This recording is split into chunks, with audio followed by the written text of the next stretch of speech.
Feel the power, feel the force. We attacking. Dark arts, black magic. One shot go maximum damage. Feel the power, feel the force. We attacking.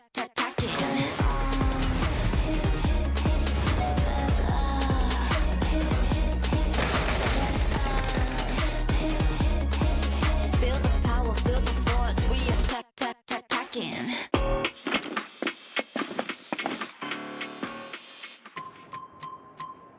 Dark arts, black magic. One shot go maximum damage. Feel the power, feel the force. We attacking.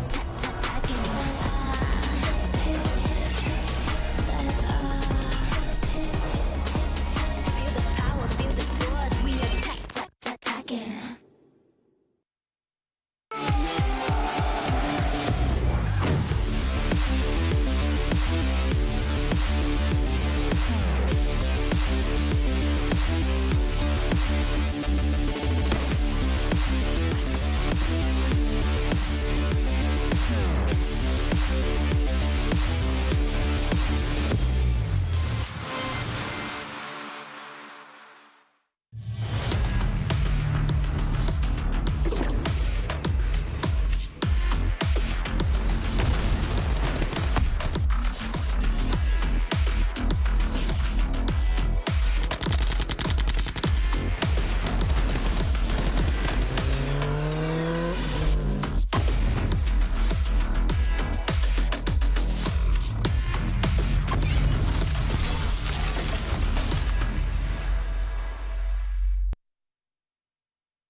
Every single time we see them on this stage, they deliver, but it doesn't stop there. It builds up, anticipation keeps on going. Every team delivers chicken dinners. Now it's delicious.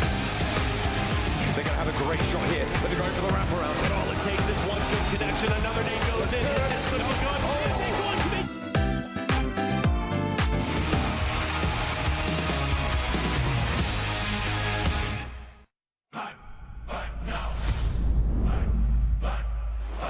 Play more than go. Feel the heat from head to toe. A billion drops begin to glow. Flame on and go. The soul is in our control. From the draw to the last one standing show.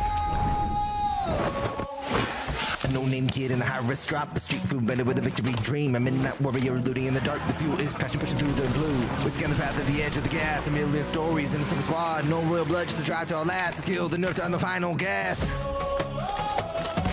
Fire in my mind, running through the sky.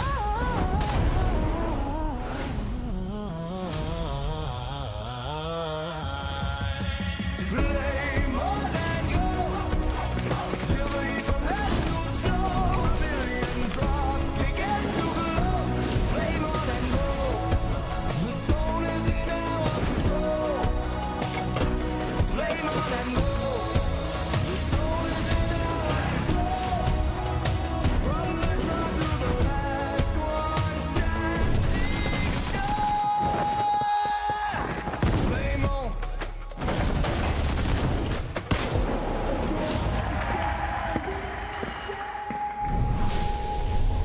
Play more.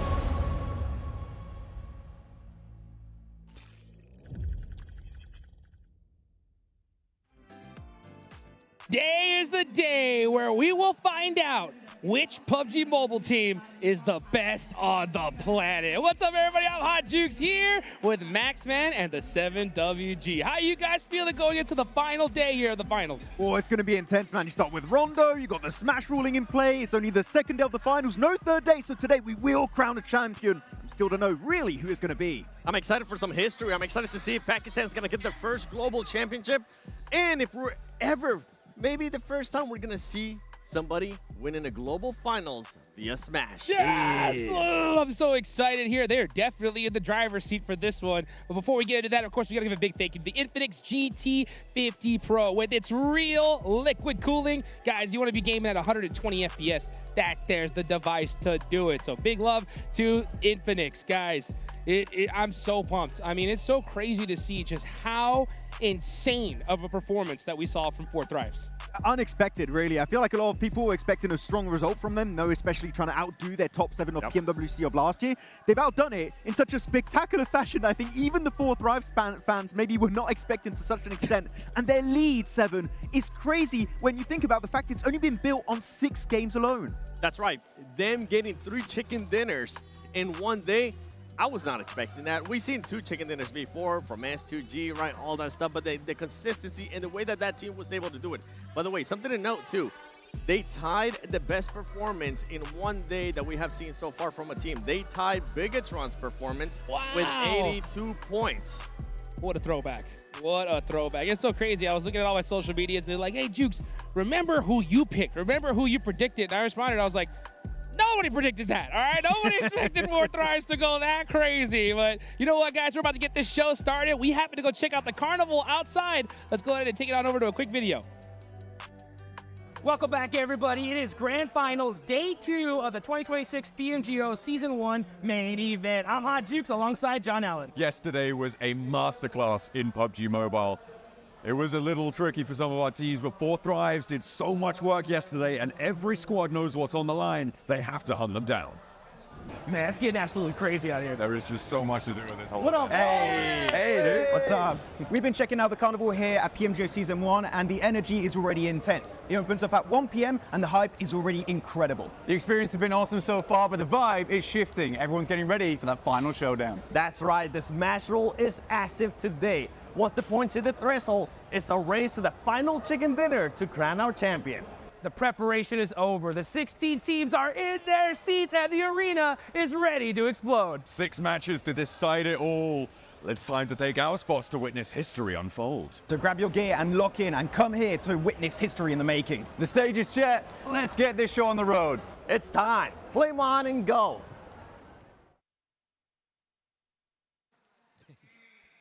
The time is now, guys. Oh my goodness. We saw Four Thrives.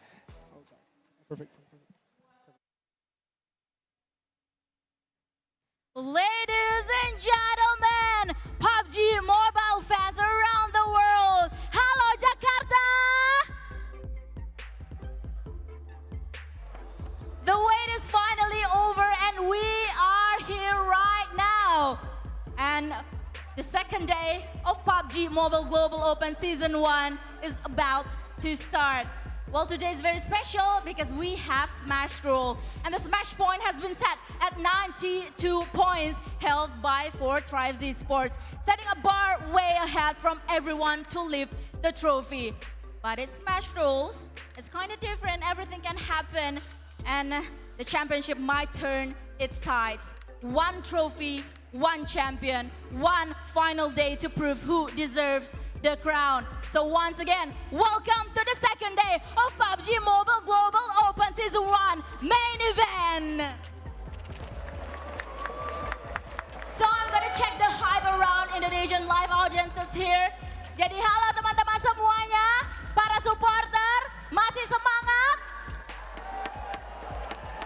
Coba kita kobarkan semangat kalian lagi ya. Oke, coba kita yell-yell bareng-bareng boleh? Boleh sebelah sini? Aku mau satu stadion, yell-yell bareng-bareng, oke? Ayo, kita start dari yang paling simpel terlebih dahulu. Indonesia! Semuanya!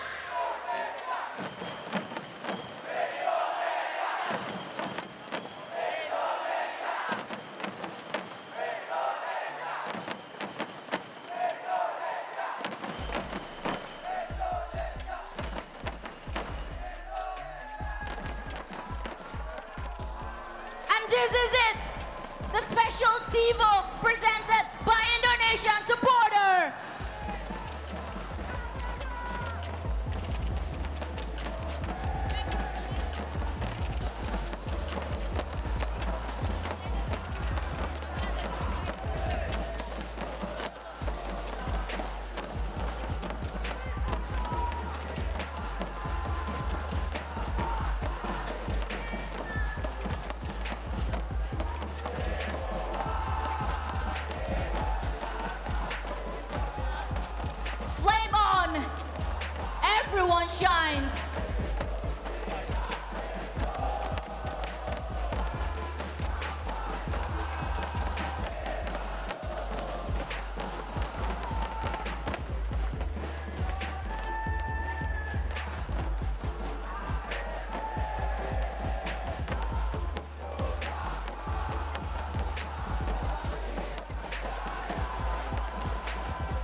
a wonderful introduction here in Indonesia. Everybody has been so incredibly welcome, but it's time to get busy, all right? It's time to up that aggression as we take a look at the most used weapons here so far, Max. Yeah, I mean, of course, you're going to be having your typical outliers. You've got the AUG, you're going to have the M4 and also the S12K in that CQC range. But Focus in particular, what a standout back in EECA for GO and now doing it also on the global stage. This guy, short range, mid-range, long range, you're never safe when Focus is fighting you.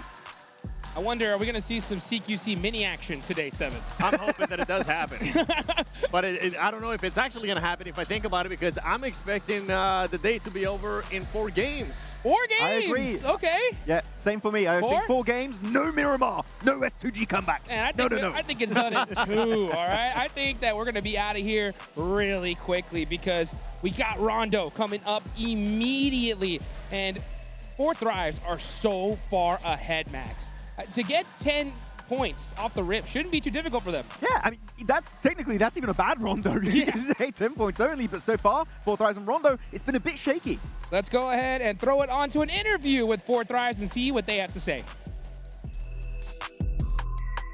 I'm here with the pride of Pakistan in first place, 4 Thrives after an amazing day. 3 chicken dinners. How were you guys able to achieve such an amazing performance? If you have players like Falak324 Zephyr, everything is possible. Well, it definitely showcased. Now, there's only going to be one question. With the lead that you guys currently have, teams are going to be hunting you down. Are you ready for teams to hunt you down tomorrow? Of course, man. We are ready for tomorrow. We will fight them. Can you win via smash? Yeah, man, 100%. Let's see if 4 Thrives got what it takes to become the champion of PMGO Season 1. Let the hunt begin, and one team that's definitely going to be hunting him down is going to be Aurora 7. That's right, and one thing I wanted to just stand out is Husaifa's performance. This is his first global finals, and that man is currently living up to expectation from what all the Pakistan audience told us. Now, as they mentioned in that interview, I was wondering if they're going to be ready, and it looks like they are going to be ready because a lot of teams, Max, I feel like they're going to be hunting them down. I wonder if they're just going to drop somewhere different on Rondo just to avoid the early skirmish of Yulin or the side of Neox Factory. It would be a strat that you don't need to go 20 eliminations, you know, in a chicken dinner. 10 points here, 7. That is all you need to enter that smash zone. Well, I did get a chance to talk to them, and they did say they're going to be hunting down that hot drop. You know, they're going to be able to try to get some of those eliminations off the rip, and Rondo is definitely the place to do it. But at the end of the day, Aurora's going to be chasing him down. Let's go ahead and take it to a quick interview with Reefus to hear what he had to say as well. Everyone, Maxman here, joined by Reefus, the savior of Aurora Gaming. Of course, day 1 was looking a little bit rough at the start, but at the end, you guys had a good finish. But Rondo in particular, you guys got hot dropped on by Boom Esports, and I really want to know, any changes will be happening on Rondo being such an important map? За, Reefus танайбагийн хувьд өнөөдөр Рондо дээр хамт багтаа буусан болов маргааш танай зүгээс ямар нэг өөрчлөлт оруулах төлөвлөгөө байгаа юу? За, өнөөдрийн хамгийн ихний матч Рондо дээр Кал дээр тэгээд манай Бостон дээр 2 газар тэрсэн байгаа. Тэгээд маргааш үед ямар нэг өөрчлөлт гарахгүй бид дахиад буугаад ирээ. For us in the first game of the day, we were hot dropped on the both spots that we usually do. And for tomorrow, we're not going to change. We're just going to keep our drop spot. And I will say, like, guys, come to us again. Oh, okay, that's going to get real spicy on Rondo. Thank you very much, Reefus, for joining me on the interview, and best of luck for tomorrow. Thank you, guys. Woo! That's what I like to hear. They said, bring it, Max. Oh, yeah, and actually, very interesting piece of insight because we know they got hot dropped on by the side of Boom, and I was able to talk to actually Yummy from Boom. Yummy! And I was like, are you guys going to hot drop again on that 3-1 split next to Yulin of Aurora? And he said, oh, hell yeah. So we might be having Boom versus Aurora, round 2 Electric Boogaloo 7. But is Top going to be there with them, or what is Top going to be doing? Because remember, Top got hunt down yesterday on the recall. And he threw off their whole strategy. They wanted to be aggressive, but you can't be aggressive when that recall player gets eliminated. That's the issue, right? You lose your recall player, they had to run away. Zero just saved the day for them. They can't afford the same mistake this time around. Well, let's take a look at the overall rankings. This is where all our eyes are focused on. All these players have been studying here, and the chase for 4 Thrives begins right here, 7.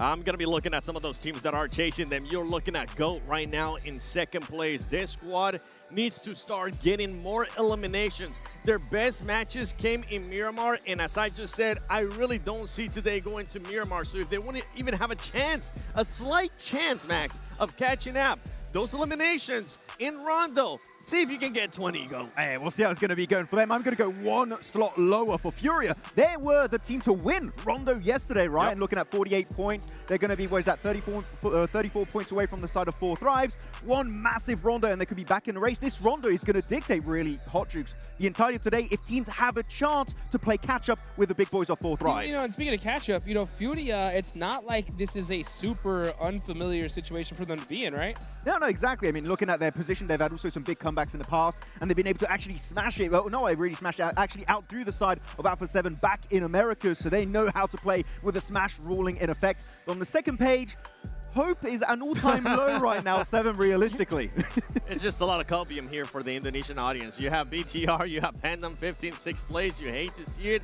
But if we know anything, is that those squads are going to be looking to bounce back. Now, when I say bounce back, I'm not talking about them actually trying to go for that championship. They are going to be looking to save face and get good performances. So with all those other teams at the top that are trying to hunt down 4 Thrives, it's going to become even harder because 4 Thrives, I mean, even if you remove the placement points, I think they will still be in first place. Third place, actually. Third place tied with Aurora. Yes. Okay, I'll get a little candid. I talked to some of the teams and I was like, guys, what are you going to do to stop 4 Thrives? And they were like, honestly, we hope they just don't show up tomorrow. You know what I'm saying? Because if they do, it's going to be really dang tough. Well, bad news for them. They're here. They're here. They look focused. And they already said plenty of times that they are prepared for teams to actually chase them, for teams to maybe get into the way of their rotations. And that's one thing I really want to kind of expand on for the viewers, because we always talk about hot drops. Not necessarily am I expecting that to happen. It's going to happen, obviously, in Rondo. It's just the name of the game. But when we go to Erangel, we're going to be looking for teams setting themselves up to just stop their rotations. One team that might actually surprise us is going to be Aurora, because they do end up landing very close when it comes down to military. Almost definitely. They're going to be trying to chase them down if possible on that western bridge on Erangel. They're looking at the overall race to the finals. MVP Focus really came out of nowhere. We didn't expect him to be number 1 after such a dominating performance, but all the members of 4 Thrives are here. And of course, 24 IQ, Ayala, and Falak Desert. But I do want to say, I checked out the stats. In 7th place is Doc. Actually, right? So he's actually a little bit low this time around, and he got MVP last year out of nowhere. So keep an eye out if he gets some good amount of points today.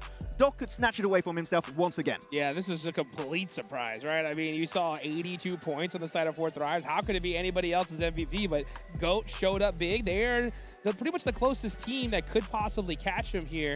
They're going to be going into Rondo.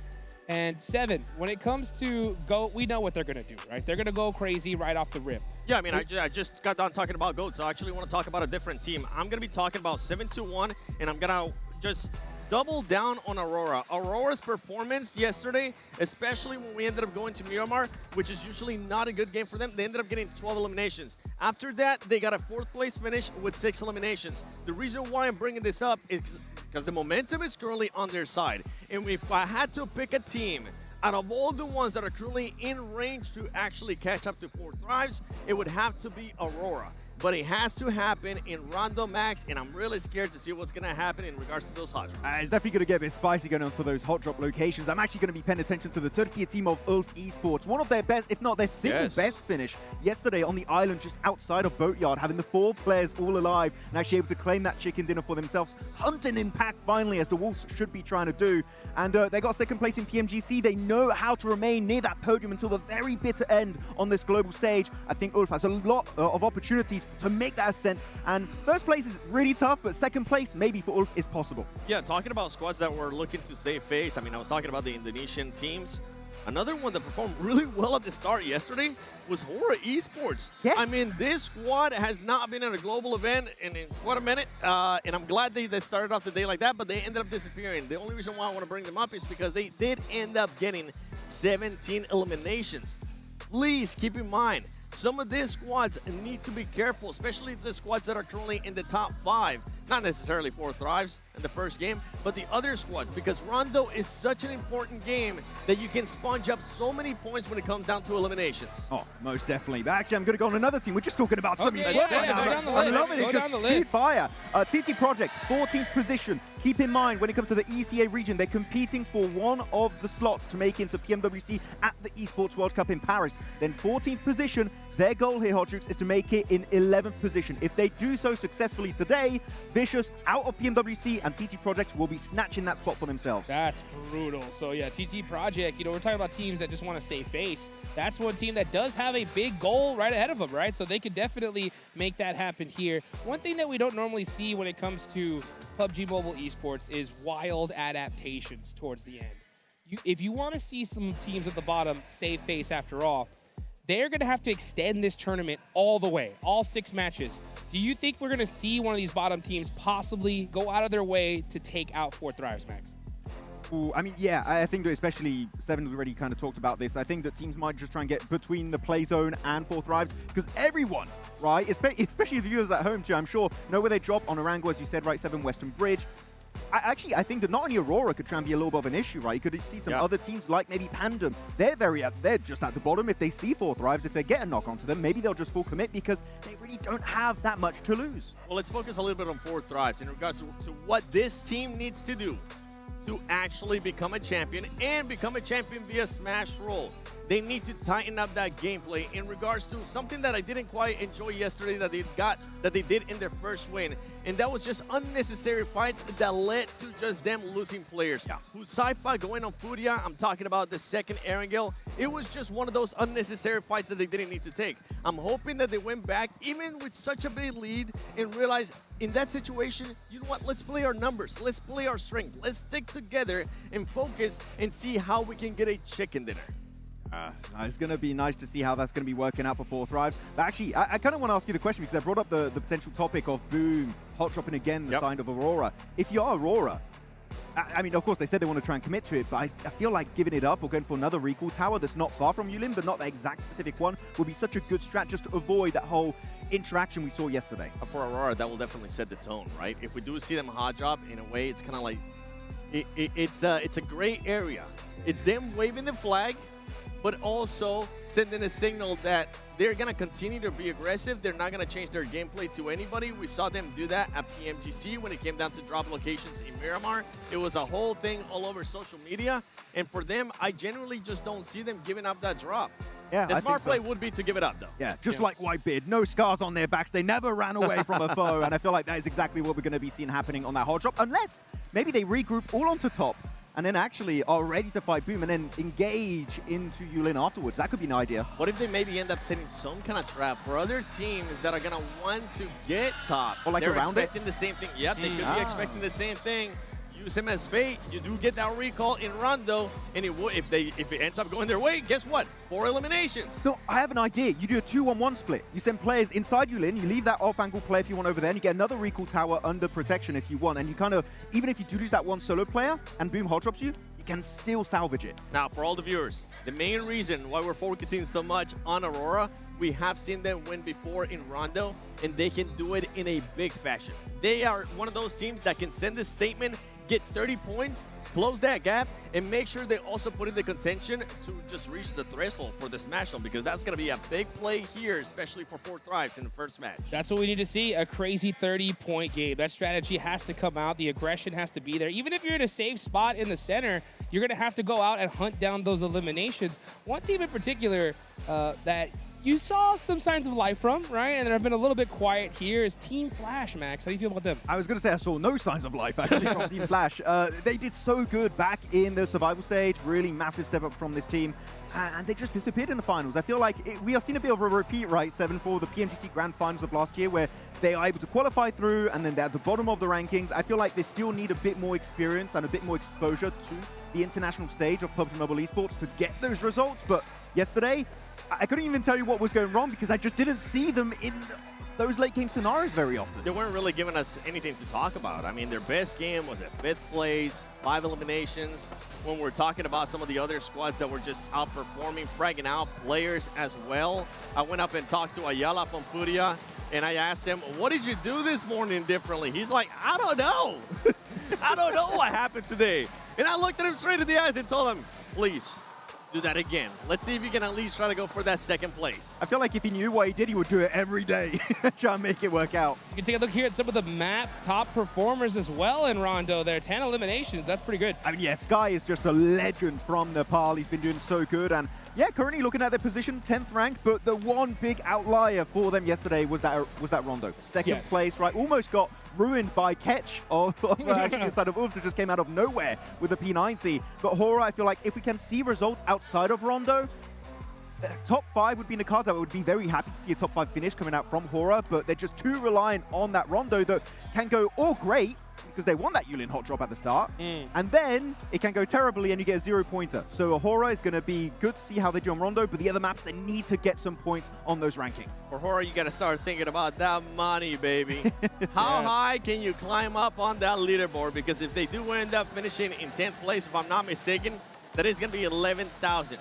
Now, if you get into a top 3 situation, that's going to be 20,000. I don't know about you guys, but $20,000 sounds good money. a lot better. That's good money. You got to be able to get as much cash as you can. This is opportunity here. I mean, we're not going to be able to see a global event for a good couple of months. So if you can put it all on the line, you have to. Now, we did see some map change rotation. You know what? Never mind. We are getting into match number 1. We are finally headed into Rondo. Teams need crazy eliminations in this game, Max. Let's see if they're going to get them. They're going to send it. Oh, we're going to have the double plane. Is the plane path going to be good for the likes of Neox Factory or Yulin? It is going to be good for Yulin and Neox Factory. Wow. The hot drop's going to happen, but Boom and Aurora, what's going to go down on Rondo? For some of these squads, if you ever wanted to change it, if you had complaints about the plane path depending on where it was going, those are all out of the window. This could have been one of the best plane paths they gotten. This is literally the hot drop plane path that we just got on our screens. We'll see how things are going to be going down for these squads, but of course, everything is going to be intense from the very get-go of day 2 of these PMGO Season 1 finals. You couldn't design it any better. 4 Thrives fans, stand up, get ready to see if they can hang on. Indonesian fans here locally are looking for their squads to make a crazy comeback. But we're getting into the action here off the rip. Let's go ahead and throw it on over to our casters. The drops are hot, and it's going to get hotter. We are ready for Rondo, and Team Flash are getting stuck straight in. We are going to go 1 for 1 right now on the trades, on the Nox with 7-2-1. They dropped out nice and early over towards that northwest side blank. We're not in board with Yulin and Neox Factory just yet. They're just about to touch ground, though. Absolutely, and Yulin looks absolutely stacked in terms of players, and we are getting that circle over towards here. It favors 4 Thrives, but can they stick around in this location long enough? Huzaifa headed over towards Neox. They're their backup drop, and to be honest with you, where the circle currently lies actually isn't terrible if they do need to fully re-res on that side of things, but teams are going to be hunting them down today. I talked to Noki beforehand. He said that this team lives and dies by that momentum. When they're going strong, when they're going hard, then they can keep going harder. But if they slow down early on today, it could be detrimental to their performance. Now, the guys on the desk, they set it up very well, John. The top 5 essentially need a 30-point game. There's a lot of teams to take that here. Let's see if anyone else can try and slip through the cracks as well. Oro were able to take down a player from 4 Thrives early in 7-2-1. Will lose most of their slate as well in the fight with Flash, who play on 3 Elam points now. BTR managing to rack up a point, or a knock certainly, to start things off. Gaming Stars will feel the brunt of the pressure coming through from Razak. A nice spray down for 2. BTR going to pick up the points. Much needed points as well down at the bottom of the table. It's currently in 4 teams, just lapped TT Project. Furia finding Reefus. Horror continues to go crazy over towards GK Razy with a rundown. It's all popping off here at the 2026 PMGO. They get a 3rd point to add to their tally. And they're going to roll on forwards now, moving towards that center of the circle. I saw 7-2-1 potentially get caught into a sticky spot over towards Hangshan, but it looks like that recall will be able to come through for 7-2-1. One of our teams really on last chance saloon right now. One of our top 5 contenders to potentially push all the way, so going down to 1 player this early, not great, but they have managed to get those recalls going on through now. Aurora currently surrounded by Boom. Make the move in, top goes down, and Yumi will grab him.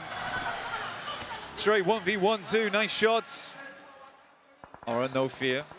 Running up against the two players from Four Thrives up top. Four Thrives, remember, they need 10 points to get into the Smash zone. If they cannot reach that target this game, they'll have to go again in the next. And Smash won't be in effect until match 3. The Four Thrives, a Rondo is always a great place to get those initial 10 points. Fortunately, they lost a player earlier on in this fight, remember, Blank. That had to get recalled out all the way over in, I think, pretty Neox. close to in Neox, right? Yeah. So now they're sort of playing as two, although there is a third player regrouping onto it, trying to move in on the north side. So potentially Ora could be under threat. There's a very smart strategy, right? What you do is Hazaifa sits over towards Neox Factory, right? He loots up whilst waiting for the team to conclude their fight. Once he's looted, then he reses Falak, and they rotate him in. Because now they have another looted member in the engagement. IQ opens up towards Kamikaze, and that is 1 point closer to the 92-point threshold. Looking to keep that pressure going on towards the outside. Ora going fairly low as BTR gets stuck into another scrap on the south area. Looking to try and keep control of that one. Nice and early on the game. Hazaifa does get spotted and flushed away though. And that's going to potentially be that recall being necessary to bring him back into the fight. Yep, then we rotate Falak in afterwards, but losing a player there is rough, but another point added to the tally of IQ. Apparently just trying to find eliminations wherever they can. They didn't say they'd be changing their playstyle all that much today. They said they were just going to keep it exactly what they were doing yesterday. Just push and push and push. And to be honest with you, yesterday was fantastic. Yesterday was an insanely good day. So if they can even recreate that a tiny bit, they should be fine. Boom. Jabrenki goes down.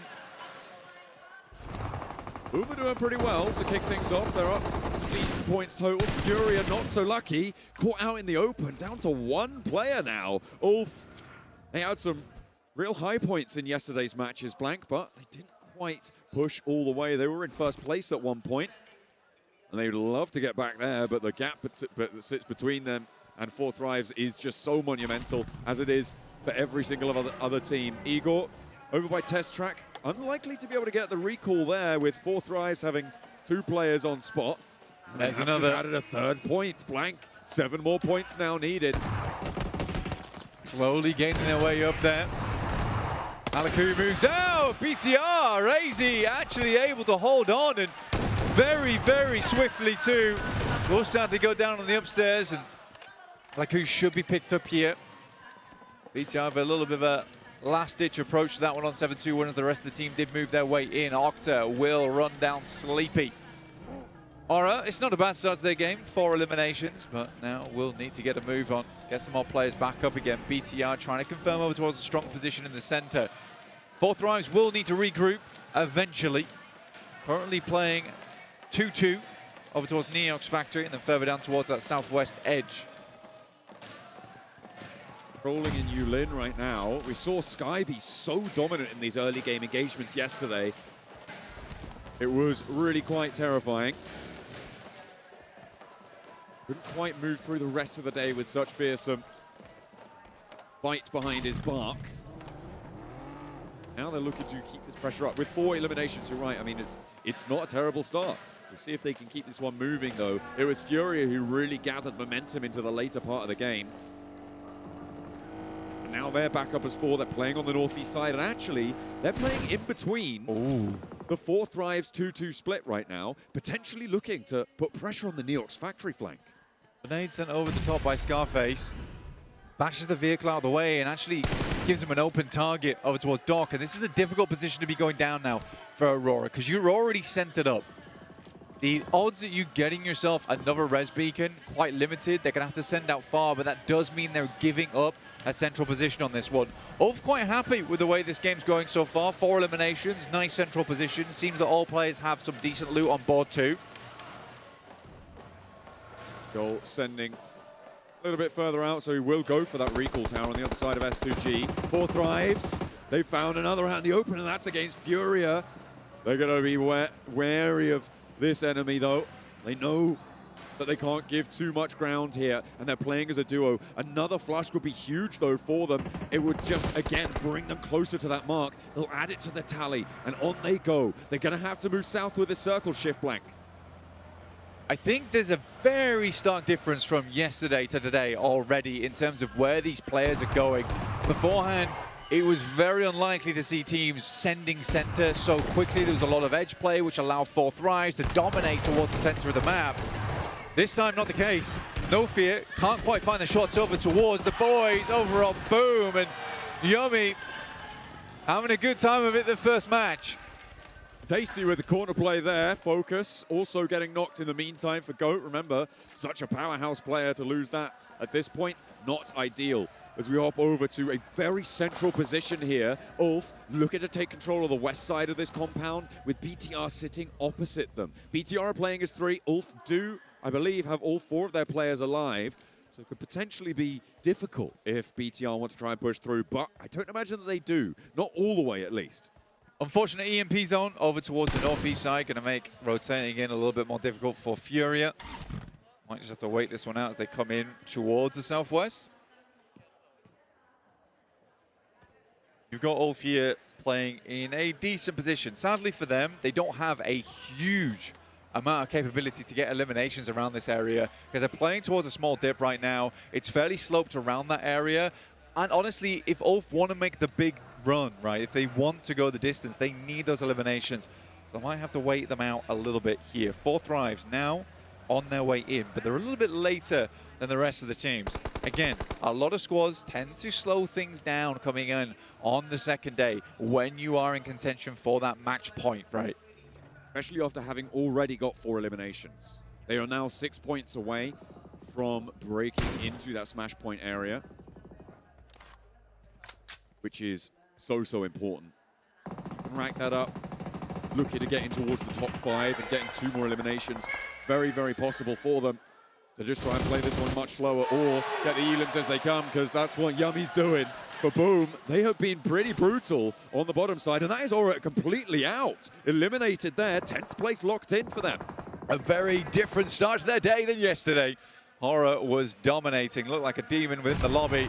Irina moves up, Tony K does go down, but not before. They do find a knock over towards Flash in the first place. Bose will finish off the player up front in Tony K.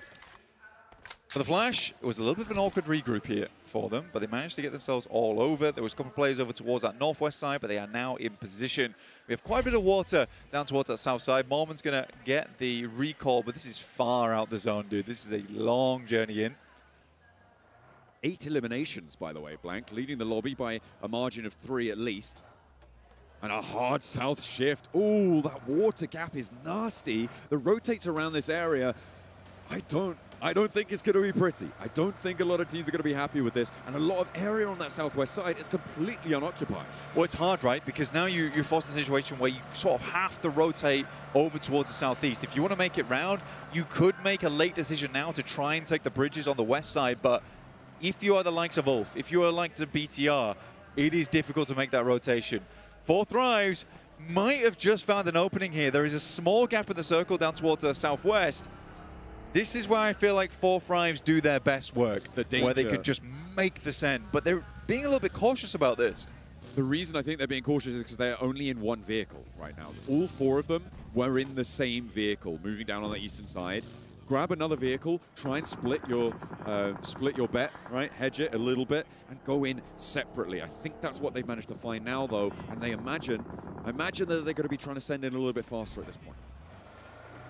Making the cross, making the rotate in. For 4Thrives, going to keep an eye on them just because they are such an important team to take a look at. 7-2-1, we'll see if they take shots over towards 4Thrives, but it seems they're just letting them pass calmly.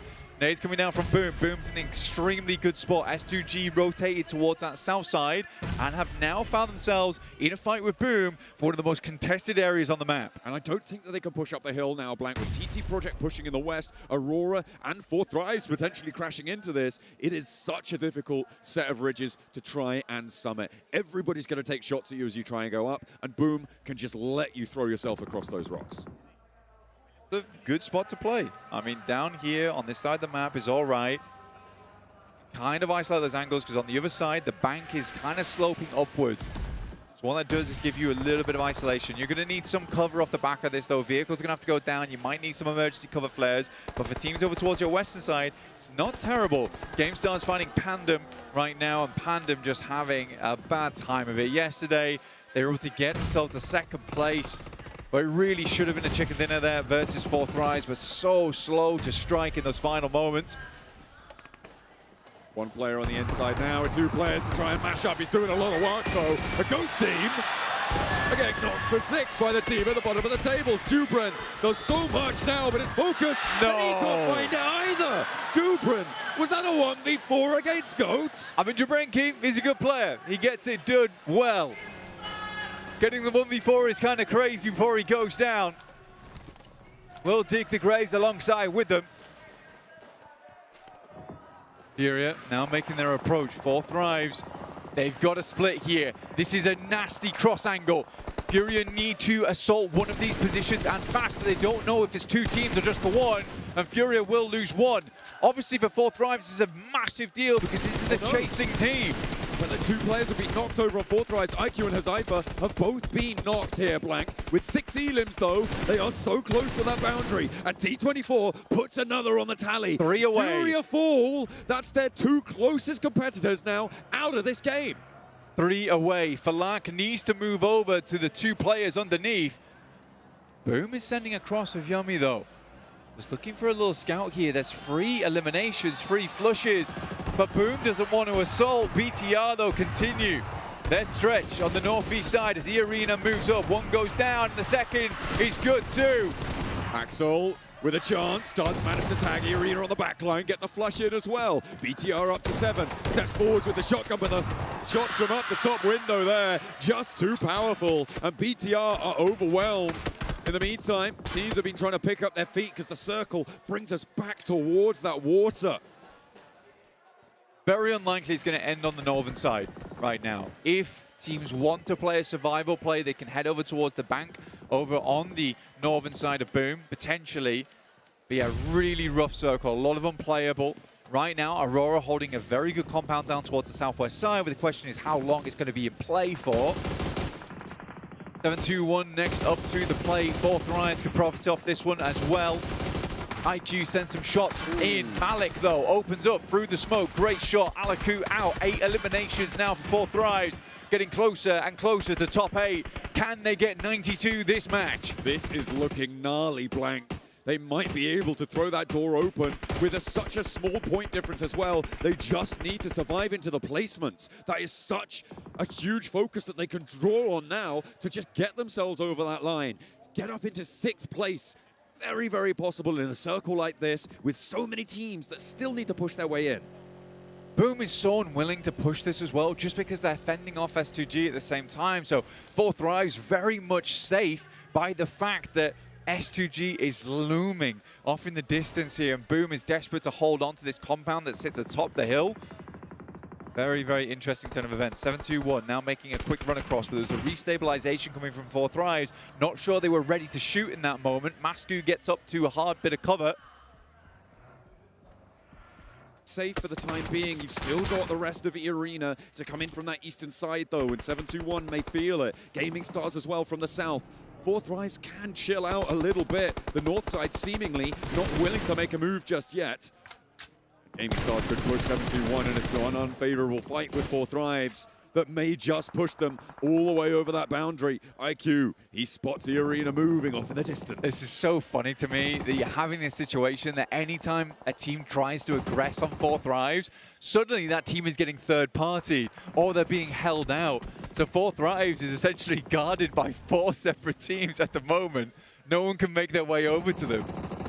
They have such a stronghold here. IQ picks up. Was that a knock? Was that a flush? I think it was just a knock so far, but they would love to find more. Another team goes down and 1 step closer to the placement points. 7-2-1 have Malik down out in the open. I think that was the knock that IQ was able to find for Fourth Rise. The circle gives them the loop as well, and it's going to push it right over towards the Pakistani team. They are having the time of their lives right now. This is 100% match point. I mean, there's no doubt in my mind at this point with Falak and the rest of Four Thrives just in this gorgeous position, protected by so many squads on the outside. And this is when you have to change up the game. You have to hunt down these teams, and they're just making it so hard for themselves to even gain more points on the day, because now you open up a Four Thrives win at any point. I'm looking at the question of the north side here, Blank. What are Team Flash and Ulf going to do?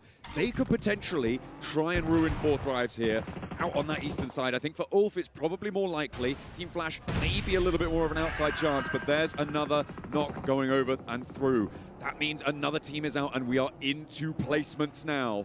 They have guaranteed at least one more. 2 more teams need to go down for them to jump up to 2 placements, or a single elimination is what they're looking for. Just 1 point required now for Four Thrives.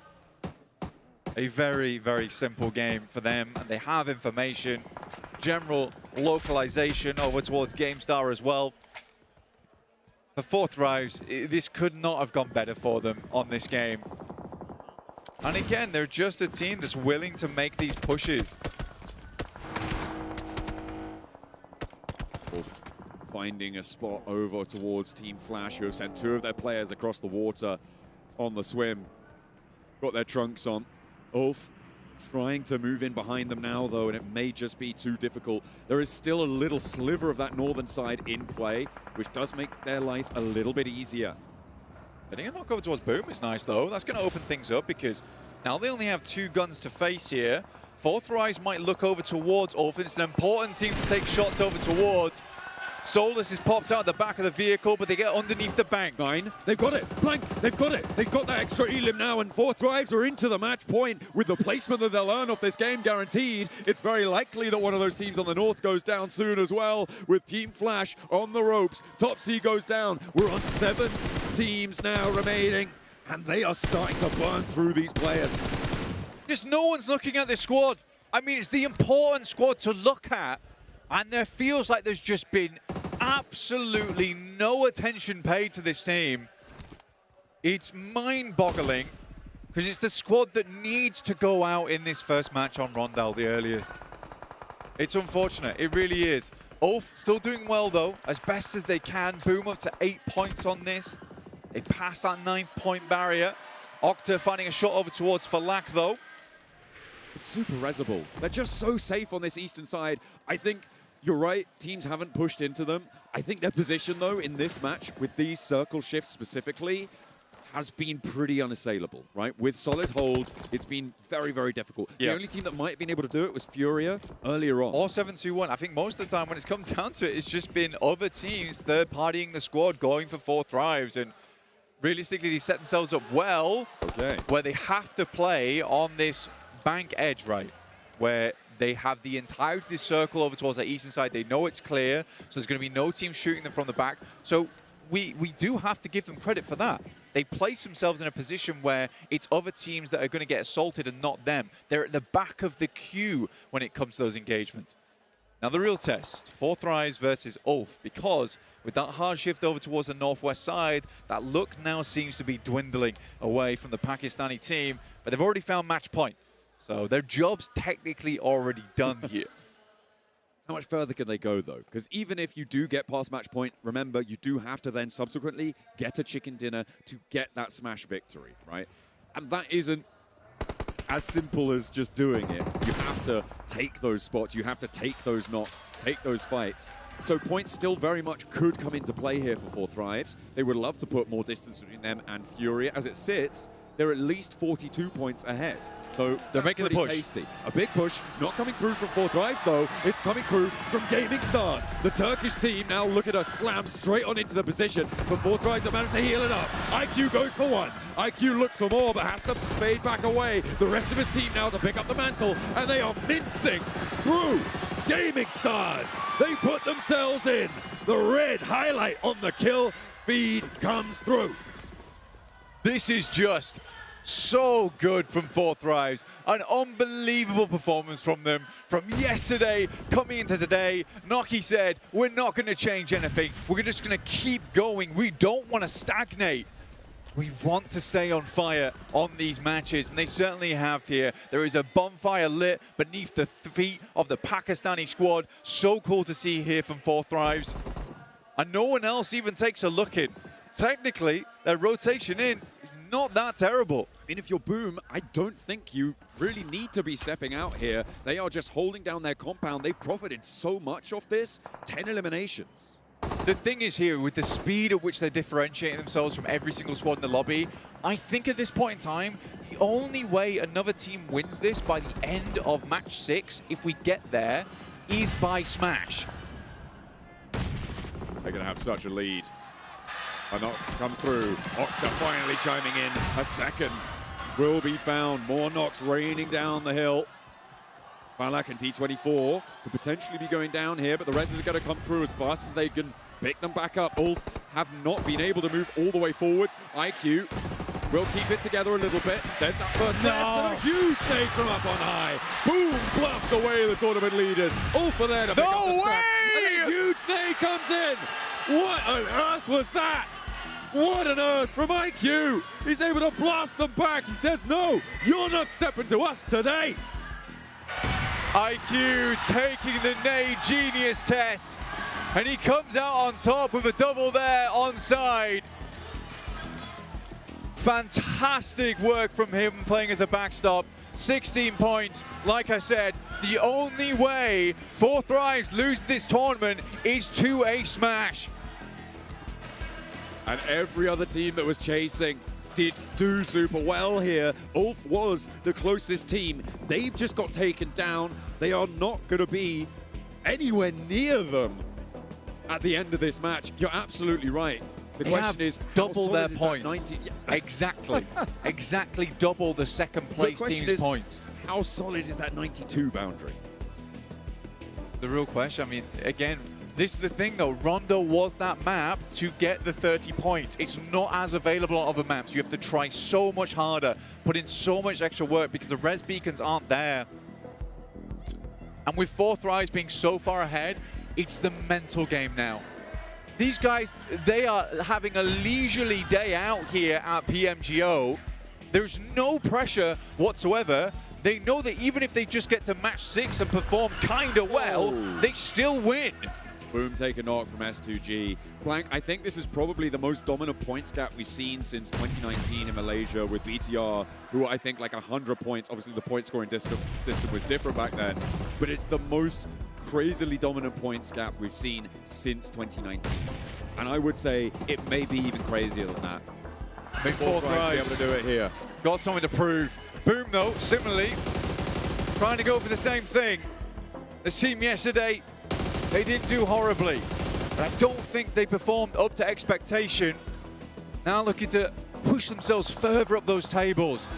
Through Rondo, Solke goes down, and honestly, this sort of was the winning position from the start of the match. Boom took it in both their hands and have not let go since. Trying to keep it together though with their 3 players now remaining.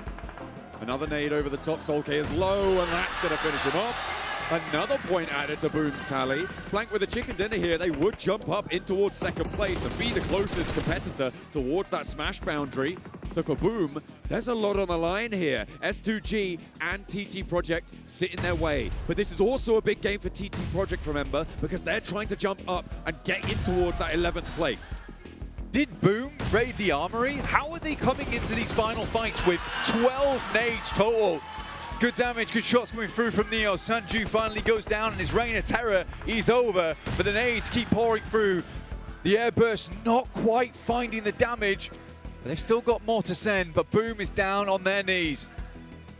Getting the res now, they need to pick themselves back up. S2G still trying to put nades uphill, but it's not going to work. TT Project with 16 nades, but not quite in range of either team just yet, as Boom look to flex out. Get a little bit more of a foothold on the low ground as they rotate onto the north side, but TT Project have read this. They're going to drop through as well, and S2G seem to be eating the brunt of this rotational pressure.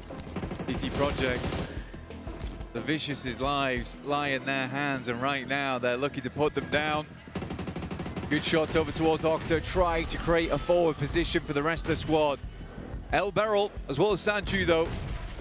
Two players you cannot scoff at here. Sanju consistently having good nades, and there's another. Looking for more as well. Boom, if they get into second place here, Blank, they will be able to jump up into second place, but Lost is still in the fight. And it's all down to the one player for Boom, and he's taken a lot of damage. There's more nades still coming. This first aid needs to be big, and he's just about survived it. One more nade and one more smoke, maybe all it takes, but Boom have run the cupboard dry. No more nades in pocket. TT Project is starting to go low as well, though. El Beryl, it's a 1v3, not to mention the two players behind. Move slightly forward, but into the purview of the nades. An unfortunate step up coming through from Boom, but they end their game on 14 eliminations into third place. It's not terrible. S2G, it might be a little late to be stepping up now, guys. A TT Project, this is their game to push up into 11th place with another nade over the top on towards Lost. It's just Hamzy now remaining, and he is caught taking a dirt nap. The shots to the back will shut it down, and for TT Project, this could be their EWC spot on this game. It's on the cards for them now, but the biggest story of all, 4 Thrives doubling the point scoring from second place, getting into match point. Game 1, how short is this day going to be? I mean, that was an impressive display coming through from 4 Thrives. They put themselves in such a strong position. They did everything they needed to do, but now it's chicken dinners that really matter to them. That is the only thing that they should be aiming for. With the points buffer they have, they shouldn't be caring about eliminations. It is all about getting to those final circles in those strong positions. Sometimes eliminations will help you with that, sure, but it's the focus that they need to be going for the long game. The rest of the squad's here inside the lobby. We've got to look all eyes on 4 Thrives now, right?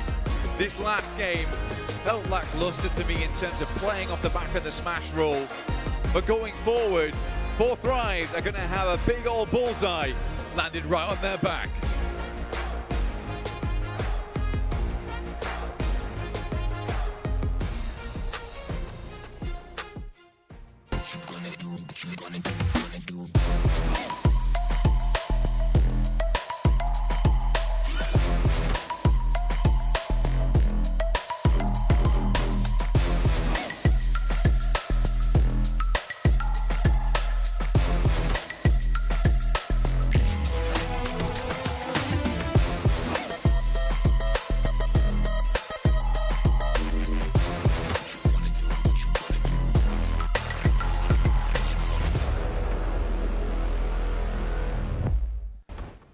And with that chicken dinner there from TT Project, that could have just sealed their trip to the Esports World Cup, Max. Oh yeah, PMGO in the cards, taking it away from the side of Vicious. What a great chicken dinner, entering from the western side, gatekeeping all of those teams on the bridge. Congratulations to them on that one. But, boys, yeah, we need to talk about the Pakistani squad. 4 Thrives 7, securing themselves a spot in the Smash Zone in Game 1 of Rondo. Any chance that anybody thought that the pressure was going to be too much for them, that they weren't going to be able to handle it? I personally didn't have them hitting that smash roll in the first game. Same. Boy, did they blew that out of the water. The thing is that the way that they were able to actually play that was so well. The 2-2 splits that we saw out of this squad and the way that they were able to defend against other squads, what was so impressive to me, holding their composure and making sure they fixed up mistakes that we saw yesterday as well. Oh, exactly. Like yesterday, we saw sometimes some 2-1-1 splits or some even 3-1 splits that were just not working out. The 2-2 splits onto the eastern edge you just brought up here, 7, were just the reason why they were able to survive for so damn long. Because one play goes down, you have a teammate ready to back you up, and like IQ apparently doesn't need a team because one nade onto Ulf, the entire squad goes down. And even earlier on, they were surrounded by Aura players, by S2G, so they were expected to be hunted down. Yes. I can't wait to see. I know we're currently looking at the highlights for Rondo, but I can't wait to see what the next game is going to be like and how they're going to be able to react to more pressure. S2G lewat circle. Ya, bodoh. Kita bisa nembak sini ya. Sabar, ini mau ada yang dapat nih. Ya. Sabar, gua naikin genteng ya, gua naikin. Dia bantu bom satu dia. Apa gua ada batu. Bom. Nice. Kasih lagi kayak balik. Buat ke kanan ya. Turun ke mobil begitu.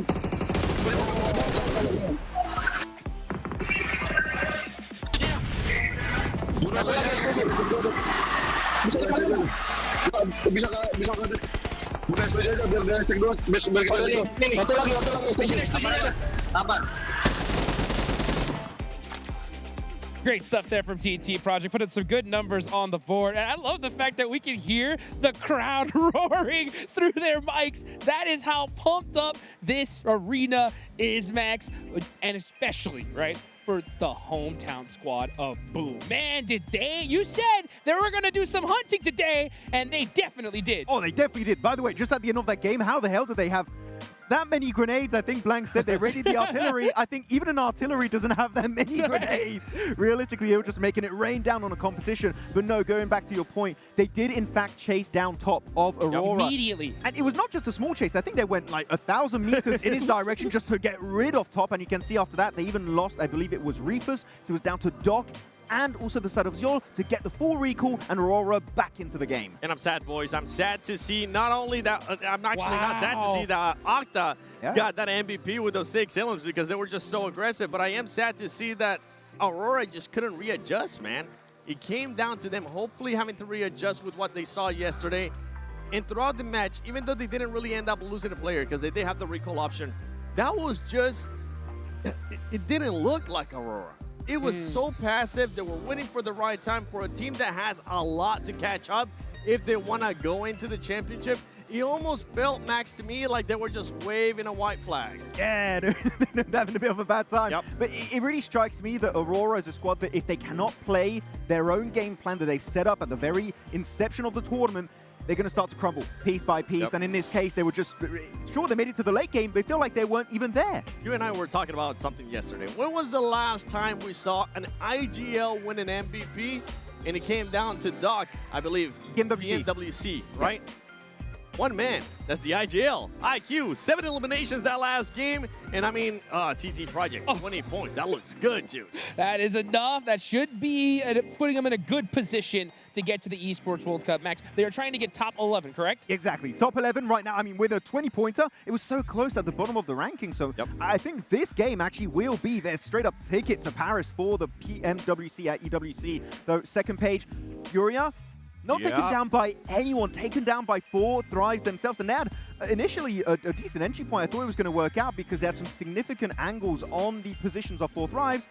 And just again to highlight what Blank was saying, it feels like they have a Guardian Angel where you crash that team and there's another team that decides to get involved. Man, and that timing. gives just a little bit more space and time for 4 Thrives to reset and then take the fight the direction of 4 Thrives. 102 points, folks. They only needed 10. They doubled it with every single team spending all of last night studying them and only them. They have double the points of second place. They have double the points of Ulf in second. I'm generally, I don't know if you guys agree, but I have never seen a point gap this significant in a global finals ever. I've definitely seen one. We'll talk about that in a bit because John actually brought it up. It was PMCO history lesson real quick. PMCO 2019 False Play Global Finals. Biggitron was in first place with 303 points. In second place was 197 points. The difference, 106 points at the end. If, for some reason, 4 Thrives ends up making this a 6-day match, a 6-match day, they might break that record too. How many day finals was it? I believe it was 3. So actually, in terms of a 2-day format for finals, it's still a record technically. Honestly, that would be the craziest thing ever, considering the fact that if they win one more match here, this tournament's over. So they'd have to get a ton of eliminations and nothing but second places to actually break that record. The thing now for this squad is, as you were saying earlier, Max, they really don't have to worry about the eliminations. The eliminations were coming to them. They just have to worry about their rotations, and the rotations was out perfectly. One thing that we actually noticed quite well in that last round from this squad is they could have just gone and split squads. They could have fully sended, but no, they were passive. They waited for the right time. They made sure they took their time, scout, see what Aurora was going to end up doing, because Aurora actually ended up doing that crazy splitting between those and then just go into the circle. I love what I'm seeing out of Four Thrives here. The composure, the patience, and making sure they have everything, a perfect image of the map before they actually make their next move. As we take a quick overview of the carnival area here in Jakarta, Indonesia, looking back at Four Thrives, I'm actually really happy they did not qualify right away through their group. I feel like the survival stage saved them, gave them so much more experience and also exposure to this lobby. Now, all the fixes that we talked about, those 2-2 splits are beautiful, the rotations are on point, and if you guys were looking at the North American scene last year, we had a smash from Wolves, low eliminations. That's all you need. You don't even have to get a single elimination. All you need is that chicken dinner hot chicks to be crowned the PMGO Season 1 Grand Champions. You can take a look at that trophy right there, folks. And as soon as you said that, that trophy shook a little bit right there, because I think Four Thrives, it is calling their name. It is, I don't even know who's going to stop these guys at this point. I got to be realistic, folks. That is so many points they are ahead.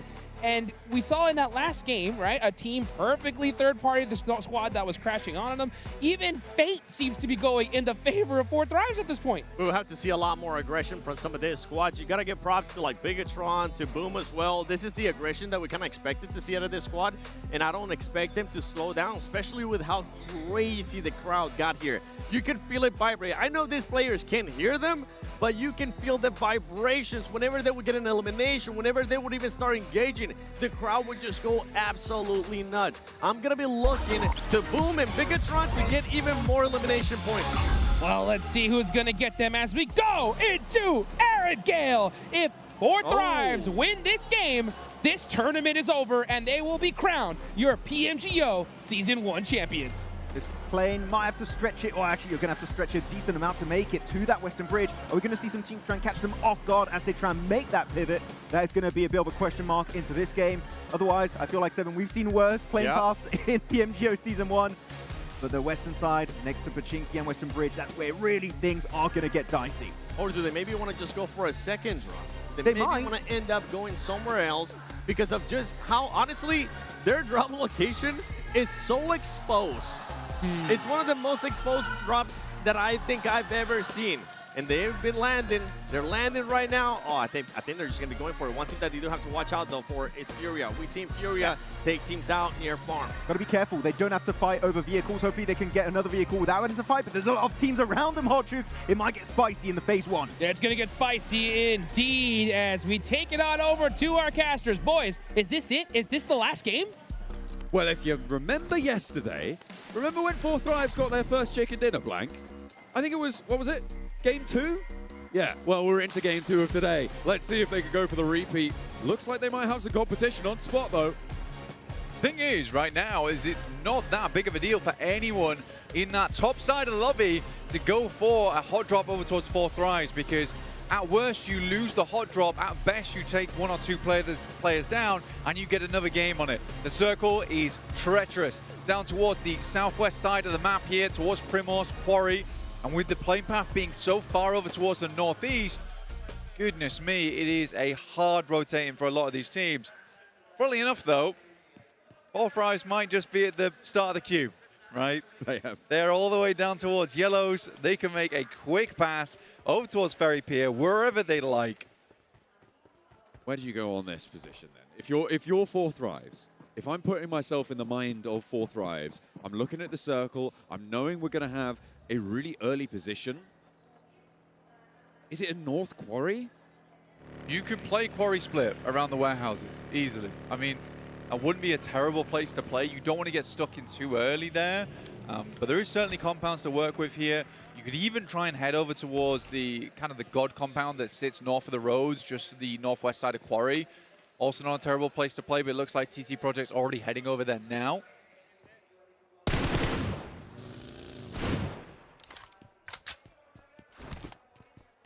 I mean, I'm just so preoccupied with what Four Thrives are doing in this match. I mean, there is a lot of moving parts in the rest of this tournament as well, of course, with those qualification spots that mean so much on the road to EWC for a lot of teams. I mean, we talked, right, about TT Project, who now up in 8th place, 42 points. 11th place is 36 points. It's still very flexible there. For TT Project, they just want to hold on to that. They want to hold that spot. And funnily enough, They are the other team who is right at the front of the queue, getting into this next circle. For some of our decent teams, right, yesterday, match 4 is around about when they hit that 40-point mark. So even that, the likes of Ulf, for the likes of Furia, wouldn't be enough to put them above 92 points. So for these two squads, even 4 really, when you're looking at Ulf, Furia, Go, Boom, Aurora 7-2-1, because of this point sponge at the top, you need a massive match. You really need a massive match here. A 20-pointer, and then you need 4 Thrives to go down. Like I said, I do not see this getting to match 6 without 4 Thrives just winning off points alone. The only way they lose is via Smash ruling. It's, yeah, definitely their main threat is from that angle. I was taking a look at some of the point scorings as well in terms of EWC qualification numbers, and at this stage, with RRQ obviously not playing anymore, they got knocked out in a bit of an upset back in their group stage.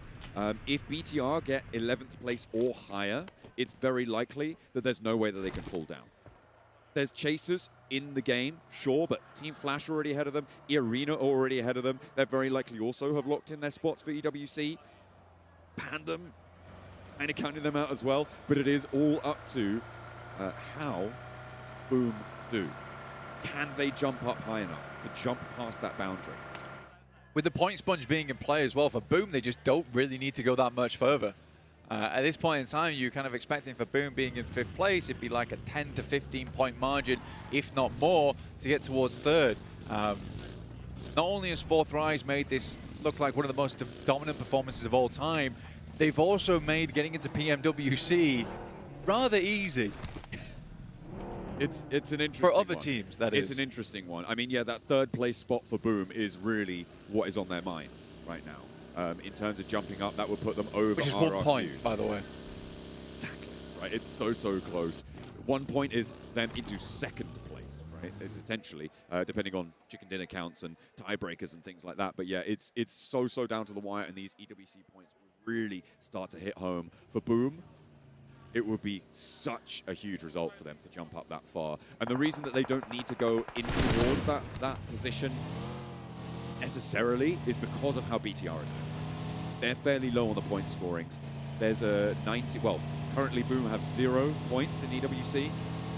They're going to be needing to exceed Bigatron, and Bigatron are on 19 points right now. And what with Ulf, our 2nd place team? A chaser of a pretty ridiculous margin right now. Fury and Pandem towards the east and the north of 4 Thrives, who are playing it a little bit slower this time, playing outside on the edge. Gonna work out what their next move is. Really, if they get themselves another southwest shift on this, it's not terrible. They have a lot of space to rotate around, playing Quarry. A lot of Quarry's not picked up just yet. Like I said, going into Quarry a little bit early is not always advised. But if we do get southwest, they have the pick of the litter here. 4 Thrives had the pick of the litter, but they opted to go for Ferry Pier. I say but, maybe shouldn't put that as a prefix. They opted to go for Ferry Pier in this location. It's going to be fairly uncontested. They should be aware of that. They'll be aware that teams will have moved in on the west side of them as well. Seems fairly safe for the time being. The transition north, generally though, can be blocked off quite heavily by Quarry, by that location that is going to funnel you around either side, force you into some linear fights with some oversight that you might not be comfortable with. It all depends on the next circle, right? Because a lot of teams on the southwest are going to massively benefit from a big southwest shift. There's already a lot of teams making their way in. Boom is trying to make the cross right now. Like I said, from that first game, a lot of way faster rotations all round. I mean, across the board, people are opting not to play on that edge right now. We have had a full flip-flop on how the lobby's been playing from edge playstyle to suddenly this hugely central position. And again, that comes off the back of 4 Thrives, just reading into this lobby very well going into that first day and essentially just dominating from the center. Started to find that center on this one, although it's not super central. It's sort of quite deceptive on a circle like this, right? Because you've got so much water, the center, quote-unquote center of the circle, sits actually a little bit further north than you might expect. It's actually closer towards Gatka than towards Quarry, where the geometric center of this circle is. The center of the playable land sits a lot further north, which is currently where teams like Gaming Stars sit in this zone, as well as Otter and Boom a little bit further north of that. I mean, for the center of the circle, though, it is around 4 Thrives, GameStar, and Quarry. It does come a little bit down towards that southwest side. So we have a lot of the fields of Gaka in play. Pandem going to pick up that compound that sits over towards the eastern side of Quarry. GameStar playing on those warehouses. 4 Thrives a little bit further behind now. They do need to move forward on this one, but we know they have the chops on them to actually get the elims, to take those gunfights, to clear our area, to clear our space. It's what's making them such a terrifying team at the moment. Project on that south side of Quarry. Close by to 4 Thrives. It's 2G navigating their way on that farm coastline, moving in through the blue as well. Got a forward position on it. Aurora just about getting across the west side bridge from Sosnovka military base. Uncontested. No one's camping that one. No one's guarding it out. GK may be behind them in the queue, though, on that angle. Seems like they're going to go for a west bridge rotate as well. Biding their time for the time being. They are just going to play it a little bit slower, closer towards the edge of the blue. Fury up further inland. And again, one of those teams just desperate to get as high up those tables as they can, because the match could end in a chicken dinner for 4 Thrives, and our tournament could end with it. You have to make every single match count. Any moment. I think that is the key phrase here. Any moment this tournament can end, and with 1 point splitting up the entirety of second place down to basically 6th. Yeah, or 7th even. It's 2 point splitting, second down towards 7th. You can change the state of the podium massively in just 1 match. In a decent second place finish, right? And anywhere from basically 9th place could be in second place at the end of this game. Yeah. So volatile. We're guaranteed to have had at least 8 matches played. And on the south side, 4 Thrives are on a 2-2 split. I will say, I don't think they're in the best place in this game. It might be a tricky one for them to win here. Obviously, never out of the realms of possibility, but given the lay of the circle, with Quarry being such a main feature on the west side, I think this might not be the one to do it. Well, we just haven't really seen them have a bad game, honestly. Outside of that Ronda, everything else has been like fairly decent. Even the games where they weren't getting the chicken dinners, but just up towards that top 6.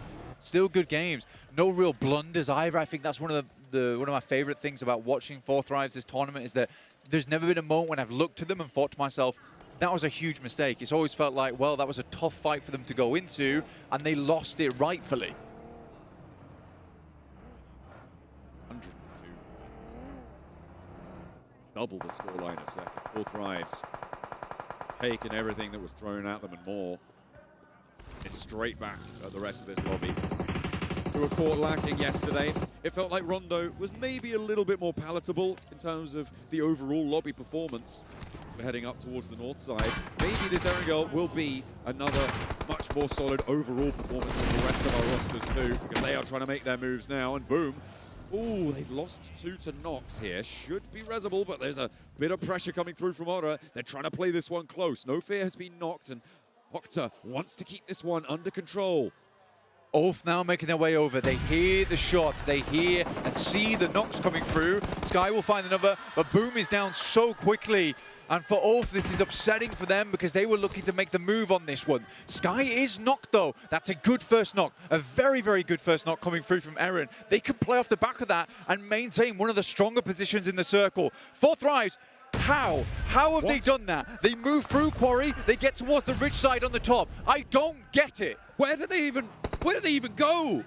How have they done this? Max is shouting, they teleported there somehow, nobody knows how, but they are there, and that is quite incredible. Ulf are taking the fight and winning it with honor, by the way. They were able to leverage that opener nicely over on the northeast side of it, and honor are falling. They are falling pretty quickly. A 2-2 split in the center of the circle. And 4 Thrives, goodness me, like smoke moved through outstretched hands that everyone else is trying to clamber to grab them, to bring them back to mortal levels, but it's just not happening. I do not understand it. I cannot comprehend it. For 4 Thrives, it is just magic right now. And we are not seeing behind the scenes. Some incredible calls from this squad. No longer doubting themselves as they did maybe in the past of this tournament. They are just clear-cut comms, and it seems to be working insanely well. Also, the goal to pull off a 2-2 split after that happens, these guys just have absolutely no qualms with taking it to the rest of the lobby at the moment. This is straight aura farming right now from Fourth Rives. They are absolutely, if you'll forgive my Gen Z parlance here, Blank, they are mogging the lobby. It is really quite impressive what they've been able to pull off here. Furia, I mean, they've been pretty powerful too, right? And if you just forget about Fourth Rive for a second, this is an incredibly close tournament because everybody else is so neck and neck, and they are giving it a good go. Chief wants to step in for the fight as well. GOAT team, one of their most local challengers on the tables, are looking to try and put pressure on, but Fourth Rives have a challenge. It's Aurora who tried to move in from military, up and into the fight. Hezaifa with the weapon swap, and Aurora full. Balak needs to get back to his feet now. They drop the smoke. They rally around it, and all of them are alive. Aurora cannot do it. There is no one close by either to this. Fourth Rives, just an easy pickup. Pandem finally making a move. The circle moves down towards where Fourth Rives are playing. Pandem need to act fast here, but they are slow on this push-up. Fourth Rives are getting the reset in the meantime. Goodness me. Nade over the top. T24 wants to get picked up. There's a little assist. Not again. From TT Project. They want to lock in their position on the tables as well. And with Pandem going down early, S2G will go. And in they go. A Cypher will fall. There are casualties. Thick and fast. Fourth Rives are falling. Falak now on the back lines is the last player to stand up against it. The nades need to be big. 3 players from S2G and 2 of them roll forwards. Fourth Rives fall. It is not Smash, not now. Maybe next time, but they are denied. John, Fourth Rives, it took 4 bloody teams to take them down. 1 team per Thrive. Has to happen here. Finally, they're showing a little bit of what this lobby can do, but that's not before blasting Aurora out of this match. Just incredible stuff all round. GameStar will find shots over towards Ulf. Eren goes down. This is the team that was chasing.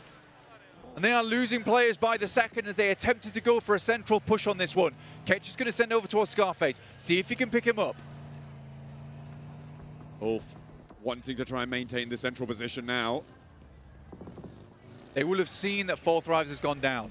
You can breathe a little clearer now as well. I mean, remember the Smash boundary too, Blank. That 92 points, whilst maybe not achievable here, is something that they will set their sights on. With this game, they can push for it. Furia with the player numbers here, but Ulf with 3 in a much better position, could potentially look to try and jump up and join them in that match point zone. I mean, for Ulf, this is the first time in quite a while that I've seen a decisive push like this. There was one yesterday over on Erangel when they headed over towards Middle Island. A very good push from them, but I think they need more of that. And look, yes, they lose a player on the entry, but they realize that they've got to take risks right now. If they want a chance of getting towards that 92 points, they have to make some moves in the lobby. Pandem moving their way up in the similar fashion as Ulf immediately looks to re-bolster that location of the map. Solidify. Sail off there, moving out towards the west edge. Again, remember those moving parts in terms of those EWC qualification spots going into this one. Would very much like to put themselves closer. They've gone all the way out west and actually send Solus into this compound here with Norman from E-Arena. An interesting decision to go for this one, I think it's safe to say. And now the backups here for E-Arena. Ulf maybe overcommit Solus onto this location. Yeah, it's a curious spot that Ulf sends towards. Understanding it's a priority compound, but Schwepp's taking now Solus. I don't know what he was doing out there in the first place. They had central zone. But why? Very odd feeling there from Ulf. That's going to severely hamper their chances of jumping up towards that smash boundary. Fury are on the south side. They're kind of penned in, and they have to move. Imagine if they were 3 players for Ulf on a circle like this. It would have been a great game. It really would have been a great game. Getting yourself a high elim chicken dinner as 2 players, very difficult. Getting a chicken dinner as 2 players, that's a different story. But I do think it looks unlikely in a global lobby like this. Flash losing players to BTR. Currently down in 15 for 29 points. A big nade goes through the back, does a fair chunk of damage towards them. Wards them off away from the flash. Oh, but there's a heavy hit dealt back towards them. BoZ finds Federalis, but there's a rundown. They're trading back and forth, and BTR seemingly in charge of this fight right now. Zeus cannot get towards BoZ. Axel with the split off. Razy and Razak with nades. Looking to be primed here. Pulled out towards Team Flash on the off angle. Gaming Stars and 721 clashing in the meantime on our picture-in-picture, but this north side yet to conclude. A long-range position for Team Flash, and they are playing as 2. BTR currently sending out. It's a very obvious position coming through from the guys over on Flash usually, but BTR is going to opt to get further in towards the circle here. E-Arena currently playing off on that southwest side. Have a good chance on this game too. S2G currently isolating sightlines over towards the northeast side. Kamikaze opens up towards Maniac. Opportunity for Furia to try and punch through the defense on the south side, and TT Project aren't going to slow them down on the first. Maybe look for Ayala and Chief on the second as Effect moves forwards, trying to scout this one out. Ephius is there. Pandem could try and slam into it, but they're closer to the center. You've got to think they don't really want to get too stuck in. Furia going over their way. Chief back down the hill. Back behind the tree. Furia losing one. And the momentum for the chasing teams here, Blank, is really being curtailed. This is great news for our back page, because there is a real chance for them to start to mount the pressure. Silence now the last to stand for Furia, and I don't imagine that he's going to have a great time getting out of this compound. With the surround that TT Project have, with Geeke on the west, with Pandem on the north side, I don't think there's an opening for him. And Furia may fall short here. Oh, Furia down to 1 player. All our chasing teams getting nowhere closer to the top here. It's looking more and more solid for 4 Thrives as time goes on. They may have just done enough already. Grenades, the roll downs. Team Flash go down, and BTR stay up as 4 on the northern side. Fairly alone right now, and everyone on the south has much more difficult time to go for. S2G are trying to navigate the east edge in the meantime, and Silence isn't done just yet. Now he is. Zerich puts him back. Goes from Geeke over towards Pandem. Playing up around this valley at the moment. Trying to make it work as best as they can. Geeke will send Kevin as a forward scout for the squad. Oof, it's close. It's close from Neos. But we'll just pick up the hovercraft. Try and get it forward here. Up on towards, sorry, the flush coming through over onto Solkay. Adding to the tally. Wouldn't it be so great if Wolf had 3 players? Anyway, E-Arena have 4 players on the west side on a pretty mega compound for a circle shift like this. It's going to play quite well for them. It's an indecision, right? I think for Kedge, as well as Aaron, maybe if they back Solos upon that one, they would have a better position on this one. But how can you know it's going to be a hard southwest shift? S2G make the play in over towards E-Arena, trying to do what Solos failed to do before. Playing up into the ridge. Geeke yet to really step forwards towards this position, but I think as soon as they do, S2G may just have bitten off more than they could chew. Tony K has the off angle there as well, but Hamzy has his number. Tony K goes down, a lovely little spray down at range. Nades now pouring out towards the backline as Hamzy goes down. E-Arena are handling their business right now though, Blank, and this west side seems a little bit more difficult to navigate than perhaps S2G realized. For S2G, it's a good call from them, but a weak assault over towards E-Arena.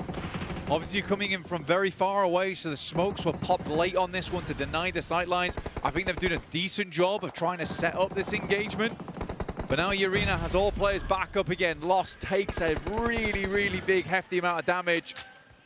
And with Geeke having sights on, this should be easy.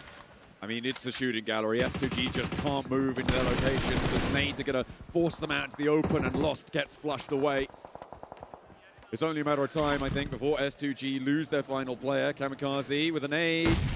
Oh, okay. Goes the other side of the burnt out vehicle. In the meantime, BTR trying to find their way in on the north side. We've also got that duo from Ulf and TT Project out on that east edge. With 6 elims already, Blank, they're looking to go further than 11th place. They could go much further. And with just how close the scorings are, we keep saying it, but anyone could be anywhere on this table. As GK makes their way up towards 37 points, I think the Pandem's the only team that's really struggling to remove themselves from that 16th place right now. Need a shovel and a pickaxe to do that.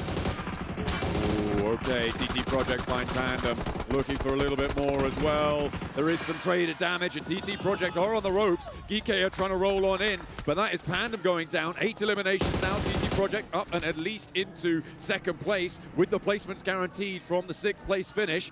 They will be jumping up to be fairly neck and neck with Furia, and maybe a little bit further over that as well. Nades over the top, and TT Project are piecing themselves back together. GK stall their engines on the roller.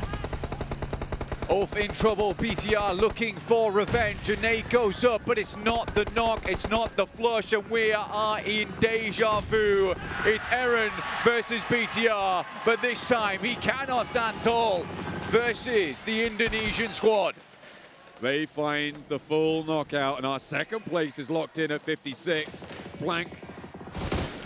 The angle of this points table is just so flat. It is absolutely incredible stuff. GK are going to be into this one late. BTR could potentially jump up into the 40-point bracket with this match. I think TT Project is the only team that, if they win, could keep things a little bit more sloped. But on the east side, they're cut out of this next circle. BTR going to make this work. It's tough ground to play off the back of, and Neos with some fantastic shots. He has been a real blessing to this squad so far. An Effect finally finding some of that insane fragging power that we maybe lost from him in the past. They're going in. They're going to look for the crash. Over towards BTR, they know they soften them up. Racy needs to pull one out, does so, but the forward pin cannot find it. Sticks it on the back line, and that is TT Project down. They jump up the tables a little bit, but now the back page has a battle on their hands. Who's going to jump up and be neck and neck with literally everybody else? 2 T's, sad crying face there coming through from Project. 4 teams left alive. S2G, E-Arena currently on 45 points, a team that could jump up towards 2nd place on this game. That a dominant hold over towards this compound for the longest time now. E-Arena have not let it slip. GK are going to go for the descent though. Kamikaze could be in the way as well. They'll clear him out very, very quickly. S2G not providing any more boundary, no more buffer for them. 3 players already in, 4 players now for GK. They fully regroup. BTR willing to let this happen. And they are, to be fair, not in a terrible spot. The shack that they have, they can start to move out. With GK gone from that high ground position, they can start to extend a lot more effectively. For E-Arena, I was just about to bring this up, but the amount of teams that they've had to rebuff from this spot means that utility is low. GK on the other hand, 15 nades, the 2 from E-Arena. All they have to do right now is weather the storm. Arena 5 eliminations, BTR with 7, EK with 4. Anyone with a chicken dinner would push themselves up towards that 40-50 point boundary. BTR the furthest from it. This is exactly what I wanted from BTR with GK off of that high ground. They have spread out flank. They have put a wall against this fight, and this circle helps them out with that pursuit. BTR moving forward, seeking no trepidation in these final moments of the match. Looking to take control! Out of the 2 nades that they have left, 1 is a double, and they open up strongly over towards GK. They may have no more explosives left in hand, but they can get the job done with just the weaponry. Joker goes down though for E-Arena. Can BTR pull one out the back? No, they're getting flexed on by GK as well. Razy keeps them alive. On the outside, E-Arena cannot go through. That is GK down. BTR need to pull this res back fast. They need to get this healing done. E-Arena are on 3, and Razy's hiding in the grass. The ghillie suit's there. Spots one on the roll around. Needs to keep his team safe. Foreman steps out, and there's the knock. But there's no teammates left. We're back to back here from the bushes in the ghillie. BTR looking to do it again on the main stage. Another nade over the top, and Razy goes low, goes lower. 6 first aids in pocket, but there's another nade. Razak falls, and the last nade from the arena will be able to close it down. BTR gave them a good challenge there, but it was the compound on the southwest side that E-Arena held their nerve, and put themselves in the full lobby tiebreaker that sits beneath 4 Thrives. Ryzen's reincarnation, Razy, not quite able to do it at the end there. But for E-Arena, what a fantastic game from them. Schweppes tasting a little bit of that glory from the past. With a very, very nice match. And E-Arena up to around about 60 points there at the end of this one. But it's still a far cry away from the 92. This lobby is just so close. If you completely forget about 4 Thrives. Second place, EWC points, money, all of these can change at the drop of a hat, at the drop of a pin, maybe. Everybody has got a challenge. Everybody has a goal set in their eyes. For E-Arena, they're one step closer, but everybody else, they need to step up to match it. 4 Thrives could take it all home now, and every match counts.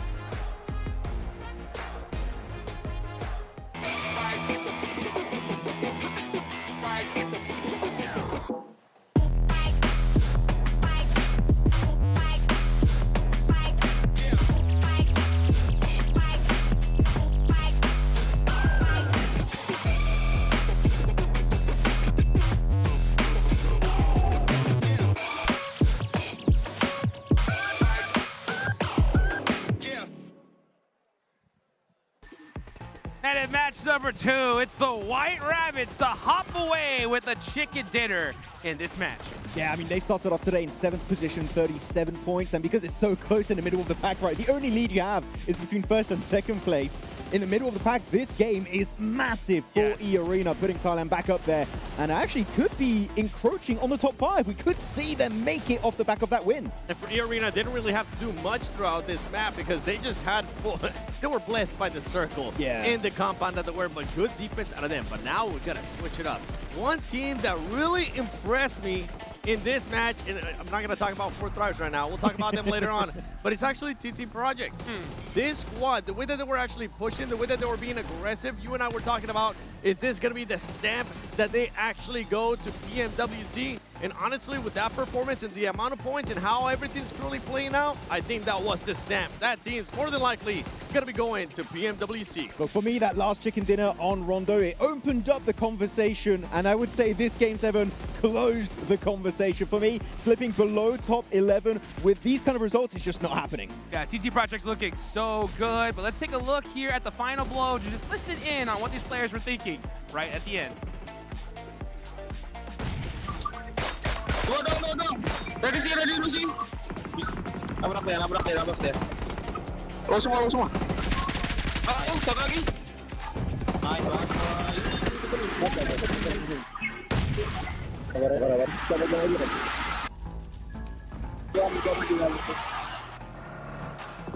Sabaran. Kenok dia kan.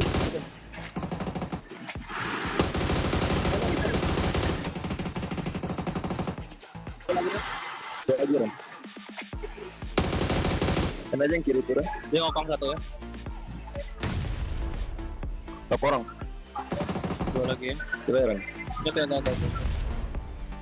And the crowd was going nuts there at the end because Razy from BTR was making some plays here, 7. He really was, and for BTR, once again, continuing on the trend that I expect out of them throughout this whole game, throughout this whole day. Pure aggression, but I gotta take a second to give some props there to Schweppes. I mean, this man has been doing it for quite a minute, still putting up the numbers, even here with the different team of E-Arena. 5 eliminations. I mean, I've heard people say since PMWI, Vampire fell off, except for Schweppes. That's right. The guy is still in the convo to this day and still doing it, putting up big numbers. And he's not doing it with Tony K. Now he's doing it with Turney K. That's right. Oh, an imposter. Schweppes is out here gaming. And, you know, speaking of gaming, boys, We're going into match number 3 because 4 Thrives were taken out. And I think with that match, after they just took out Aurora, I think S2G was like, we got to take this team out now. Yeah, they just sent it around their position, but it took so many teams. That's what I was going to say. 4 Thrives. Well, initially, you had the side of Aurora sending it. Then you had Pandem. I feel like they felt the aura and were like, oh, we're not going to fully commit to it. And then S2G send it. TT Project third partying from a distance. It took 4 squad 7s to eliminate 4 Thrives. I think it's unbelievable. I think we're going to be expecting that pretty much throughout the whole day. And if that is going to be happening, it's going to open the door to some of the other squads. It might be, in a way, unlikely that we see 4 Thrives get past in regards to those points, but something that our amazing casters, they bring up is that Smash Zone is just 92 points.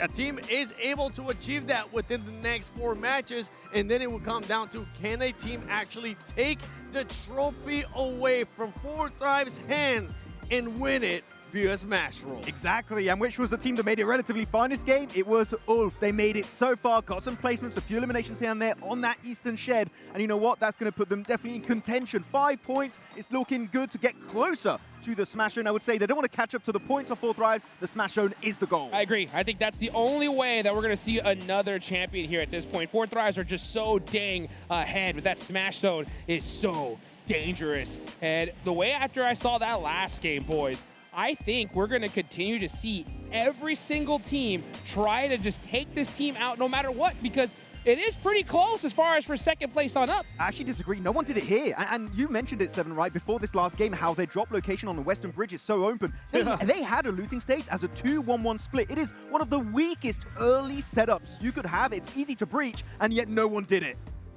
Yeah, I don't think as we take a look here at the leaderboards, hot dropping 4 Thrives is going to be tough. But if you see them in the elimination feed, maybe you hunt them down. But as you take a look at the leaderboards, look at the rest of the teams here, Seven. That is not a huge point grab. Yeah. TT Project, honestly, I am so impressed by this squad. They started off the day in 14th place. Guess what? They said, we'll make up 10 points in just 2 matches. Boy, don't worry about it. They're now up in 4th place. The Vicious, I know you're currently watching this and you're hating it.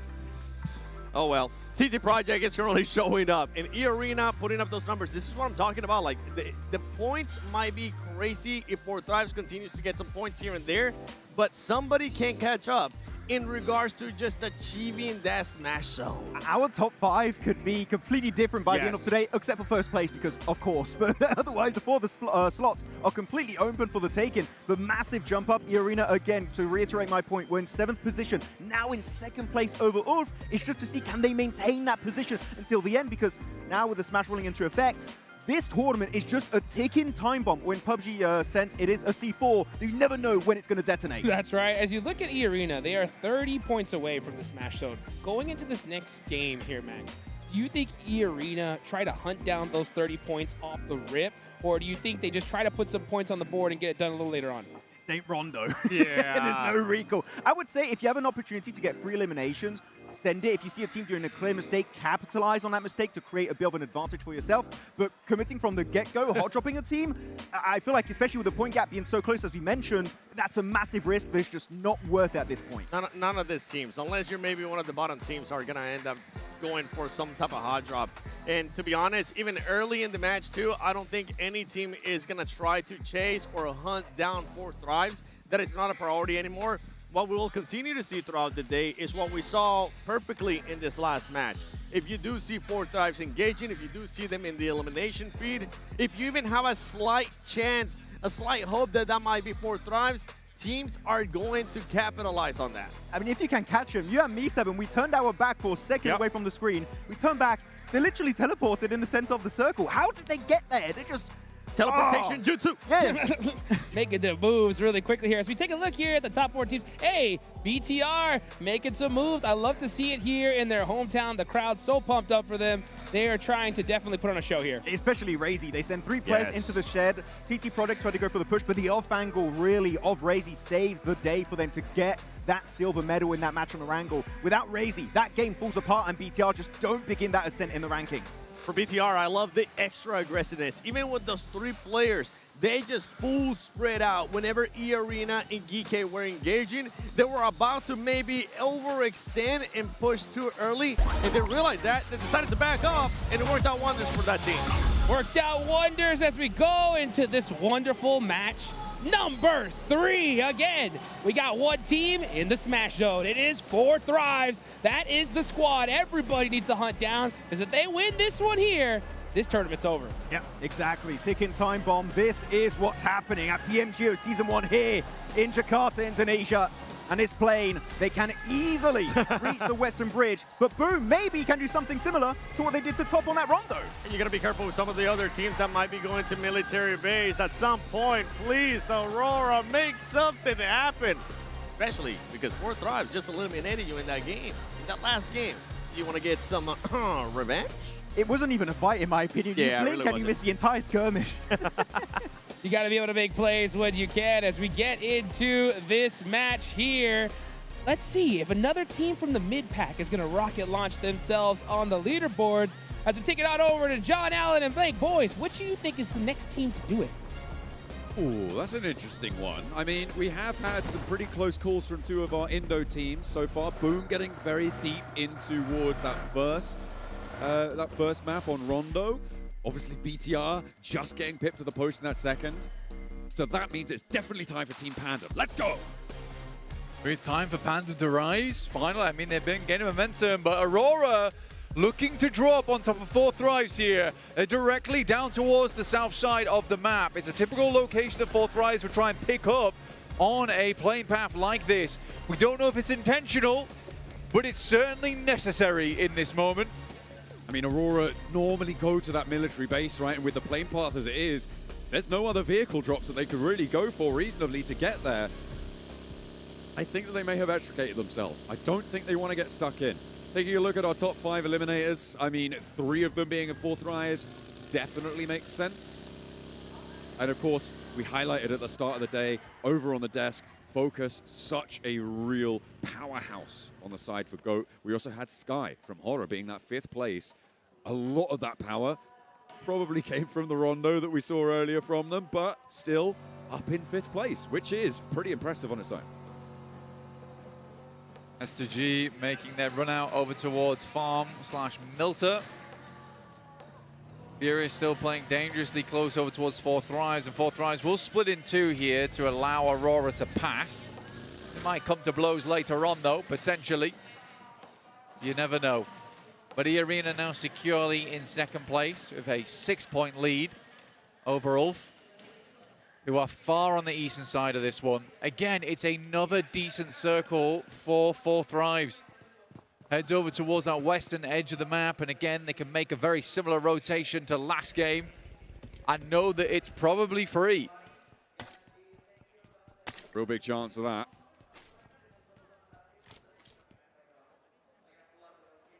Circle, a lot more north-leaning though, so it does give areas like Everest, like Hospital, some credence, right? So for E-Arena, they can be playing in that sort of area. Rotating in from the north side also going to be a little bit easier for teams like BTR, for teams like GOAT Team, who are all the way out in Kameshki and Stalba right now.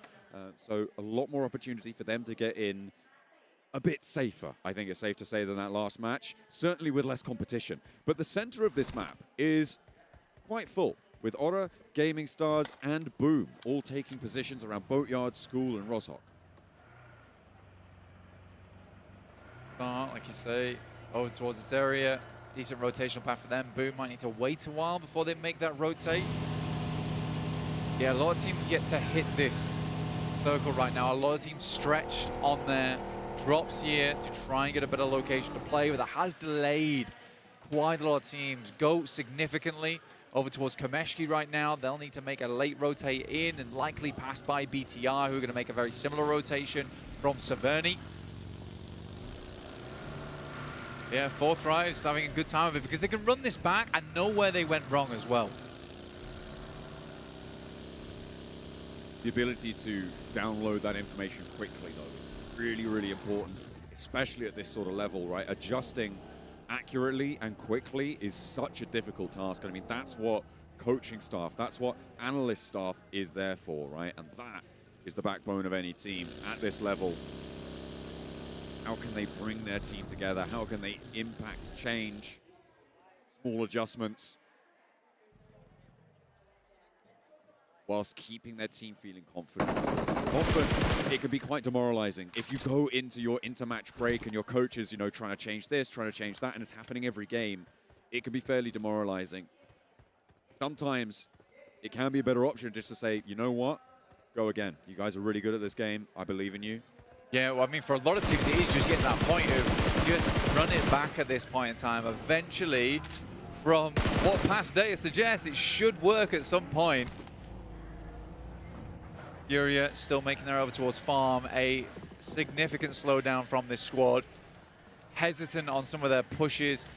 There's a squad that has that incredible aggression available to them, but right now the rage is suppressed during these matches. Horror rotating on a very, very close angle to Boom. With no fear getting ahead here, might just be able to set up the barricade for Boom.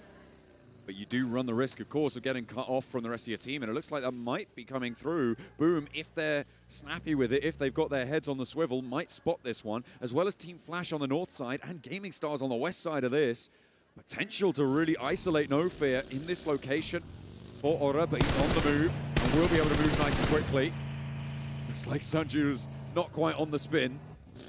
Sleepy is able to give him the 360. Rolling over and makes him do a trick. Boom not able to get the point. Yeah, some instant backup there coming through. Over towards Boom. They know they need to do so much here. And they know they're so close at that 50-point margin towards the top side of the lobby. It's been a long, long time since we've had 7 points between the likes of 10th place to 3rd. I mean, at this point with a chicken dinner, everyone from, I mean, even realistically, 14th with Aura with a chicken dinner could be in 2nd place at the end of this game.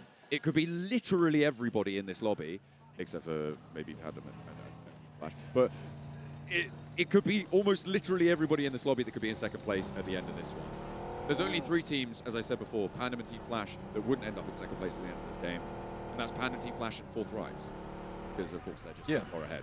It's absolutely brutal this late in the day, this late in this tournament, to have such a volatile standing. We talk so much about how having 6 games in a day could be difficult, and it might be made, but we guarantee a 4th here if Falak goes down. Who's that getting spotted them out? I think, is it TT Project on the north side? Yeah, it's from the God compound. They currently have a nice little angle over towards Falak. Really good eyes on coming through from Effect. Knock him inside of the hovercraft and get gone. A good vehicle to keep your player up, but Ephius moves up, puts a bunch of damage in. TT Project, they will have seen who dropped down the elimination feed there and might be a little bit hungrier for this one, because remember, TT Project trying to push themselves as far up as possible. One step too far forwards, because that'll happen. Ephius goes down. Cypher keeping them safe, and Anchor on that southwest side. This fight is very isolated. The circle goes back to where we were before. Blank goes a lot further south, helps out 4 Thrives on the southwest side if they can get themselves back together and back off TT Project. They can line the north side of Quarry. They don't need to teleport this time.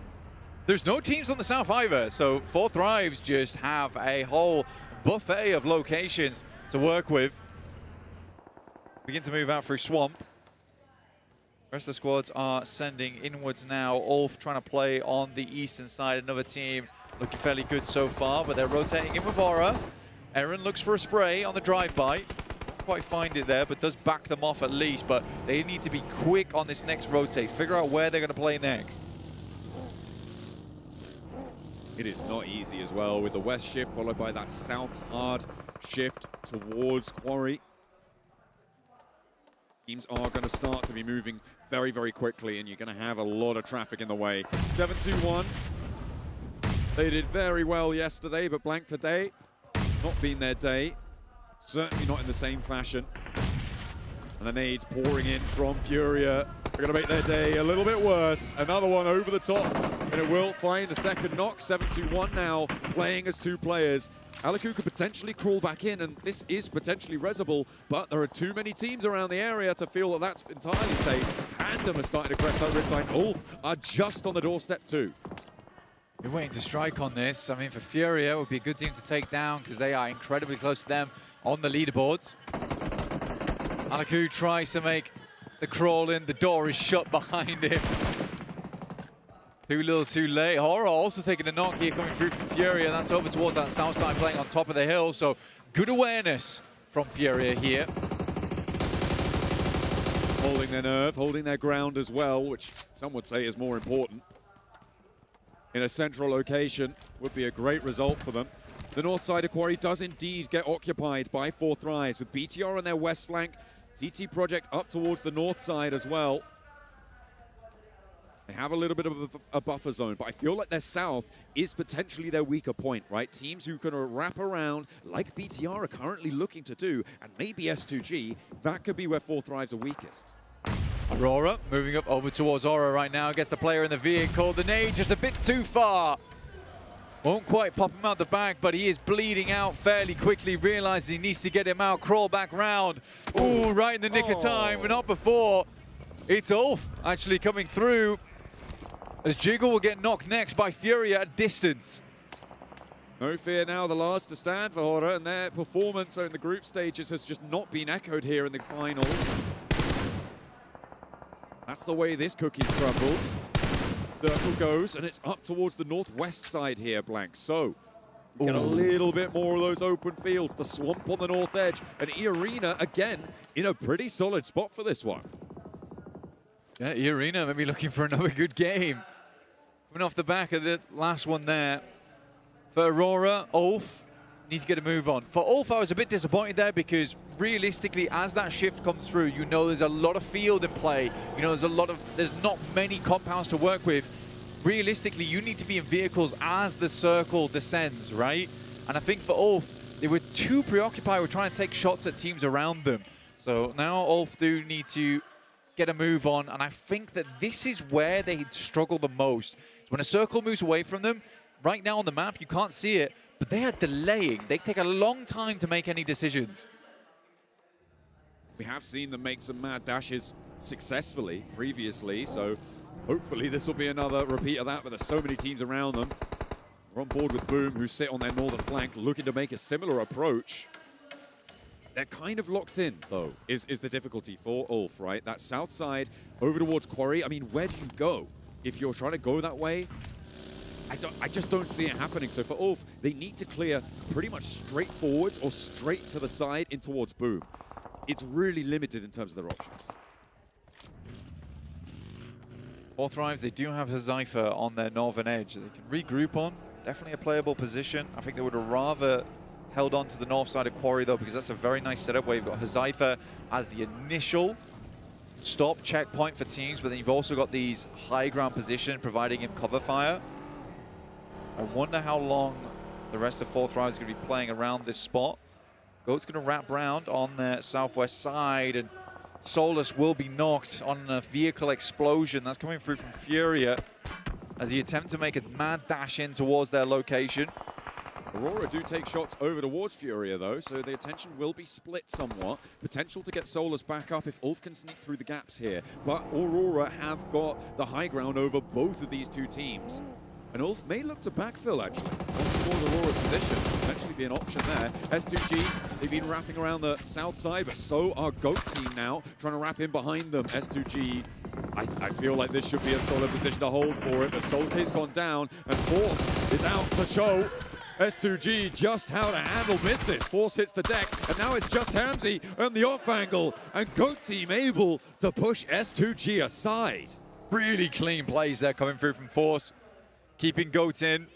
4 Thrives were potentially looking to ride over towards that location, but end up stopping short. The Flash finding shots over towards Boom.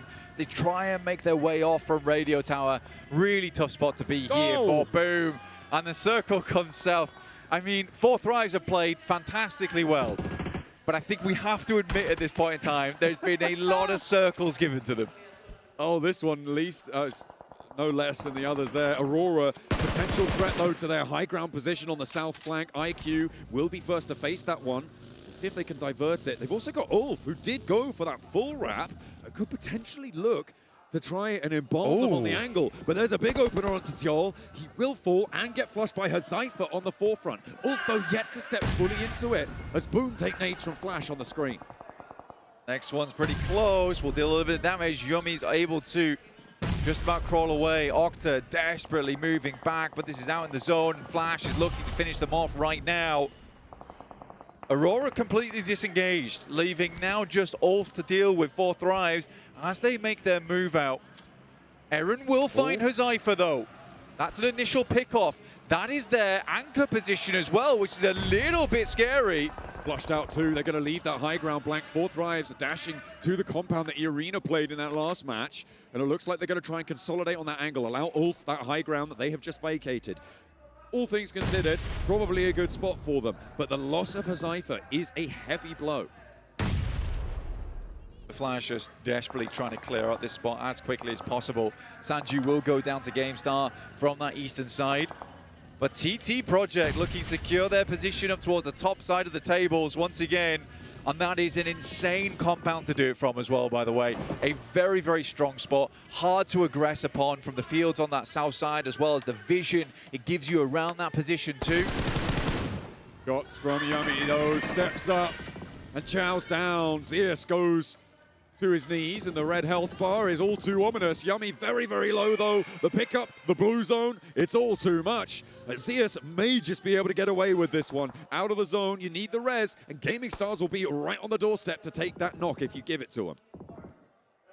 We get ourselves a bit of a bird's eye on this location. You can see for Ulf, it doesn't look pretty. They have this full surround on this one, but where do they play into? 4 Thrives can happily play this spot for quite a while. Aurora looks to peek their nose back in alongside with Fury on that eastern side. But TT Project, with this compound being so central, it is such a good spot to play. Go will find a shot over towards Ketch. Remember, they're playing a 3-man split at the moment, so unlikely that Scarface picks Ketch back up again. That's going to be really nasty for Ulf. Nice little pick up there for Gaming Stars. Over towards Team Flash. On the first knock, the second is there as well. Rolex and Zeus will fall down. I don't see Flash getting into this one any deeper. Swash scraping up there with the blue zone, looking for those flashes. Gaming Stars adding to their tally. 4 eliminations now on the north side. They're going to have to push a little bit further south with the circle crunching them in. Win solo now, surviving. But maybe not for much longer, under the pressure from E-Arena, who have been hiding in this location for quite a while, Blank, despite being in a great spot earlier on. Yeah, we're just delaying things out again with the way that the circle has gone north, south, and then hard south again. I think for E-Arena, it's been a bit of a tough decision to make on where they want to play this from, and I think for them, it is the best thing to do to hold out on this northern side, try and clear that out as much as possible. But for TT Project, how do they lose this game? It will have to be a massive fumble from them. And I'm eating nades from Geeky. There's a lot of damage coming through. I think TT Project might have angles on it as well. This south edge is just going to brutalize Pandem down on the roadside. He's rolling around, but Leon's just not able to get anything done. Steps forwards and immediately peppered with more and more bullets, but they said they're going full on in, and it's just not going to work out. Leon goes down, gets flushed almost immediately, and Geeky will hold on this eastern side. They will have to go further west, but they're more than happy to add these points to their tally. Why not? TT Project also have angles over towards this one. Like I said, it just has the full surround sound system on the angles for every player inside of this lobby. Very difficult to deal with them on this. Scarface will find a shot. Somehow, Ulf has managed to get back up to 3. That is a tricky rollout for them. Wow. They have made it happen. 4 Thrives, importantly, will have to move. The circle completely cuts out that compound now. But for a lot of our teams, they are slowly getting up towards that 80-point mark now. Furia trying to roll on in, will get rid of the last player from Team Flash at the cost of Ayala. I'm thinking, Blank, TT Project is one of the teams that can win this short. I feel like the only outside chance here is BTR on the western side. With the 4 players that they've got, they can be very flexible. They can use those roadsides to potentially cover themselves off from TT Project. Everybody else is playing TT's game. BTR are waiting for this opportunity to play their own. Try and get the lineup. Fourth Thrives, a little bit of a slow push out from this one. You start to wonder, is the pressure getting to them, or are they just comfortable knowing that they are so far ahead that they don't need all that much to succeed as Aura sends in, but it's a missed spray. Finally, they find the player, but it looked messy. Pop on a sliver of HP, will stay alive, pops the first aids there, a resupply on the crate as well, will pick them back up. The southwest side looks good, but BTR might have angles. Maybe not anymore though, because Reefus with the refrag onto Razak, and BTR should look for this revive as well. Axel moving down towards the south side to just bolster that position, go for the assist. Meanwhile on the north, the arena potentially getting flexed out on by Gaming Stars as Fourth Thrives make their push. This is their chance to take down Ulf. They're at the open field and IQ goes down first. Catch, will catch him. And now Falak and T24. A 2-point needed to punch all the way through. Going the distance may just be too much for them. But they can certainly put more points on the board if they get this done. Ketch spotted, the nade goes long, it's off towards the side, and he's spotted. Fourth Thrives falling here for Ulf. They spot them in the elimination feed, and they will force this engagement. They know they have to do it to stay in contention, but in comes Aurora from that northwest edge, and suddenly Ulf's in a tricky position. They may have slowed Fourth Thrives, but Aurora look to mount the summit here. Seven's been looking for their ascension for a long, long time, but with 3 players in their position, I mean, it's possible this game. It's still going to be difficult with the circle. T24 steps up, long nade over towards Aaron's side, but it bounces awkwardly. Aaron lives on the tiniest portion of HP. Second nade might just do the trick here, but goes short on this one. They have an idea where these lobs are coming from now as he moves up through the field. Ulf should know the Fourth Thrives isn't done yet, but they're worried about Aurora on their northwest side. Well, they should be. T24 crawling forwards, I liked it. I don't imagine there's too many more nades that that Ulf either have or want to use in this location. They're really trapped. They can't afford to be dropping too much.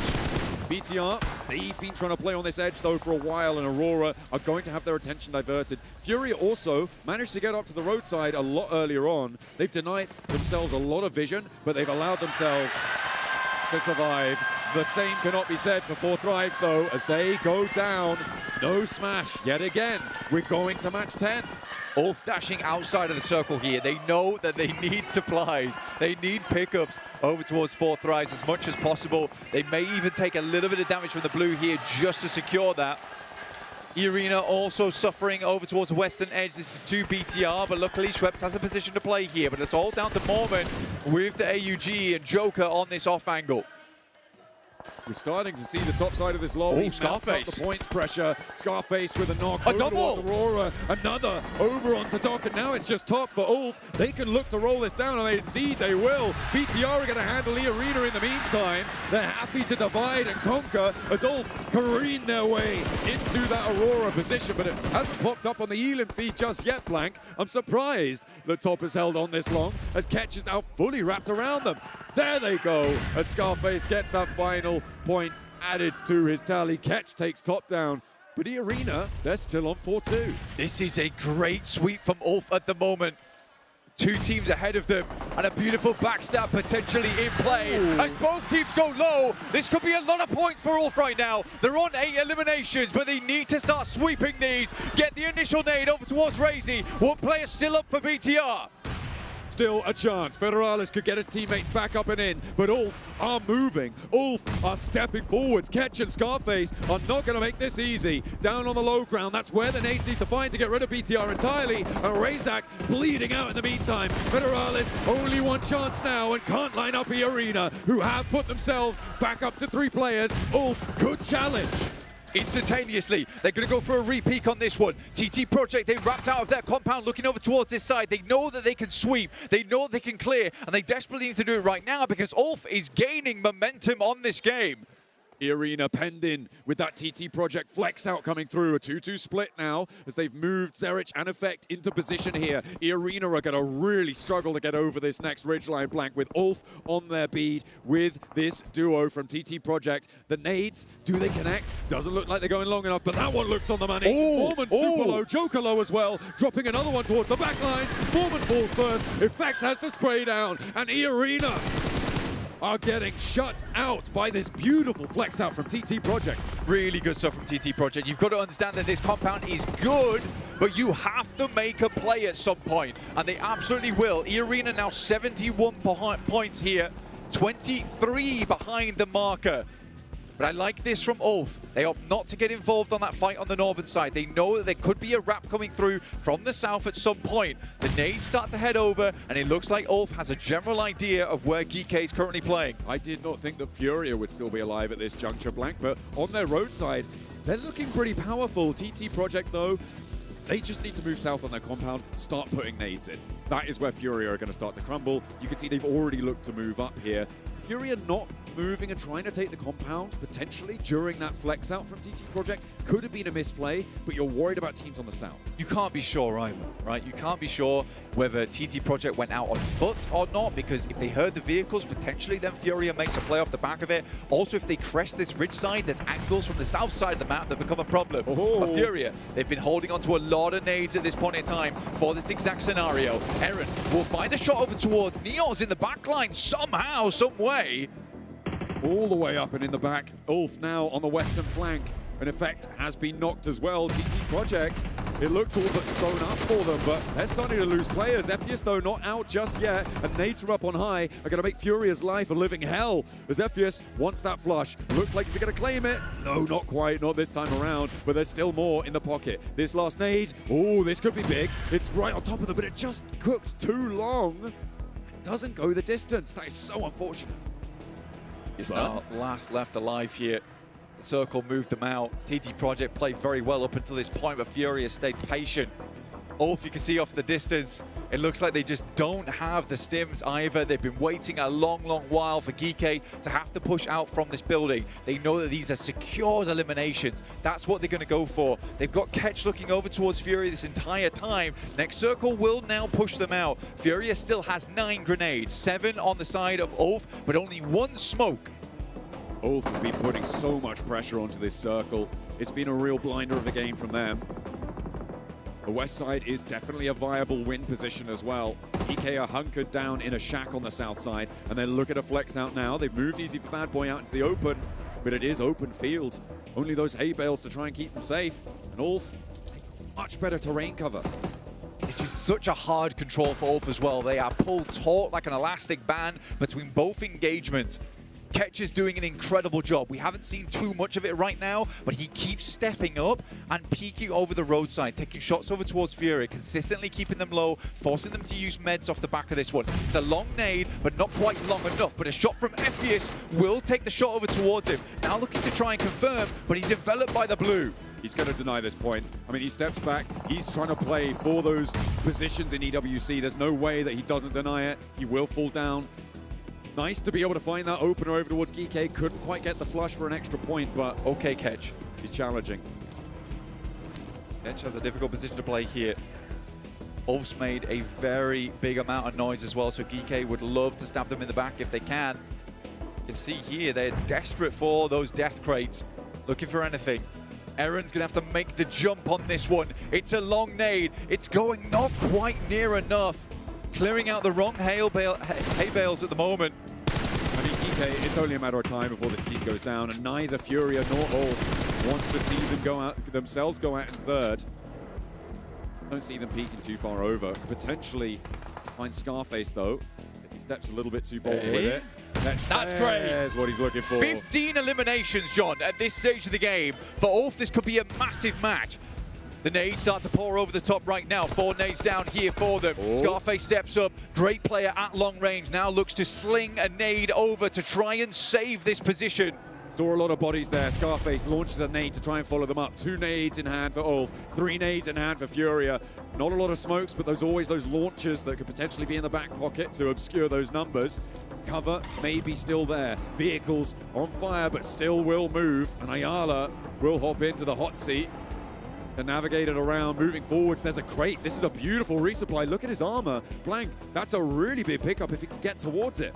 Ketch sends a nade over towards Egon. It's on target. We're into a 3v3. Ulf looking for a ginormous game to even the tide versus 4 Thrives. And a potential here, a 2 versus 3 now. Furia, Ayala and Chief now, the last 2 to stand. They find Scarface. They even the numbers once more. Brazil and Turkey. They've been at war for a while, Blank, over PUBG Mobile over the years. But here we see pitch battle, and it is all up to the man of the hour. For Turkey, for Ulf, it's Eren in a 1v2. Chief in the back line is low. Ayala stepping up to the crate, wants the resupply. And Brazil bounced them away from the chicken dinner. And despite everything, Ulf's not able to finish on that one. Furia, though, will get themselves a 10-pointer.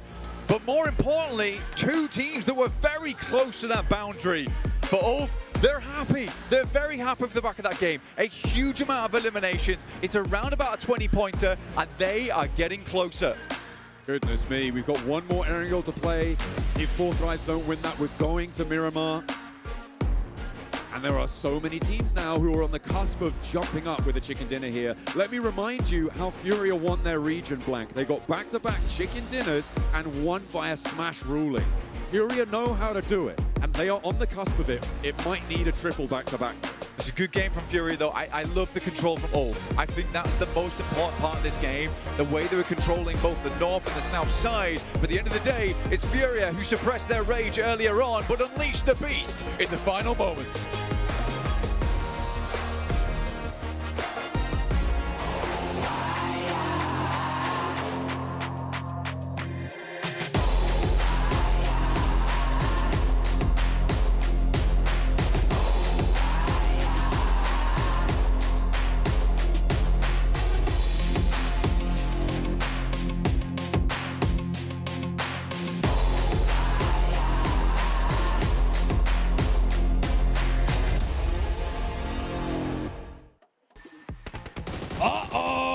With 4 Thrives going out early and second through 5th place up in the late game, we just might have a tournament on our hands here, buddies. I can't wait to see that overall, because a lot of these teams that needed to close the gap to the Smash Zone have done so. Can they do even more to reach the threshold before match 6? It's a race now. The race is on to become the PMGO Season 1 champion.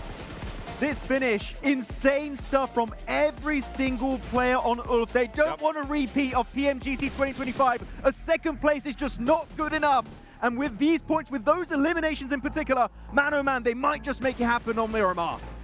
Massive game, and it couldn't have happened at a better time, because just like you mentioned, Seven, if one of these teams wants to take away this tournament via Smash, that means they have to get 92 points by that 5th match. And with that game from Ulf, Furia as well, they're getting mighty close.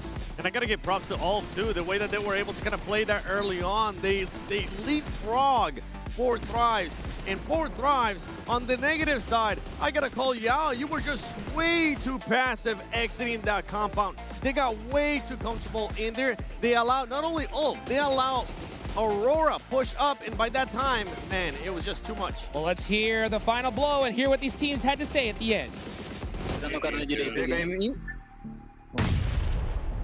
Tá aqui assim, ó. Aí, tá no aberto, pera. Deitar no aberto. Levantou. Direita aqui, chefe. Direita bem, foi aberto. Ih, não sei, não é você. Puxei pino. Tá vendo ele, vocês? Não. Ele já bateu em mim. Tem só um pino. Entrou aberto esquerda. Zero vida. Sai, troca pro gás. Vem em direção da ela. Vou direita. Oh man, you can hear the intensity in their voice, Max, as we get here to the winner chicken dinner team stats, and Silence leading the charge with 4. Yeah, no, really good play from Silence. I feel like the DP28 is slowly making a resurgence. So many players, Silence in particular, loves playing with the DP28. One player of TT Project also was using that at the very end inside of God Compound. So that weapon looking really strong alongside the likes of the M4 and the Organ, of course, the S12K. But everyone here doing great. And Ayala, again, putting up big numbers. 3 eliminations for himself. This is what I've been wanting to see out of Furia for quite a minute, especially after that first game, the first couple of games yesterday. But for this squad, the way that they were able to play that circle, holding off TT Project, and making sure that they got some angles on GK as well, spreading out, it worked out wonders for them and ultimately gave them the win. And take a look at the match MVP here. It's Catch with 10. 10 elimination. Oh, I am getting the Fireflux vibes right now. I'm loving what we're seeing, and it's good to see Eren was doing a lot of heavy carrying at the very start. No, the team has stepped up alongside him. Now it's going to be Ketch. We also saw some good presence from Scarface in that game, so they're in full swing of things. And as I said earlier here, 2nd place, just like PMGC 2025, is just not cutting it for them. It's not the first time Turkey would end up winning a championship in Indonesia. Here, yes. Especially in Jakarta. So for Thrives, you got to watch out. These teams are going to start catching up in regards to reaching that threshold for the Smash Zone. Oh, for Thrives, indeed. Need to be careful here because things are getting dangerous. You got Scarface there getting 5 eliminations as well. And it's so crazy to just see so many teams right below Four Thrives do so well in this match. Yeah, that point threshold is going to close between the Smash Zone and those squads. By the way, a bit of a zoo here. You got a wolf, you've got a tiger, and a panther. And then the other one, you have a rabbit. So you're like a little bit of a mix in on there that. you go, a lot of animals. Yeah, but very Western. Looking at the rotations here, of course, TT Project didn't have to really move too much, but playing God Compound, it is called God Compound for a reason. But the way that they were able to push up on E-Arena, especially early on, the 2-2 split that they had, make sure that they fully eliminated E-Arena. Sometimes you get to, if you're a team that gets blessed by the circle like TT Project did, they get too used to it. You'll end up seeing it here at one point where TT just ends up splitting. Yeah, no, you're going to see actually the way they push onto E-Arena, as you say, they're going to go there, 2-2 split, fully regroup to eliminate E-Arena, and then they instantly pivot right back. Sure, the circle does not favor them, but if they want to keep a hold on God Compound, that is exactly how you do it. So sure, it's not a TT Project chicken dinner, but still a very good attempt on a wrangle. Ooh, you said earlier, Seven, that you thought Aurora was waving the white flag. Well, Ulf and Furia, they're waving a green one because it's just go, go, go. Especially when we saw that southern shift, right? Four Thrives, everybody popped off because we thought that they were going to be pretty blessed, but they went out and these two teams crushed it. Instead of a green one, they might be waving that red one because look at those eliminations. Ulf with the 17 elims, Furia with the 11. These squads are starting to perform. TT Project, the biggest surprise for me throughout today. Remember, they started off the day in 14th place. Where are they going to be now in the overall? How close are you going to be to that Smash Zone and making sure you become available to win via Smash? Aurora, sadly, as my pick for being the champions, it just doesn't look like it's going to be happening. If they can't play their game from the get-go, they just crumble apart instantly. What a good push from Ulf again, but it wasn't even a fighting chance for them to get re-engaged in that conversation. So Aurora losing all of that steam. Let's take a look here. Let's take a look here. Oh! 3 teams with 70 points. 92 is the goal, and they got 2 matches in order to do it. I think for Ulf, they might be able to do that in the next match. All they would need is just 13 points. If you're looking at Furia, they're going to be looking along the lines of what John was saying. They need a back-to-back win if they want to achieve that Smash Zone by Game 5. In E-Arena, it's not far away. TT Project, too. There's so many options here. Just don't forget, for everybody posting online. Yeah, I was checking out Instagram. Everyone is posting, congratulations, Four Thrives, you're the champions.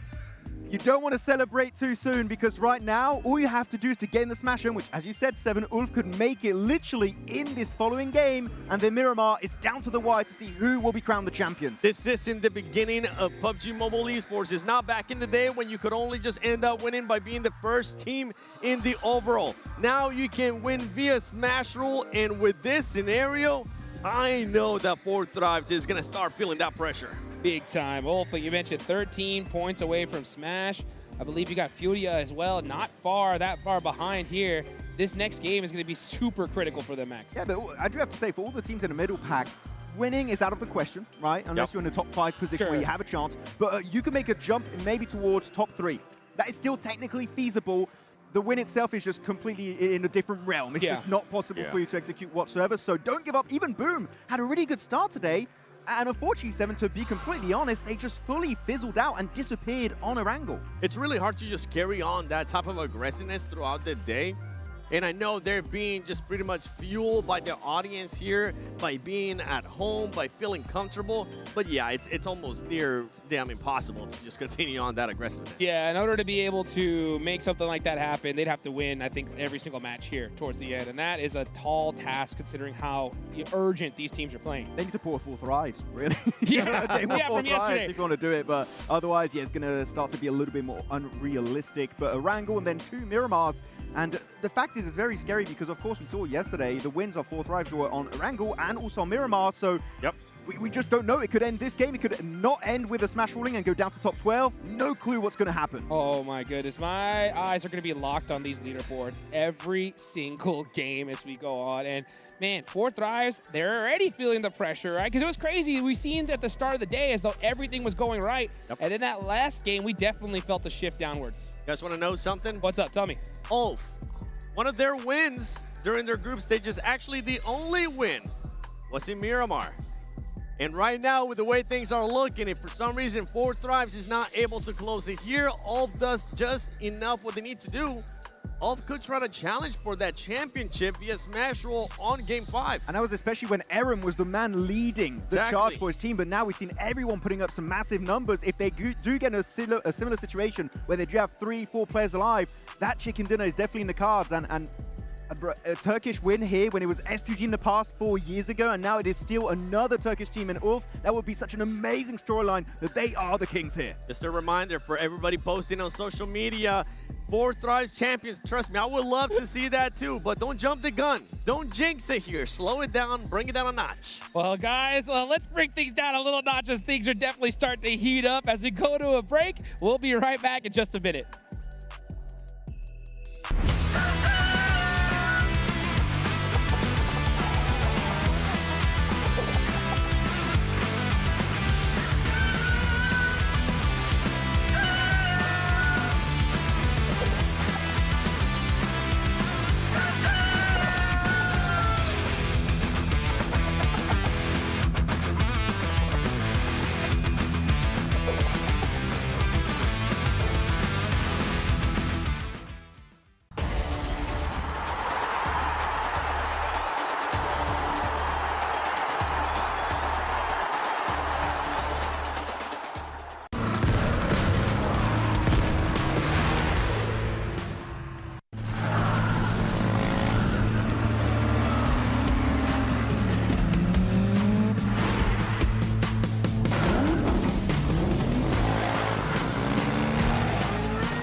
Dark arts, black magic, can handle it, can have it, feel the power, feel the force, we attack it. Dark arts, black magic, one shot for maximum damage, feel the power, feel the force, we attack it.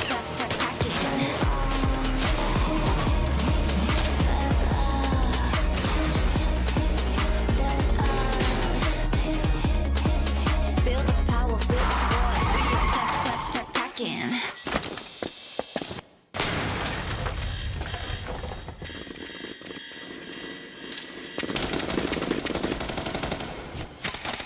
Dark arts, black magic, one shot for maximum damage, feel the power, feel the force, we attacking.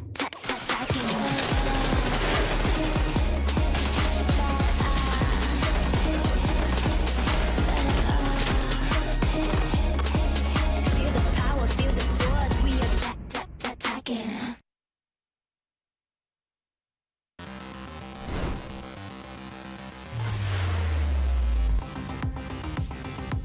what a meaningless struggle. I will still pray for you.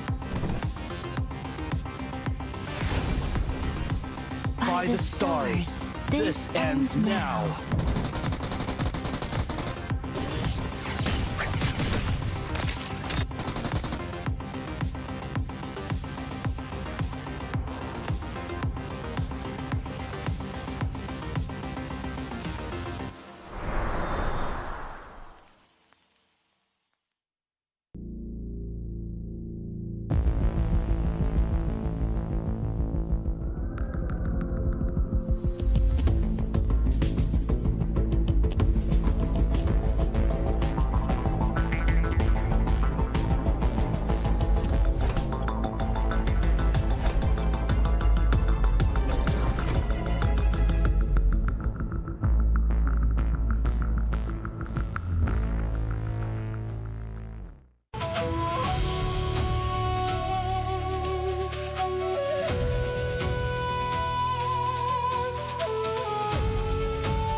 Ground again and again and again. Every single time we see them on this stage, they deliver. But it doesn't stop there. It builds up. Anticipation keeps on going. Every team delivers chicken dinners. That was delicious. They're going to have a great shot here, but they're going for the wraparound. And all it takes is one good connection. Another nade goes in. It's going to be good. Is it going to be good? Yes, it is.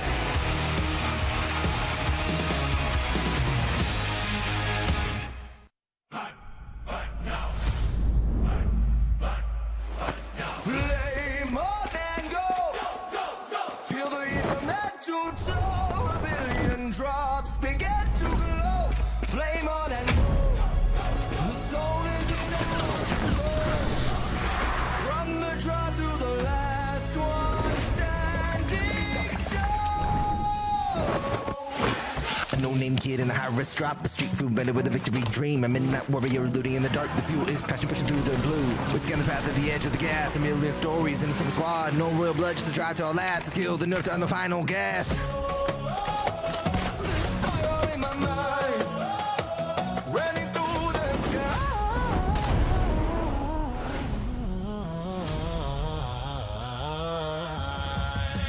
Play more than go. Feel the heat from head to toe. A billion drops begin to glow. Play more than go. The soul is in our control. Play more than go. The soul is in our control. From the draw to the last one standing show. Play more.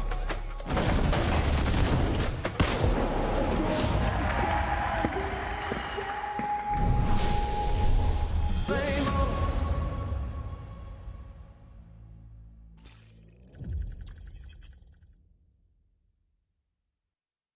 Welcome back, everybody, to the 2026 PUBG Mobile Global Open Season 1 live here in Jakarta, Indonesia. We've officially reached the halfway point of today. 3 more matches left to go, or maybe, right? And this tournament is over. Don't know what's going to happen. Literally, we don't know. We both have a prediction that it's going to end on this next match. Yes. And there's only one team that could win it this next match.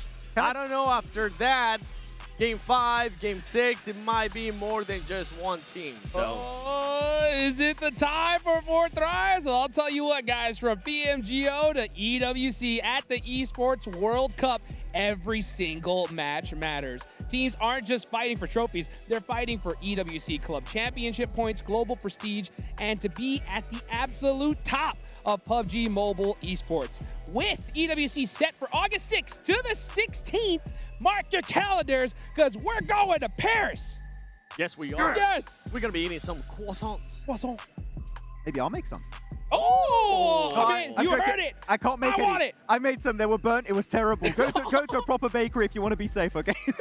You should have just bought them for the bakery and then gave them to us and be like, look what I've done. You know what I'm saying? I ain't Just gonna change fake the it. box. Nah, if I'm Okay. gonna do it, I'm gonna be like 4th Rise. I'm gonna do it legit. Legit, right? They're having to fight for it too. Yeah. Oh, man. It's gonna continue like that the whole day. It's crazy because, you know, we're seeing as soon as they come up in the elimination feed, it's just like a magnet goes in that direction to try and shut them down. But you know what? We got some insane news for you guys. That's right. If you haven't checked out the PUBG Mobile social media today, this summer, these legendary crossovers hit the battleground. We have Ferrari, Spider-Man, Brand New Day, and Naruto! That is right. This is not a Genjutsu. This is real life, okay? But Naruto is coming to PUBG Mobile, Max. I can't wait to drop some Rasengan's in the game. 1,000 years of pain. Whoa, that's an illegal move. You can't. Man. That's not in game, I think. Hopefully not. Oh, man, hey, I'll tell you what, if it is, though, I'm getting it immediately. Well, I'll tell you guys, make sure you guys check out that version 4.5 update. This is a massive collab. I can't wait to check it out. I'm so excited. We have so many great collabs, but this one gets me just so pumped. And can't wait to see what the skins are going to be. I know. I wonder if you're going to be able to just build a Resident. Rasengan! Oh, well, guess Why what? haunt you? Hey, since that hit me tomorrow, June 8th, by the way, we're going to see the return of the Dino Ground, all right? Oh. That is right. So the Dino Ground will be back. Max, man, what kind of sound does a dinosaur make? That's good, and hopefully we see. No edits, please. Man, and let's put it this way, I got goosebumps. All right, I got scared from my roll. Yeah, it was strong. Very scary. I felt it. I felt it here for sure. You know, and we're seeing these teams feel the pressure here, guys. You know what I'm saying? It is still possible we see a team a little bit lower be able to make it to that smash ruling. They would need a win right here in this next game. I'd go like 2 places down from them. Just 3rd place? Yeah, I would go to 4th and 5th. I think 4th and 5th need a massive win this game to have a chance at reaching that zone. I thought you were going to be like 10th place. No. He said I will go down 2 places, then he thought about his I will go down even more. Yeah, I think with the way that everything's going on right now, there is a chance in the next 2 matches for even more teams to just get within that smash zone. It's just going to come down to 4th drives. How are they going to be playing this match? That last match, honestly, they played it in a way that you can see is starting to get into their head. They took a little bit too long. Usually that team will rotate out a little bit faster from what we saw earlier in the game, in the day. It's starting, they're having to do adjustments that they might not be used to, and it's not looking good for 4th drives. I feel like that last game in particular, or you just commit to the push onto Ulf and you go aggressive to try and claim that position as your own, or you just send it to the eastern side after some good scouting. That would have been such a good option, but here they were just a bit indecisive, which it's giving me a glimpse of group stage where they were actually feigning a lot of times in those games. And the thing is with that squad is that they had so much time that I'm surprised they didn't actually scout towards the east side. This is what I'm talking about. Like, they were just too tunnel vision in just crashing onto Ulf. With all the time, you would have known Aurora would have been gone by then. They would have been able to find some kind of spot because you don't really want to push toward that side where Ulf was because the terrain is just awful. That's what I'm talking about. Is any adaptation in the last 3 matches makes things so difficult. You know, what they were talking about a little bit earlier than Max, right, was on the side of Furia, okay? Furia, they have done this before. Something similar. Where they Alpha had, 7. That's right. With Alpha 7, they were 30 points down, were able to pass that threshold and still get the smash ruling. Now, this is a little bit more. What do you think their chances are going in here in the last 3 matches? I would say it's based on this next game. If they do not perform well, if we don't see a strong podium finish with a bunch of eliminations for me, Furia, top 1 is not going to be possible. It's going to be down to, in terms of points, can they be in 2nd place? But Furia, especially with the fragging power, Silent's been doing great, Ayala's been doing great. I would say there is definitely a chance Furia can make that jump. They're just 18 points away. Yeah. We have 3 games left. They could get smashed in game 5. Well, let's rewind it, right? Because you're saying after this game, where do you think would be the expected results for Furia for you to count it, okay, they still have a chance? Double digits. Double digits? Double digits. I agree. Yeah, I think if they hit 12, that should be enough for them to put in a little bit of work in the next game and hit that smash zone. I know we're doing a lot of hypotheticals, folks, but there's one certainty. If 4 Thrives again win this game, it's all over. And this is the final Aragale here in Jakarta, Indonesia. Look at that plane path. Someone heard that we were enjoying the planes today and like, not anymore. Very Western. 4 Thrives is going to be happy. By the way, in the last match, we saw 4 Thrives readjust because they knew that Aurora was going to be coming. And something to point out, too, for a lot of the viewers is that 4 Thrives is used to playing with Aurora. They played the past 2 years in CSA. Yeah, exactly. 2024, 2025, they played with them, with the likes of Aurora too. They are very experienced. They know how Aurora like to play, even when they were 4MV really a long time ago, it feels like. So they are definitely going to be known how to play around. Back. Yeah. 4MV. Well, hey, what if I say stole? Oh my god. Oh my goodness. Hey, throwing it back. Well, you know what? From back then, we still have the most incredible casters on the cast right now. Let's go ahead and throw it on over to John Allen and Blank for the last Erangel of this tournament. Oh, it's Where's right my down to the analysis? wire. Where's my analyst at right now? Yeah, you were this. pointing at you were furiously pointing with a furrowed brow at the map, Blank. And why My have you done analysts that? are throwing it back for some reason. Yeah, they're having a But great Ulf time. is dropping Sosnovka, so well, that's what I want to talk about. Yeah, okay, go on then. Let's go. I mean, for them, obviously, they just want to get around towards Mansion Way. We do get another Western circle once again. So 4 Thrives, round 3 here on Erangel once again. See if they get it done this time. I think Ulf were able to successfully get all the vehicles on this north side. And they realistically don't need a lot because they're not sticking around. They will just be sending through, but they're probably going to be one of the last teams to enter, right? So many teams already on this western side of Erangel anyway, just because of the plane path into this circle. 7-2-1 in a good position, as are E-Arena. TT Project split between Quarry as well as Primorsk. IQ is going to already begin his scout out, though, over towards the northern edge. Something I think that, I mean, the desk was also always talking about those hypotheticals, right? And frankly, this tournament specifically does put the hype in hypothetical because it is quite exciting, right? For TT Project, this was a team that was looking to exceed that 11th place boundary in order to take the spot from the Vicious in terms of qualifying for PMWC, which by all rights, it looks like they may have done enough to do that right now. They have 65 points in 5th place. 11th place is 46 points. That sits 19 points behind. That's a pretty solid buffer moving forwards into the last 3 games of the day and indeed of their tournament. They have got a good potential on this circle as well. These western circles have been favored on every map today so far on Erangel. S2G, 4 players. Ulf, 4 players also, both going towards Milter. Ulf might just make it sooner than them, but they careen off. Okay, goodness me. Both going about 100 kilometers an hour there. They managed to get themselves past, but for Ulf, it's not such a big deal. They already have a looting spot over towards this eastern side anyway. I think they wanted to check over towards Milter in the first place. Good shot from Hamzy over towards Pandem. Earlier on, this is a replay of getting that knock just as he touches the floor. That is unfortunate stuff. I wonder if S2G and Ulf knew who the other team was, right? Because they both didn't drop anywhere near there. Likely probably know about the drop spots of their opponent teams, sure, but coming off from Milter, that's an unexpected position for Ulf to be coming from.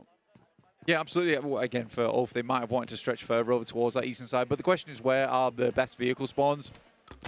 It's a good adaptation coming through from Ulf to go towards topside Sosnovka, and I think Aurora sort of lets it happen too, as they see the shoots and they don't go for the north side vehicle. But Aurora, well, for everyone, it sort of changes the pace of the game a lot in the early game, at least, where these current points lie, where for Aurora it's not worth it to get stuck into an early engagement, go out early, because this could be the last match, and any points they get extra to get them further up the tables could be monumental, right? That could be a 5th place, a 4th place potentially on this game. So you're going to see a lot less early fighting overall on this Erangel and then on the last 2 Miramars.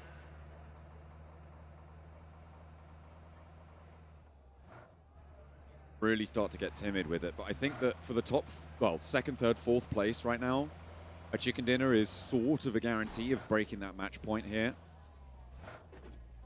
With Arena sat on 71 points, that's 21 points behind the bubble. That would be an 11 elimination chicken dinner. Very, very doable. We have seen less, though, but I feel like that would be such a kick in the teeth. Can you imagine if Arena got a 10 elimination chicken dinner on this game? How dismal they would feel. Although, they'd feel probably pretty good about being able to get only 1 point to break that in the next match. It would still be pretty annoying to be moving forwards into our Miramars in such a fashion. Yeah, to break it down, for Furia, they need 18 points, and for Ulf, they're going to need 14, I believe. 13. 13, yeah, Draw 13. level. Draw level on match point.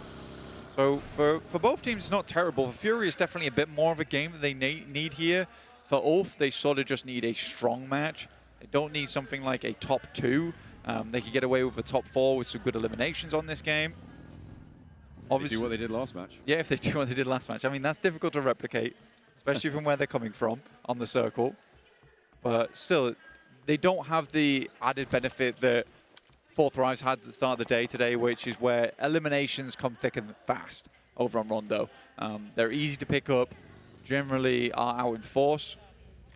Here on Aerongo, you really do have to work for every single elimination. So even if you get top 4, right, 4 points on top of that, you need 13. Yeah, you're asking for another 9 eliminations that game. So no matter what we say here, it is difficult. It is difficult to hit 13 points on a game. It is always difficult to earn a single point in any of these matches, really. I think it's safe to say, Blank. That cannot be understated. Every team who has made it here, top of the tables to the bottom, has put in one hell of a shift over the course of their qualifying journey to make it here to Jakarta. Finals of the PUBG Mobile Global Open for Season 1.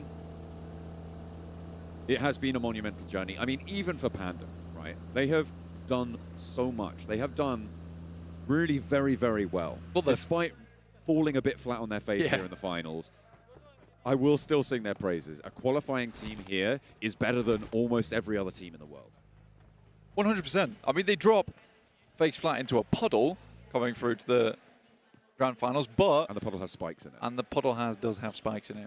It was a nasty trick that and we there's played. a man who sets the puddle on fire after you've fallen in it. Yeah, because it's actually oil. Yeah. Yeah, it's been a tough one for Pandem here. Their Group A, though, was phenomenal. And that was stated to be the group of death for Pandem. I think they play it really well there. And I will consistently say, you have bad tournaments, you have bad grand finals. Alpha 7 is the absolute best analogy you can give for that sense, because that team, in the future, if not now, will definitely find some massive success. Fury coming up behind Fourth Rives right now. Definitely a scary prospect for them as they try and shut themselves further over towards the north side. Getting close towards Geekay. They just have left Gatka. Trying to find this southwest compound on Everest, which is actually a very nice spot, and it's a good read coming through from Fourth Rives. But this really benefits BTR, Aura, as well as the Flash. Ulford gonna still enter on the southeast side, though I think that's dangerous personally. They're just trying to move fast here, Blank. I mean, the circle goes all the way up north. It doesn't guarantee a north side finish, but you're right, nobody is on Everest. That might be changing fairly soon, though. And Furia, as soon as they spot a knock, a name, anything in that Elim feed, they'll know that this is Fourth Rise. But as of yet, they haven't got that information. And Fourth Rise are going to get north of Everest here. Instead of going up towards the top of it, they're going to get closer to the river. They're going into crates with IQ. Is this just an outpost for them? I mean, no team's taken any shots at them so far. TT Project's not looked at this, E-Arena's not looked at this, and they're just in, right? This is a good spot to play the Fourth Rise. Good rotation through. The fact no one was playing Everest is somewhat surprising. Good nade down towards Joker. Don't know how he lived that one. Grenade-proof boots on, but no helmet. Might be able to outsmart the nade, but I've yet to meet a man who can outsmart a bullet. Will get taken down, and the Arena will play on as 3, diminishing their chance of pushing higher on these tables, Blank, and pushing past that match point in this game. With a hard north shift, we've been helped out by the Western circles on Erangel in these last 2 matches, but this time around, not so lucky. And now they're in the western part of South George. Not quite jumping in towards those crate areas yet, with TT Project on the south as well, around that hospital area. Their routes out are starting to get a bit few and far between. Anyone that went crates as well as South George Apartments, though, you are locked in, right? You are trying to hope for a northwest shift on the circle with this one. This could easily head over towards that northeast side, and for 4th Rise 721 E-Arena, it gets tricky, right? It does get tricky. But if they do get the northwest shift on this one, oh my god, 4th Rise looks in a really good spot here. Well, this is the thing, right, for 4th Rise. As I said before, right, they should be looking at playing for wins. If you step up towards Everest, you're playing for, you know, 2nd, 3rd place, maybe a couple of elims, a good points game. Getting into crates, if it goes there, is such a good chance of winning. Maybe that's what they're trying to take the gamble on. They don't fear teams because there's nobody else in the match point position right now. I think if that changes, they wouldn't necessarily have gone all the way for this. But that's always how you have to play once you're in match point. If no one underneath you anywhere close, you have to start taking big risks. If you go down on a rotate, you lose all 4 players, it doesn't look great. Still commend you for going for that rotate because it might have ended up in the chicken dinner. Right now, it feels like over the last few matches, outside, outside of the Rondo, it felt like they were playing for placements, which I just don't think was the vibe. Ulf is going to make an instant rotate, but this is dangerous because they're moving over towards Aura on the box compound. They could easily get shot at here. They're going to try and go underneath the bridge. Not a bad play from them. I like the underneath the bridge position. We saw them do well from a bridge position before. 4th Rise are going to crash up as well. This is the only one player, though, for BTR, and he has to be careful, getting shunted all the way back into the drink. The rest of 4th Rise, they're not going to hang around. Falak, does he stay and try and save IQ, or is he just going to turn tail and get away with 3? They're more concerned, Blank, with their position on the north side. They will give up on IQ and play on as 3 because the rest of BTR look to descend on their position. It is dangerous. It could be deadly. Falak is a little bit of a straggler on this rotate, but he makes it past, maybe makes it to the shack, and stays safe for just a moment longer. Getting toward the shack here is really big news for them. In the meantime, Ulf has opened up. They are very low, though, as Fury gets underneath them alongside. Scarface having to go for the heal, but they do get those 2 elims on board. IQ, the screen goes dark as he does fall asleep on this side of the map. Silence incredibly low here, might just drown this one out. Furia takes Chief down to extremely low too, and Ulf is looking to put up those points, John. This is the 2nd time that Furia and Ulf have clashed over a bridge position on Erangel, Blank. Yesterday, Ulf were able to do so much and did so well to go all the way. They took that chicken dinner from that map. They won that bridge fight. Furia thought, you know what? We didn't make a decisive enough decision, didn't clear them out earlier on enough. But this Good time, name from Ayala. They're looking to gain that momentum and keep Ulf trapped under the bridge, if nothing else.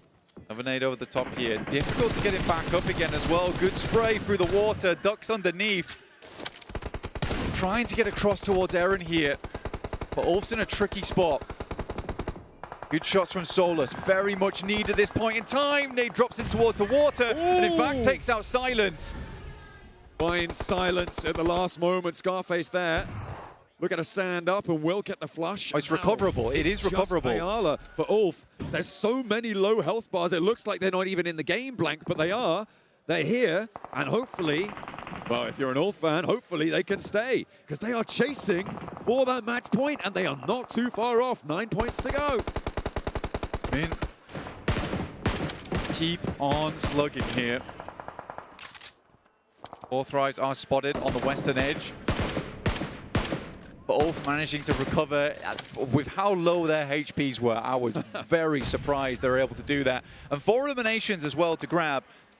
Under the bridge is not bad as well, because a lot of teams are going to break themselves upon you as they head over towards this position. A lot of teams are going to start taking casualties, especially with shifts like this one, and they remain in off the back of this. That is a shift up to the northeast side. 4th Rise potentially looking to push in towards Team Flash or just go hell for leather across the zone. Let's see what they opt to go for here as Aura still holding the box. Ulf holding that bridge. 4th Rise are spotted in the sightlines of Aura, going low but not going down just yet, rolling back, and actually Ulf draws some attention. It might allow 4th Rise to keep this one going, to keep it alive on 3. for just a bit longer. Out in the open, though. I don't think that vehicle's going anywhere anytime soon. Black attempting to get out from here, but the sightlines are good from Aura. Really difficult proposition to make here for Fourth Rise. How do they lead? They've got BTR as well as Aurora at their back.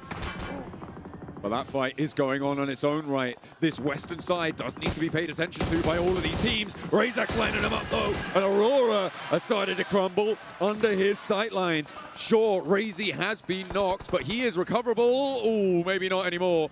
Ulf chimes in. Ulf gets a knock onto Falak, and he is a little bit isolated. Gonna find it difficult to get that one back up. I think that might be the flush. A really good pick off there coming through from Ulf onto an important team. More shots over towards Geek at the moment. Ulf looking to steal those away. It's Fourth Rise to find one of them, but he goes down next. Geek, oh my goodness me, somehow living this one out. E-Arena is scouting this location too. Fourth Rise hanging on by a thread in this game. 111 points, T24 on his belly. Blank Ulf are on 85 points right now. They are 7 points behind the bubble. They are slowly marching their way to give that threat to Fourth Rise, to make them a little bit more nervous than they're probably already feeling. And on their bridge position, they're going to be safe for a little while longer. The teams to their south, the teams to their west could be a massive point scoring opportunity for them too. Definitely a difficult position to play, though. With Aura as all four inside box compound, that is a strong spot to play up against them, so they're just trying to steal as many points they can from around their map. They know that the more eliminations they're able to get right now means the less they have to push on the placements. Nade over the top, it's great from Sam. This guy has been phenomenal with the nades today, by the way. He is pulling pins on things that just have not been seen in the past, but finally will get shut down. E-Project. BTR in the fight now. Axel close range finds effect. The long range from Ephius needs to anchor for them. And it's only Federalis now. No, hang on a minute. Axel was still alive there. And Federalis will try potentially to get Razak back. This is crawlable. This is doable. 8 eliminations now for Ulf.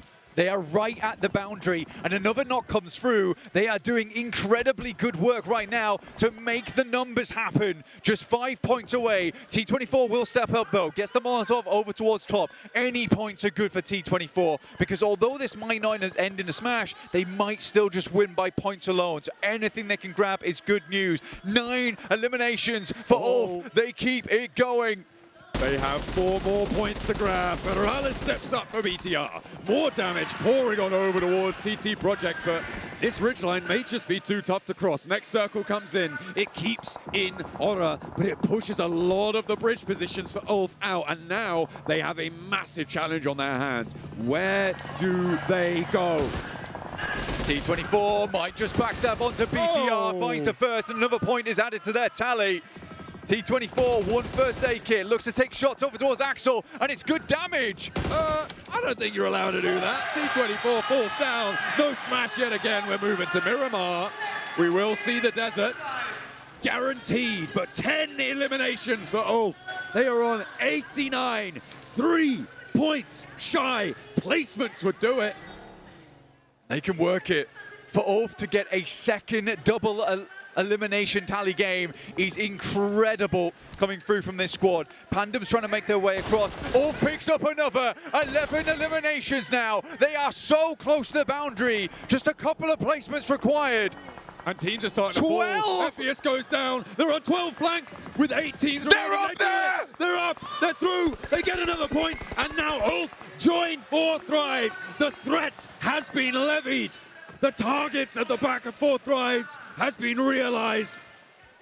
And they need to hold their nerve into Miramar. 2 teams will go to the desert with a chance to take it all home. And Fourth Rise could be toppled. We started the day at a 43-point difference on the match point for Ulf towards Fourth Rise. They drop that difference down to 20. A chance to not only take it on a smash, but take it on pure, raw point-scoring ability as well. Ulf, they do still have more left in the tank, and they can't keep closing this gap, Blank. The closer they get, the more that Fourth Rise will sweat. Laid over the top here. Flash. A little bit of damage over towards E Arena. How does Ulf exit this position, though? I think, honestly, they've done enough this game. They know they've got themselves the match point. They can comfortably bow this one out. But you go as far as you can, right? And nade over onto Ayala takes Furia, their closest competitor out of the running.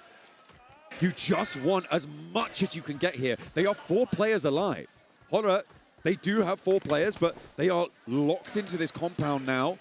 Potential to move along the riverbank here for Ulf. They can shimmy along this one and get everybody back to their feet yet again. As 4 players, they've got a lot of runway. The really big issue right now for Ulf, though, is supplies. Where do they get that resupply from? I can imagine these guys are so low on meds, so low on utility. It's going to be bandages, anything they can use here to get their HP counts back up again. They got a little resupply from the guys on Furia, but 15 eliminations. This is an unbelievable step up from Ulf right in the closing hours of PMGO.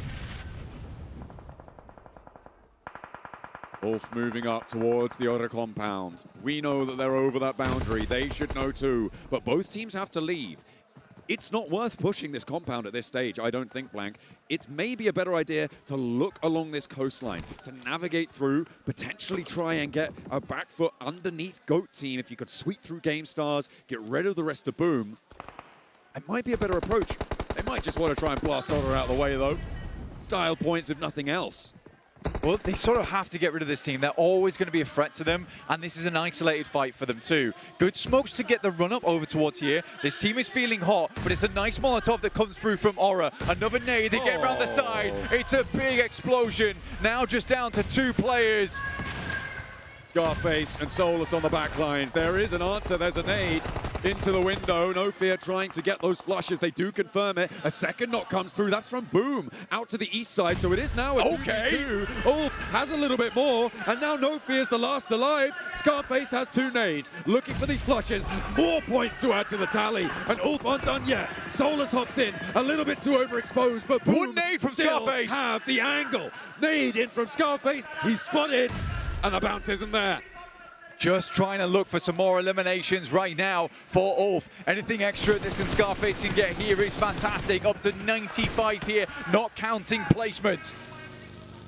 Guaranteed at least 2 placements. 97 is the minimum. As we see, they will go low. They will go down on that southwest side, leaving Scarface alone. Horror with 1 player as well. Boom have flexed all the way out to that west side as Horror do fall to a third party from Team Flash, who at the moment look like they might be in command of this game. I mean, Boom came in thick and fast there, but Scarface is running as quick as he can. He's got the trainers on right now to get out of the way. There's a shack he can move up to. He's trying to bank on having a top 4 because those placements are starting to flow on through now for Ulf, creeping his way through the lobby. And they're 17 points behind right now. They can put a massive dent in that gap here. Team Flash with the remnants of GOAT team. 3 players alive for GOAT team. Scarface isn't done yet. He wants more on the tally. He's got 6 of the 16 elims that the team's found. He's done the lion's share of the work, but Boom want a challenge. He's going to step out to it. Knows he's covered off on the angle. Corner challenge. And Ulf draws short. They go down in 4th place, though, Blank. That is 4 more points to put that dent in. I think, what's that, a 13-point differential? 20-point game. 20-point game from Ulf once again. Incredible stuff. These are some scrappy matches coming through from the guys on Ulf. For 4 Thrives, now things start to get a little shaky. How do they play out these next matches? They had fantastic games on Miramar. We need to see those again. Right now, we've got to finish this game out, though. Team Flash with 4 players on the north side, a 2-2 split. This is where they found their feet in the survival stage, this exact sort of scenario. Playing this harrying, hampering force on the edges. But Flash have been slow before. Will they be slow again? Boom, looking to push further and further up the tables. You called them out earlier this match, John. And they look to be playing well. Hoping to push as far as they can go. They need to get a lot of points on board, get high up in those rankings in order to secure a place at PMWC. That is what is on their minds right now. grabbing those points. With BTR in 12th place, it's unlikely that they're going to be able to surpass them. So they're going to look towards RRQ, and to surpass RRQ on those PMWC points that RRQ have already earned, they need a 3rd place in this tournament. It's a big jump up required for them with how well Fury is currently doing as well. But on this game, 6 eliminations, there's plenty more points to be had here. In an open ground finish, Flash currently get to the circle, and they have a ridge line to play around with. Goat moves up. They look to remove Boom off this corner. Nade supplies looking pretty even across these two teams. Team Flash with a little bit of an advantage as well as 20 smokes. They could get stuck in though. We know they love the 3rd party, but Force wins the challenge against Yummy. It's very, very close, but it is no cigar. Moxie now with a nade cooking. Tries to find the forward position, but it splits the difference. Again, huge damage coming on in, and Goat Team even the numbers. Octa rolls out wildly with the buggy, will not find it, but hops out. The spray down is huge, and Goat Team are gone. Incredibly low HP. Octa holds strong right to the end, dips back out into the blue to grab the buggy after a quick first aid kit. But where is Flash? They are not engaged in this fight. They're playing as 4, but they were really reluctant to get stuck in. They should have this under control. Team Boom trying to move through the middle and actually doing pretty well to get around the side of this. And Team Flash just giving them. Sells the slip. El Barrel on the back lines though, and it may just be a little bit too much. Bozy is spotted, and Octa's still going. Octa looking for a little bit more, dissecting like a doctor in this game. El Barrel, one of the most clutch players we've seen on this squad, now playing off the backside of a great year, but spotted by Zeus. Will very unlikely be able to get out from behind this one with the blue zone closing. He's got to find a big pick. El Barrel does put some damage down range, but the reses have come through now for Team Flash, and they will close it down. A magnificent performance in the final moments from Boom, but Flash take it away from them. The real story of this game, though, is Ulf now on match point, chasing down the lobby leaders of 4 Thrives when they look so safe today. We talked about how the points gap was incredibly large. That points gap just got squished. It is next to nothing when you consider the points that these teams have been earning over these matches. A 13-point difference at the top of the tables. That is not enough to feel safe from a points victory, let alone a smash victory. They are far and away the only 2 teams who can smash this one though now. I think at this stage, okay, sure, it's possible. It's possible. It's just very, very unlikely. But this is promising though. And we always talk about the human element in this game. You see Ulf, they look happy, right? The same cannot be said for 4 Thrives when you come off games like that. Ulf is gaining momentum here. 4 Thrives need to get it back. And we know that 4 Thrives are a momentum-based team, according to their own reports anyway. They will not be able to smash this time around. Ulf will challenge them in the next. But Team Flash take a chicken dinner to push themselves up the tables.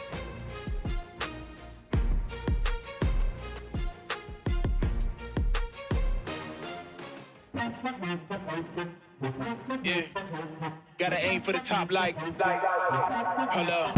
You could be a friend of me, an enemy, keep that same old energy, cause I know I'm in my element, ooh, yeah. I'm in my element, ooh, yeah. I'm in my element, ooh, yeah. Keep that same energy, I'm in my element. Never switch up, never switch up, never switch up. Keep that same energy, never switch up. I'm in my element. And I think that's one of the sickest team bits that we see there from Team Flash. And hey, shout out to them for getting the win. We were this close, though, to getting our first Indonesian win, Max, but it just came short. Could have been it for Team Boom, but unfortunately, no. Flash had a different idea in mind. And they were in 50th positions. You know, any extra ranking at this point is going to get you some extra money on the board for Team Flash. But now we do have to talk here. Ulf reaching the smash zone. I was about to say, who cares about Team Flash? Let's talk about Ulf, because boy, if 4 Thrives felt the pressure before, it just intensified times 1,000. Because now there's another team that can win it in. Something that you were pointing out to me. It's not just via Smash Room. Yeah, actually, the point gap, I'm really intrigued to see what the leaderboards are going to look like, but the point gap is actually getting so slimmer every single game, they could technically win without the Smash ruling taking effect. Ulf could make the unthinkable happen on day 2. I can't believe it. I really can't believe it. That gap was so large. I didn't think anybody was going to cross. I know. And then just like that, Ulf caught him. Then sit down right away and taking it home, looking so good. But every single player is going to be actually looking at the players of Flash. Zeus doing really well. So again, respect to them. But there is the biggest storyline happening here. Ulf versus 4 Thrives. It's going down. Congratulations, Team Flash. Anyway. Now, for Ulf, something that they were able to fix here and something that you've been really harping them on is them losing players. This was one of their best performances. Even though Ulf didn't end up winning, they were able to always recover the down players and make sure most of them stayed alive. I think all 4 players at one point combined were below 50 HP. Yep. And they got the full reset against Furia below the bridge. And actually, those crates gave them a lot of ammo to work with. So everyone doing so well. And the savior was Scarface Dad at the end of Scarface, able to get himself the MVP of the game. And they could have almost got the win onto Hora if Solus didn't get too aggro at that moment, but I can't be too critical because this is literally the game that gives hope back in the hands of Ulf. I actually thought it was a good push there from Ulf, but it was a much better defense from Hora because they ended up throwing Molotovs to the smokes of Ulf, and they obviously can't see that. They were just running into it and it just backfired, and then we saw what happened with the grenade there. But overall, this is what we wanted to see. A squad being able to step up, and boy, do we have one now. And we have one with a lot of experience too. They have been to global events before. It's not just like it's a new squad, it's some new blood. No, they have the maturity to probably take this away from 4 Thrives. I mean, they won their local tournament. They got 2nd place at PMGC 2025 in Thailand for the grand finals. This is a team that has that driving force behind them to make the unthinkable happen, and they're doing it today. It's just been so exciting. The improvement on Ulf has been paramount, and 20 point on board, and short for placement points, but 16 in limbs? 7, they turned up the heat to 11. They were taking the fight with anybody. First, we saw them fight Furia, and that's the one you're talking about, where all the players, there were already some knocked, there were already some with way below 50% HP, and they were able to come back from that one. For this squad, remember, as we end up going into Miramar, they do have a chicken dinner in Miramar. Yeah, but we do have to talk about, of course, their rivals in PMGO Season 1 here is going to be 4 Thrives. Only a 3-pointer. I was really happy throughout the entirety of this tournament. They are fixing their weird splits. But here, they were willing to at least sacrifice one player, which you're already happy about, 7th. It's a small positive. Yes, congratulations, 4 Thrives. You were able to finally sacrifice a player, but boy, do you guys piss me off whenever you end up doing one of the weirdest splits that I've ever seen you guys do. And the reason why I'm bringing this up and the reason why I'm being so harsh is because this is always happening with this squad. They just start getting into their mind. I don't know if it comes down to just one player, whatever the case might be, but just look at that gap that Ulf has been able to close up.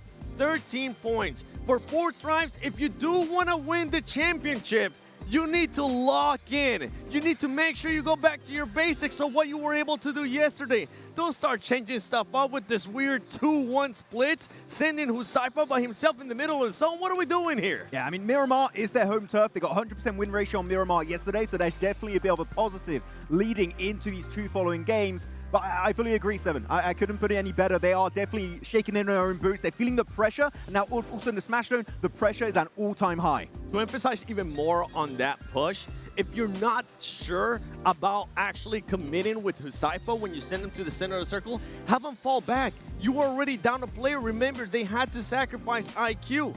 You have to make sure you are decisive. And if we go back to group stages with 4 Thrives performance, one of the big things that actually upset me from then in group stages was that they were just not able to be decisive. And it's starting to showcase again. This is group stage 4 Thrives this year. In that game, unfortunately, that's exactly what's happening. Yeah, speaking of decisive, you know, we were talking about a little bit of an engagement earlier on when we saw Ulf and Furia get into it. If 4 Thrives would have been able to third-party that situation, that could have stopped this whole situation, but instead, they decided to play it a little bit slower. Look, would it be risky? Yes, but the potential upturn off of that fight, if you do come out on top, would have been just incredible. So indecision, indecisiveness, and yeah, group stage, it's just back in the bloodstream for Fourth Rise, and they are really having a bad time. Well, we're going into Miramar, guys. So, Seven, if you can, one more time, remind which team you feel is going to be the strongest going into Miramar. Both. They got the momentum. They've had a win. Yes, I know Fourth Rise was able to get 2 wins yesterday, but the body language, luckily for us, we're in the arena. We're able to look at the players. I'm looking at the body language of these players of Fourth Rise, and it's completely the opposite that it was after Rondo. Remember, earlier in the day in Rondo, they had an amazing match. Right now, just a lot of question marks. Yeah. I mean, Blank was talking about it. He was like, the players are smiling on the side of Ulf. And the thing is, they've been given hope for the first time in these finals. Hope is coming their way, and they're stripping the hope away of Fourth Rise, that are getting just sadder and sadder by the minutes, it feels like. So, Miramar, man, this one is going to be intense. You can take a look there at the top performers, and one of them is going to be a Fourth Rise player in T24. And I want to see those performances. Hopefully he's gonna have to pull some kind of performances here. If anything, I'm gonna put some extra pressure on some of those players. And the one player I'm actually gonna be looking at is Falak, the main star of that squad, the one that everybody looks after. He has to set the tone. He has to make sure he leads by example. Even if he might be the IGL, he is the owner of Fourth Rise, and he needs to make sure he starts putting up good numbers. Got to perform. Where was Top going? yeah, I saw him and Doc take off there for a second. Maybe they're going to go. Is East going to play? Yeah. Well, we don't know. Maybe get a little hydration here, because we're headed to the desert here, guys. And now we have a show. I mean, it's so crazy to me, again, the fact that we have Ulf not only in the Smash Zone, which we were talking about as a possibility, but could possibly win it with just points. I think it's going to happen. As Seven just stated, they are a very momentum-based team. It's time to make it happen on the Dusty Dunes. Let's get into it as we go into the last 2 matches of this grand finals. We're headed into Miramar. Arigel, Rondo, done. And let's take a look here at this playing path. Call it playing path, too. Should be able to just kind of spread everybody out. If you're Ulf, now you're in the same situation where you're going to have not only just the lobby against you, you're going to have the crowd against you, because every single time somebody from Fourth Rise got eliminated, boy, this crowd was going absolutely nuts. And this is what I was talking in regards to Ulf. They got that maturity. They got that experience. I don't think they're going to let that kind of stuff face them. I don't feel like they're going to crumble under the pressure of being in a Smash. And I feel like, if anything, this is going to boost them even more, that they could be the champions, claiming for all of these players their first international trophy. And who knows, maybe the MVP award too, because those players have been putting up insane numbers today, Hot Juice. Well, we just saw Fourth Rise exit the plane. Time to heat things up just a little bit more as we head on over to the desert and to our casters. Oh, it's getting toasty here on Miramar. It is hot indeed. Fourth Rise and Ulf both with a chance to clash and to find one another, lacking here on the desert. 100% win rate for Fourth Rise in Miramar final games, but Ulf on a massive momentum streak. Huge momentum streak here for them. 7-2-1 getting taken out by the knife from Swash to begin things off. The circle is towards Ulf to start things off. Down towards Puerto Paraiso. A lot of water in with the island still in play. Fourth Rise do not have to go far, but Ulf, more importantly, can set the barricade between themselves and Fourth Rise if they so wish. Let's think back to the last time we had an East Island finish, Blank, in the finals of London. We found ourselves going all the way out there. It was, I think it was Regnum Kaya at that time who were chasing towards that top spot. Countrymen of Ulf, obviously both Turkish teams. They were able to do so much, but in the end, it was D plus Kira able to win out from the islands on the offside. Will we see a repeat of that? So unlikely that these islands get played in, but it's always possible. And with Fourth Rise being a lot further from the coastline, you've got to imagine that they'd have to play late through this one. The big thing for Ulf right now is they took a massive split at the start of the game.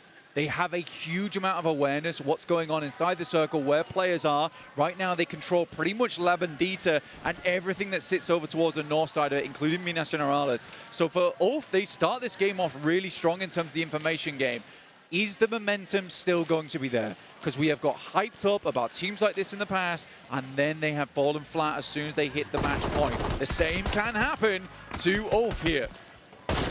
7-2-1 on our screens right now. Blank, this was a team we were talking about doing so well from yesterday, capitalizing on what I think was a lot of mistakes. I think it's safe to say from a lot of other teams, allowing them into the gaps, allowing them to survive where perhaps they shouldn't have done. It's just been a big fall off for them today. And I think that coming into this, a lot of people would have probably put them on the back page. It seems to be where they're going to be closing their day. They're still in the scrap, though, with Gaming Stars, and could potentially find something. And they're not quite finding its way all the way in. Gaming Stars find the hot drop on Miramar. I wonder if it will beat next game. Earn some more points as Maniac able to close one down. Does get shot out with the DBS to the kneecaps.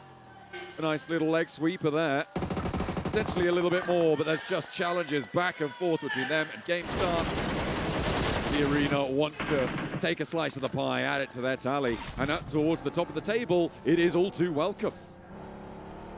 Decent pushing coming through from GameStar over towards 7-2-1. A lot of teams seem to be getting cut out quite early here on Miramar as well, and another challenger will step up to the plate. Two teams going down really early here, John. Does open up the circle in a big way. Assist coming through from Turney K for E-Arena to stay alive as much as they can. Taking down more and more players. Rolex the last to roll. 4 Gaming Stars. Unlikely that E-Arena are going to let them get away with this one. His position is known. They should have the full encirclement here, but Rolex might just be able to wend his way through the hills and get to safety. Nobody else really getting stuck in at this point. And 4 points snaffled away from the lobby by Gaming Stars, and no one's really going to blink twice about that. The Arena on 3 though, and they draw level with Furia. Again, as we say though, for that, with 2 teams going down, that is a total of 8 players out of the lobby. Miramar is a big place. 2 teams being out opens up so much space to play around with. 4 Thrives, they don't have to deal with many teams coming in from that western side. They can start to play this out a little bit more comfortably. They are moving over towards Ulf right now, though, as well as the Flash. Very close to Ulf. Thrives potentially in danger. I mean, the map can sometimes be a little bit deceptive in terms of closeness, in terms of proximity, but yeah, Team Flash definitely have had shots over towards 4 Thrives here, and they continue to ring out. The boot pinging the lead away, but will take a little bit of damage to the vehicle. Still looking pretty healthy, though. Should be fine for the time being. 4 Thrives yet to get tagged. 4 Thrives do make it through. A good rotation from them. Actually, a very nice rotation from Picardo. Not much competition. Able to find a decent spot to play in from. Ulf is playing a 2-2 split right now on the southeast side of Labendita, and then just a little bit further towards the south. They're trying to confirm the best spots over towards that fielded area, just in case we head there. In which case we do, they have a really awesome springboard at the start of their game. Most likely just waiting for this stage to shift, and then very, very big decisions will have to happen shortly after that. Lead over from S2G versus Pandem. S2G were able to have a miracle run on Miramar in their group stage to make the top 6 here. And they'd love to go as far as they can on this one as well, I'm sure. They're in a solid spot here. West of Impala, near Minas Generalis as well. Nades not quite connecting, and Pandem hiding behind these corners. Just a little bit too much terrain in the way for the Flak to catch them, to take them down on the knock. On the north side, we'll have threat potentially from Otter and BTR in maybe about a minute's time, but this fight can be pretty slow. It's going to definitely slow down a fair amount right now for S2G, currently battling out for that eastern edge of Minas Generalis versus Pandem at the moment. But I think most players, most teams are waiting for this second shift. There's a lot of potential of what it can do on this next circle. We could head far over towards the eastern side, play around Impala, which would be interesting, especially for Boom in terms of trying to get up towards that top side of the table. Making it into 3rd place for Boom would pretty much lock in their spot over on PMWC as well. And depending on where Bigatron finish, they could leapfrog them with a 4th place, but they do need to get at least 4th place, no matter what, to be able to jump up and pass, because Bigatron are currently in 4th on their regional points with 19 on the PMWC points scoring tables. And you need to get at least 4th on this table to score more than that, and likely more, because BTR won't finish last. Both Wolf and 4Thrives taking splits right now, trying to confirm as best they can into this next circle, which will be popping in just 10 seconds time. This is probably one of the most pivotal circles during this entire tournament of who it favors and where it goes. Both Ulf and 4Thrives towards the center, heads north. 4Thrives do need to get a move on, but Ulf have open space in front of them to make the dash. Do they have the speed? It looks like they're already on the bike. 4Thrives split 2 and 2 around Team Flash, behind a lot of teams on the queue. BTR happy to move up towards that hill to the east of Truck Stop, maybe falling short there. I don't imagine they want to step too much closer. E-Arena happy on the north side. I think they've lost a player though earlier on in their fights with Gaming Stars. No, they are as 4. I think that's every team. Yeah, every team is playing as 4 here. The East Coast by Impala, however, Blank, is going to be a bloodbath. 4Thrives, are they going to get stuck in near Impala? They are trapped right now. 4Thrives are in a really, really quite difficult situation to be in between GOAT as well as TT Project. TT Project will hear these shots ringing out, and they're bringing up the rear at the moment. None of these teams are in, so they do need to move further forward, but 4Thrives got a big task in front of them. Luckily, Hazaifa opens up well over towards Force. Gives position away, though. Teams are going to know that this is where 4Thrives are playing. Could potentially be a little bit more of a motive to get stuck in. But you know that Ulf is also in that smash point boundary, so it's not just the one team you need to worry about. Do you throw a game away to stop them from scoring points at this stage with Ulf still in the game? I'm not entirely sure, especially when they're a full 4. GOAT team looking to try and keep ahead of them, and boom, beyond that. Really important pick-off for 4Thrives there. It means that GOAT is now on the run, and they can just follow them in. Basically ride their tailwind off the back of this one. Get further in towards the circle, but they are stuck on the edge of Impala. Must remember that. Managed to get past it, though, fairly convincingly. GOAT team have gone along the coastline behind Boom, who are taking position on these mountains, but the terrain covers it off. Where GOAT team decide to pull up is where 4Thrives are going to have to set their challenge and maybe stake their claim. Falak draws it short because now Yummy is starting to get involved. So is Octa from this massive high ground that they hold. Gorgeous bit of high ground to work with. The big thing right now is that Yummy's also holding Longhouse, which is a hard prospect for 4Thrives because this would be a great checkpoint for them as they just swing by on this coastal edge. Hazaifa getting close to focus at the moment. Moxie providing cover.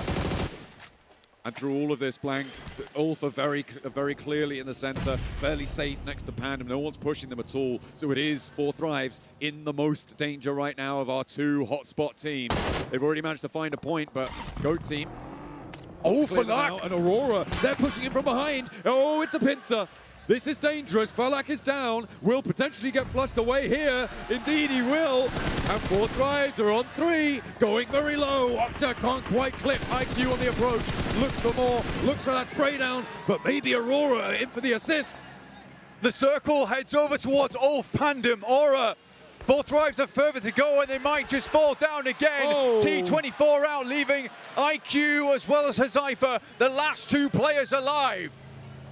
The foundations for 4Thrives built on sand and will crumble in the desert wind right now. 2 players alive and a massive chance for Ulf to sneak this one away at the 11th hour.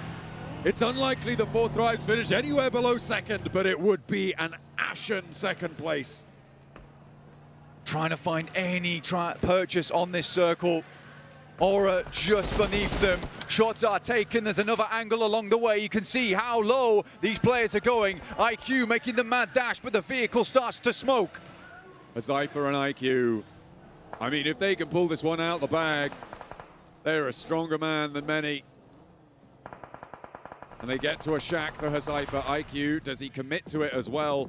This is fairly central, and they will be able to outlast. And remember, points are also very important with how close Ulf are now, especially given their position in the map. Well, for Fourth Thrive's, points are now king, because it doesn't matter if we get to the last match, because that will be the final match anyway. For Fourth Thrive, there is no smash outside of that 6th game. There's no smash possibility here in my eyes, with only 2 players left remaining and still under pressure. Points for Fourth Thrives. 2 players are alive, but they are under a lot of pressure. Up on the hilltop. Looks like Aurora are potentially getting stuck in. Shots over towards Horror. GOAT team as well with their players that remain. The 3 of them. Look at a play in from the northeastern side.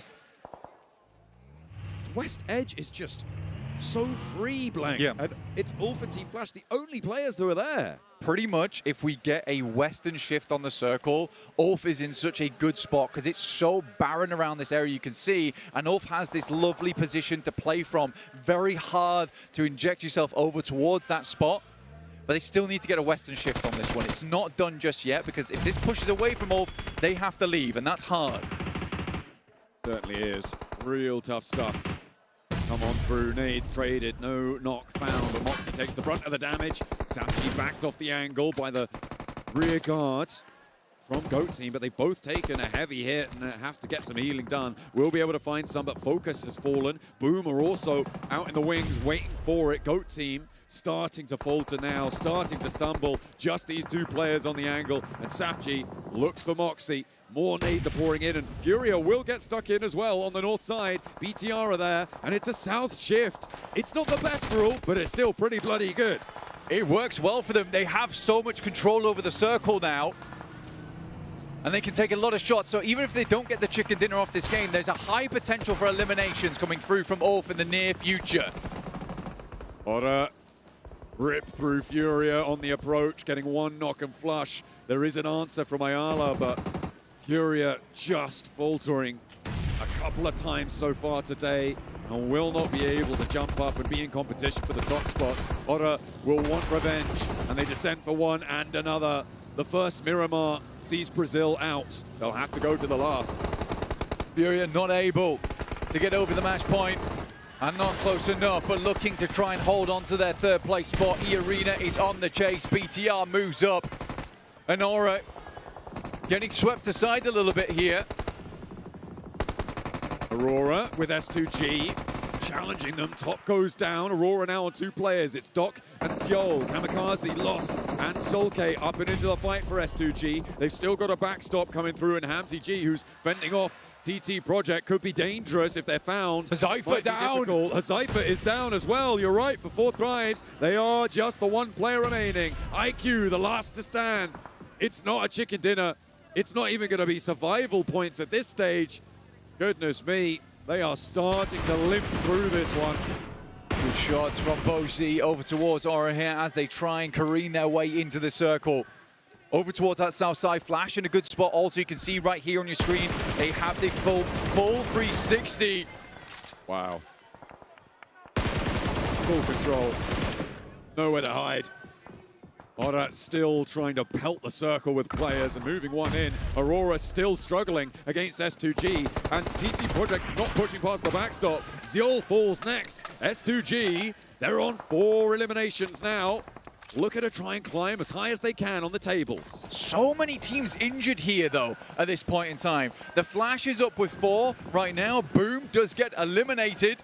S2G down on 3 players, Aura on 1.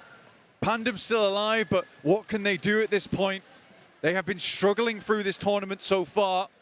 See if they can have a step up right now at the end. Next circle shift, so important for this team. They need it towards the north side for Ulf. But again, there are so many injured squad here, and they are one of the few 4-mans left remaining out of this lobby that has just been torn apart by the 17-minute mark. I think they take a west shift as well, Blank, here. I mean, all the teams out to the east, your main threat then is E-Arena, but you can hold out all these teams to the east, play off of Team Flash's position as well, and just cut this circle in half. Limit the number of enemies that can take you down. and potentially earn a heck of a lot of points for it as well. IQ keeping it calm inside the shack right now. There is a burning vehicle outside, so anyone that pops over this ridge should realistically know there might be a player in here and potentially look to clear. Pandem certainly knows what's going on. They've been taking shots towards these players for quite some time now. Okay, next circle shift. Let's see where it heads. What it will spell for the rest of the teams in the lobby. South. Away from Ulf. They do not get the shift and they have to move now, but the teams on the east will have to move first, Blank. That's Pandem, that's BTR, that's IQ as well, 4-4 Thrives. So it may not be a chicken dinner here for Ulf, but E-Arena have to move as well. That might open up a Western rotate for them. But the Flash is a very classic position to take a chicken dinner from. One of the most classic on Miramar as well, considering just how open it is around this area. So for Ulf, a difficult task, I would absolutely say. But you're right, there's a lot of teams on the outer edge. How they play this off for the rest of the game is definitely going to be important because they essentially need to start sweeping and thinking more about points gain towards match 6, trying to get above 4 Thrives. Some opportunities hopefully going to present themselves for S2G. They would love to get higher on the tables. We saw, again, that back-to-back chicken dinner in their group stage. They do know Miramar. These are some storied players. BTR, though, wants to take them out of the mix, out of the running. On the north side, they're looking to poke their noses in. With the remnants of Horror, one player left standing. No Fear is alive for Horror. BTR may well be aware of that. IQ is going to have to crawl into further up to the north. All quietens down a little bit now. Everyone knows how difficult this next circle is to play.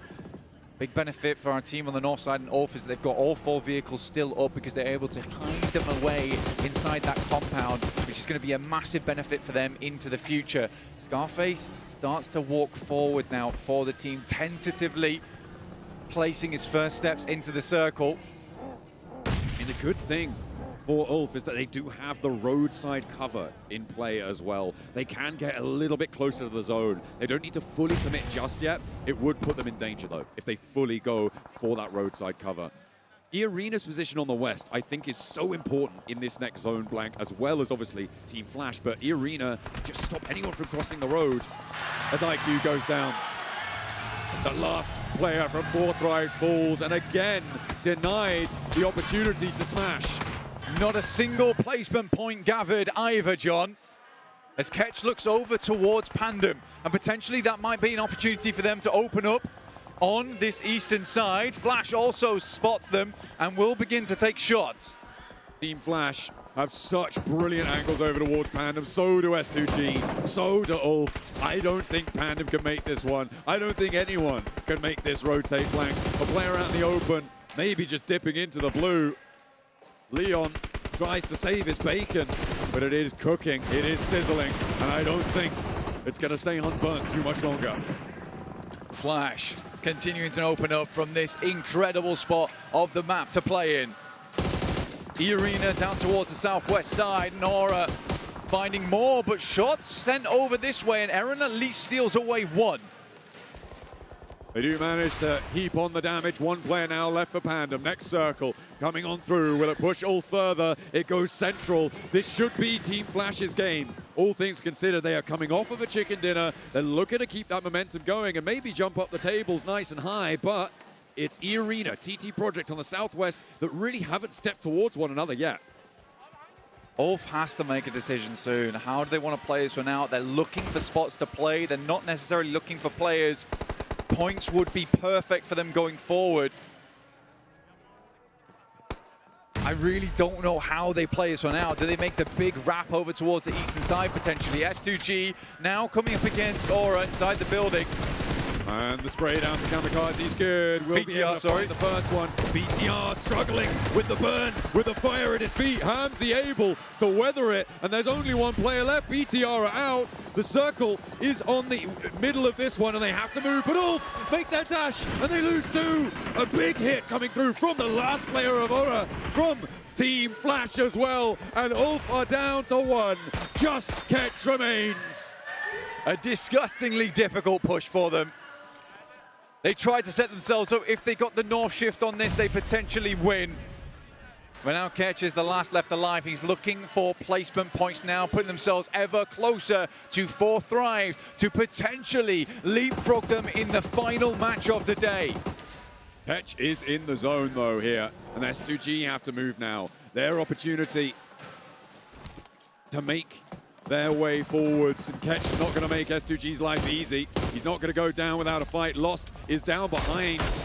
The Tractor doesn't have a lot of cover to play around, and he's tagging the shots. Needs one more would do it. The healing's coming. You need to land it, Ketch. What's happening? His teammates now up in play, and no smash. We're going all the way. 12 matches here. The opportunity's been there since the start of the day. But we will see our final terminal, Miramar.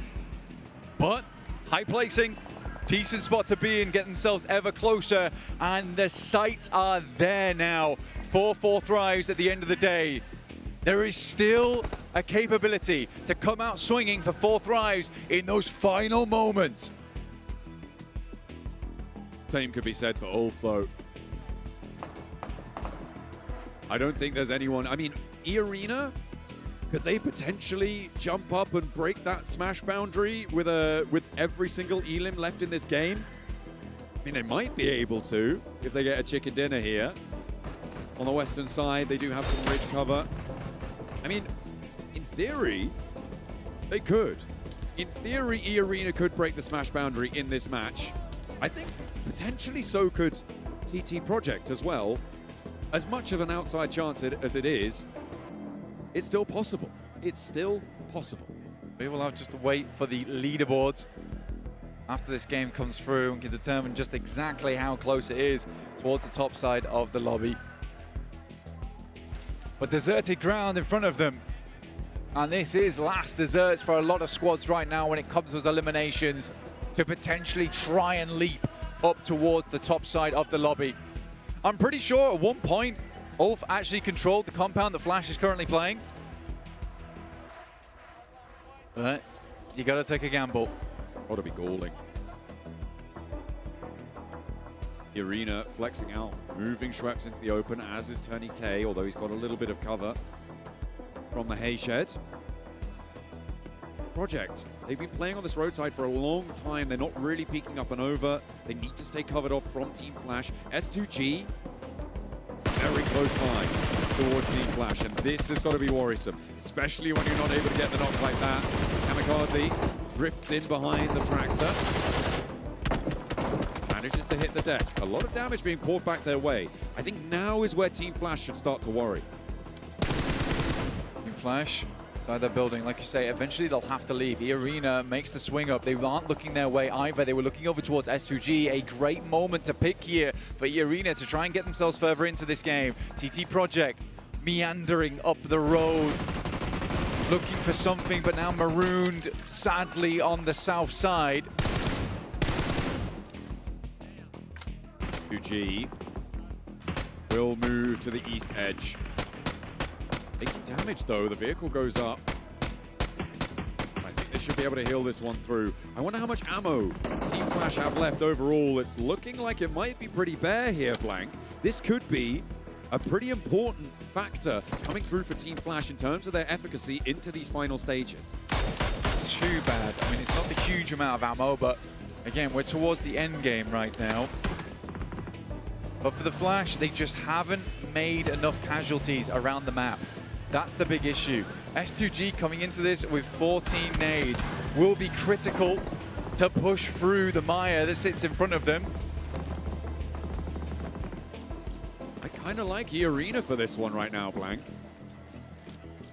I don't think Team Flash have the legs to get out of their compound. I mean, the next shift could gift them an absolute belter on a hard north shift, but for E-Arena, they've got this high ground overlook on the rest of these angles, and it will push just outside of Team Flash's compound. I think E-Arena may be able to take quite a lot of this game. Actually, I think for TT Project, though, they might have just got themselves a bit of a life raft here down the south side. They swim away from E-Arena, six grenades, but most importantly here, 9 smokes. They have been saving these up all game in preparation for this moment. on a real fast stretch, both the Arena and TT Project. Again, could potentially break that smash boundary in this match, but they would require the majority of the elims left available in this lobby for either team. As they start to go down, so for instance, if S2G takes shots at Team Flash and nobody loses out, nobody steals those points away, it will not be possible. We will be going in with only 2 teams there, but as it stands, we could see a third. Game's going to get dastardly now. 40 seconds until we get to zone 9. S2G has to make their breakout. They're using smokes to cover their tracks. Loss is just going to hold the angle, but DS finds the first. Steps in, gets the spray down. 1 elim denied now to our chasing teams, the Arena and TT Project. Kamikaze peeks out the side, Win looks for more, but there's a lot of damage being poured on in as well. That may be from TT Project. Team Flash have to leave the safety of the buildings that have kept them safe for so long, and their ammo supplies will be running fairly dry. Hamzy is spotted though. That does go over towards Zeus. Will he be able to confirm that flush, or will it be pinged away by E-Arena, by someone from TT Project? As Flash lose 1 on the approach, FES finds it. Final circle now, stage 9. It's really come down to this. TT Project desperately trying to hold out their position. E-Arena gets into nade range. Like we said before, they had a ton of nades to work with. First one heads over towards Effect, and it is good. And one goes far from TT Project, will not find the knock that they were desperately looking for, and the damage is coming through very thick. Hamzy trying to suppress the angle as well. Effect is down and will be flushed most likely, but S2G can get involved in this fight. Foreman flushes it out. Where are S2G? Will they take the points? Will E-Arena be able to keep it going? S2G now look at a marshal the roadside, and they are fumbling. For E-Arena, they cannot find it. And S2G and Flash will close down this game. We go into our final Miramar with only 2 options of a smash, but Team Flash want the back-to-back. Good nades from S2G over the top, a team that is very well versed on Miramar, as you may know from their group. The shots are coming through. Hamzy G weathering the storm on the eastern side, and S2G, the kings of the desert, ride once again. S2G, it will be a Turkish win, despite it not being Ulf. But this is what we waited for them, and these final last-minute blast-outs coming from a couple of these teams are good to see. Ulf ever so close on that boundary.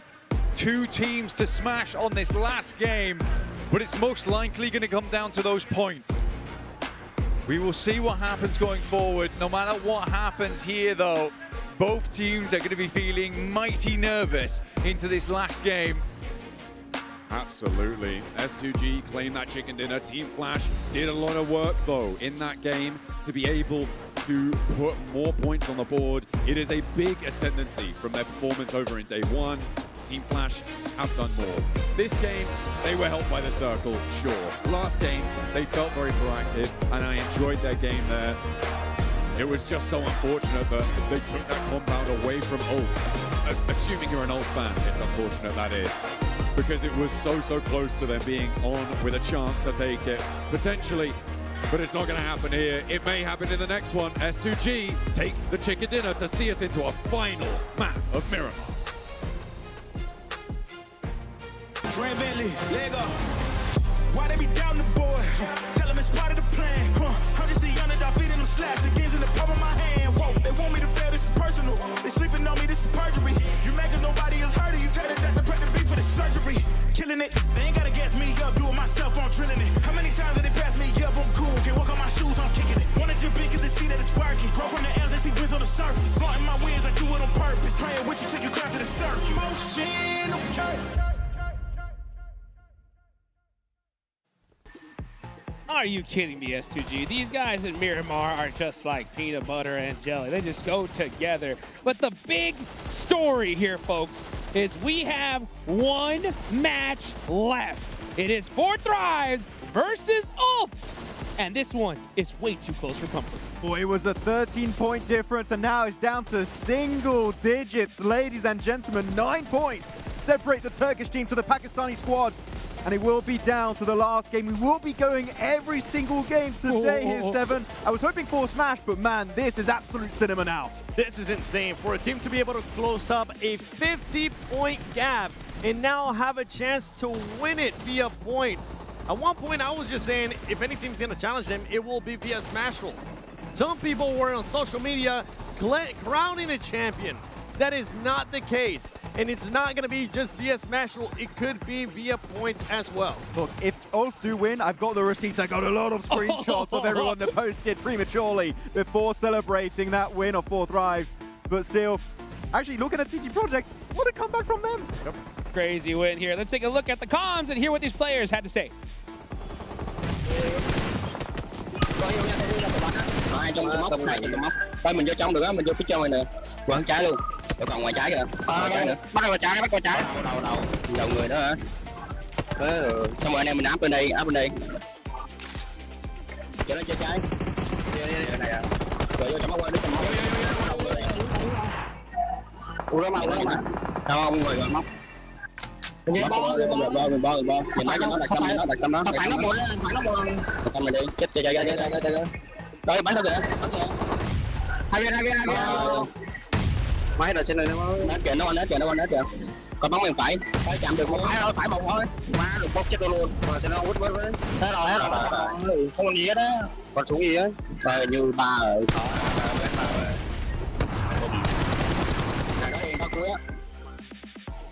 So to be able to hear their thoughts going into this last game, and look at that, 9 eliminations here at the end. MCG with the 9 bomb. All right, 1100 damage too from this squad. I mean, we've seen SCG do this in the past, and the question becomes, if S2G is trying to do what they did in their group stage, they're going to be taking points away from those two top teams. But it's just so close, man. It's so insanely close. It's not like you have to be top 6 to be champions, you know? Yeah. You have to be number 1, so realistically it's not going to happen. But good to see HamCG, as you said, do well. 9 eliminations, almost 1.2k damage. He's been a champion here before with S2G in Jakarta, and he also will be crowned your game MVP. Not really surprising. I just wish we saw S2G get these kind of results earlier in the tournament if they wanted to have a chance, but they are a late bloomer, and in a short format like this, that is not going to be rewarded. No, not at all, especially with the consistency that we've seen in these 2 days, right? Day number 1, obviously 4 Thrives having a lead that was unfathomable, and with us thinking, and everybody thinking that, hey, no one's going to catch him, and then all of a sudden Ulf said, hello. It's not a little hello, it's a big hello. Yeah, hello. Yeah, right now. But you know what? You were saying you were angry at 4 Thrives earlier, 7. And I'm joining the gang. I am angry. Why the hell is Falak on the front line scouting almost 200, 300 meters away from his team? The moment he encounters some players, I think it was Aurora at one point, he goes down right away. What is going on? This team is just not ready to be a Smash champion. Yeah, for all the 4 Thrives fans, me including myself, if you want to see the definition of just tunnel vision, go back and see how 4 Thrives was just hunting down GOAT. They were just bloodlust straight after them, and it put them in such a bad situation. Now, on the opposite side, I already know that it is getting, the pressure is getting to 4 Thrives. I saw Ulf, even though they do end up with 5 points, do something a little bit different. This squad took way too long to reach into the actual circle. And when the decision-making came about, this is the second time now that we see Ulf not being able to execute a way inside a circle late in the game. Earlier, we saw it happen against Hora. Here again, it happens in a bad way. Look, this one, I can kind of give them a little bit of respite because it was such a hard transition. You're on the northern side, the circle does not favor you, and every team that's pretty much in the circle have or a compound or a really good dip on the road in the sense of TT Project. I feel like there were maybe better ways they could approach it, but the circle is literally one of the toughest they could have ever had in that scenario. So it doesn't work out, but they're still single digits away, so it's going to be down to the wire. Yeah, for them, I was hoping they would go either to the east or the west. Mostly just the east. Try to maybe take a fight there with Pandem. And as you can tell, right here, it's so close between these two teams. That is right. It is a two-pony show here as we got 4 Thrives versus Ulf. 9-point difference. I wish you guys at home so bad could just hear Max and Seven's thoughts during the game, because almost all day, it's like 4 Thrives. What are you doing? Massive. Why don't we start moving? Yeah, and then all of a sudden in this last game, it's like, why are you pushing? Calm down. You know, it's just so crazy that they've had such a shift in play and it's just not working towards the end of the day. Look, me the entire time is just like, no, what are you doing? And I repeat that throughout the entire game until they eventually get eliminated. Oh boy, it's it. Yeah, it's it. It's just going to be 2 teams, folks. Everybody else is going to be hunting to add to their prize pool. Yeah, actually, TT Project, I wanted to talk about them real quick there. They got a really strong finish, top 4. They just needed top 11. They're like, actually, podium is maybe not out of the question for them, right? So if they can do what they did on Orangle this time around on Miramar, hey, TT Project could have one of the biggest comebacks of PMGO Season 1. I gotta post a question, boys. Okay. If you're 4 Thrives, you maybe try to find a way that you can make Ulf's life a little bit more difficult. Not early in the match. Yeah. But just try to do what some of the other teams were doing to them throughout this whole day. Remember, that is the only team that can genuinely pass them. If you can just eliminate just one player of Ulf, that makes their life so much more difficult to actually try to get a chicken dinner and to get even more points.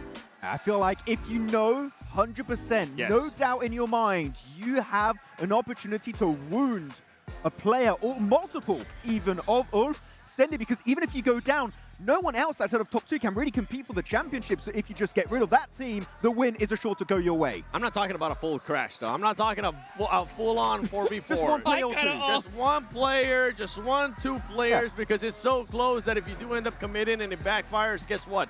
That's going to cost you the championship. Just take 1 player away. Agreed. Take 2 players away from far away. Don't over-risk it. And that is absolutely, I think, the best advice going into this last game. Every part of me wants that not to happen, though. I want to see these 2 battle it out to see who wins this championship. The crowd will go absolutely nuts. But at the end of the day, you got to pull out every trick in your book if you want to become champions. So let's see. Let's see how 4 Thrives are going to do. They got a lead, but is that lead going to get to their head and they're going to decide to play passive again? Yeah, I mean, that's been happening all of today.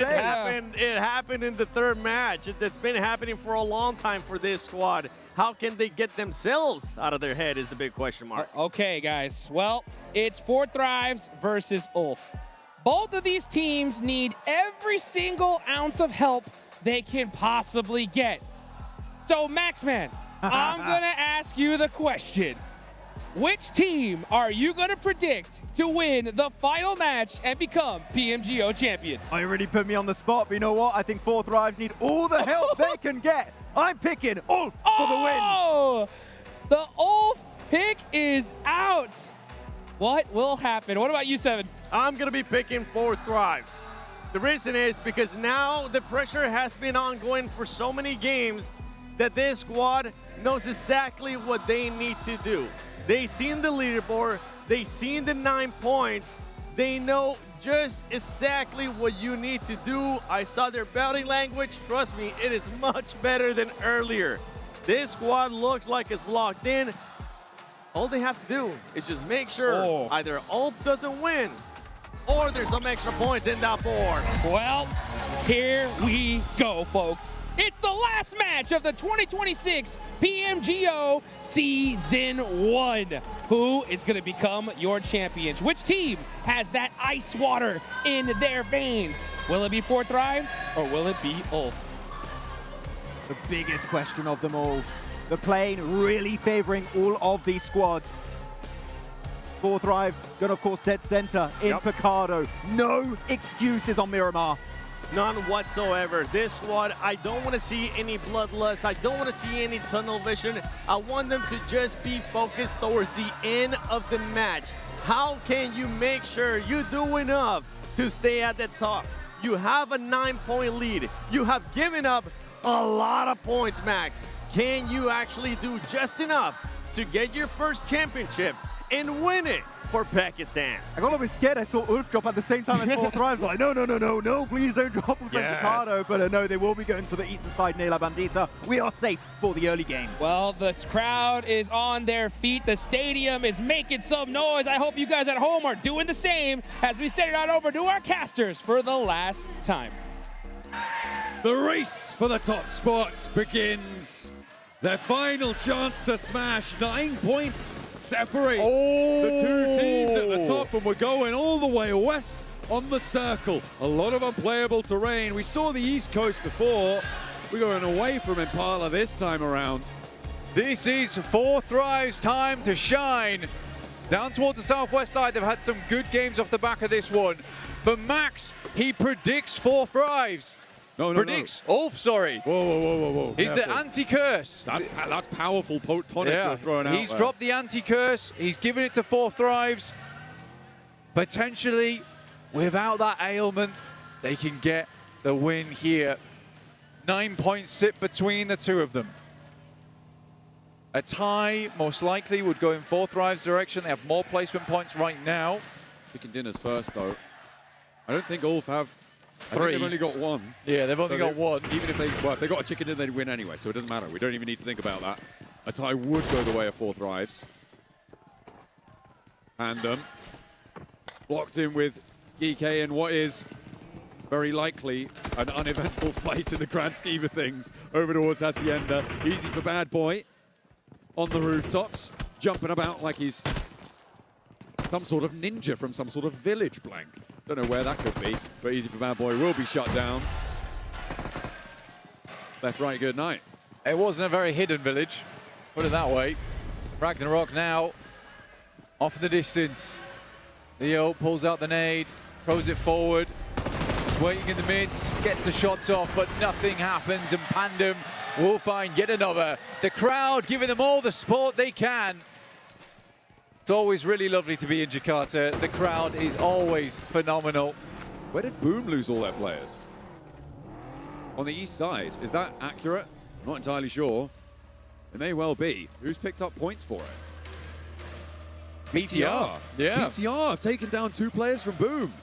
Oh, this might be really bad for Boom's chances to jump up towards the... Well, it is really bad for Boom's chances to jump up and get that EWC spot.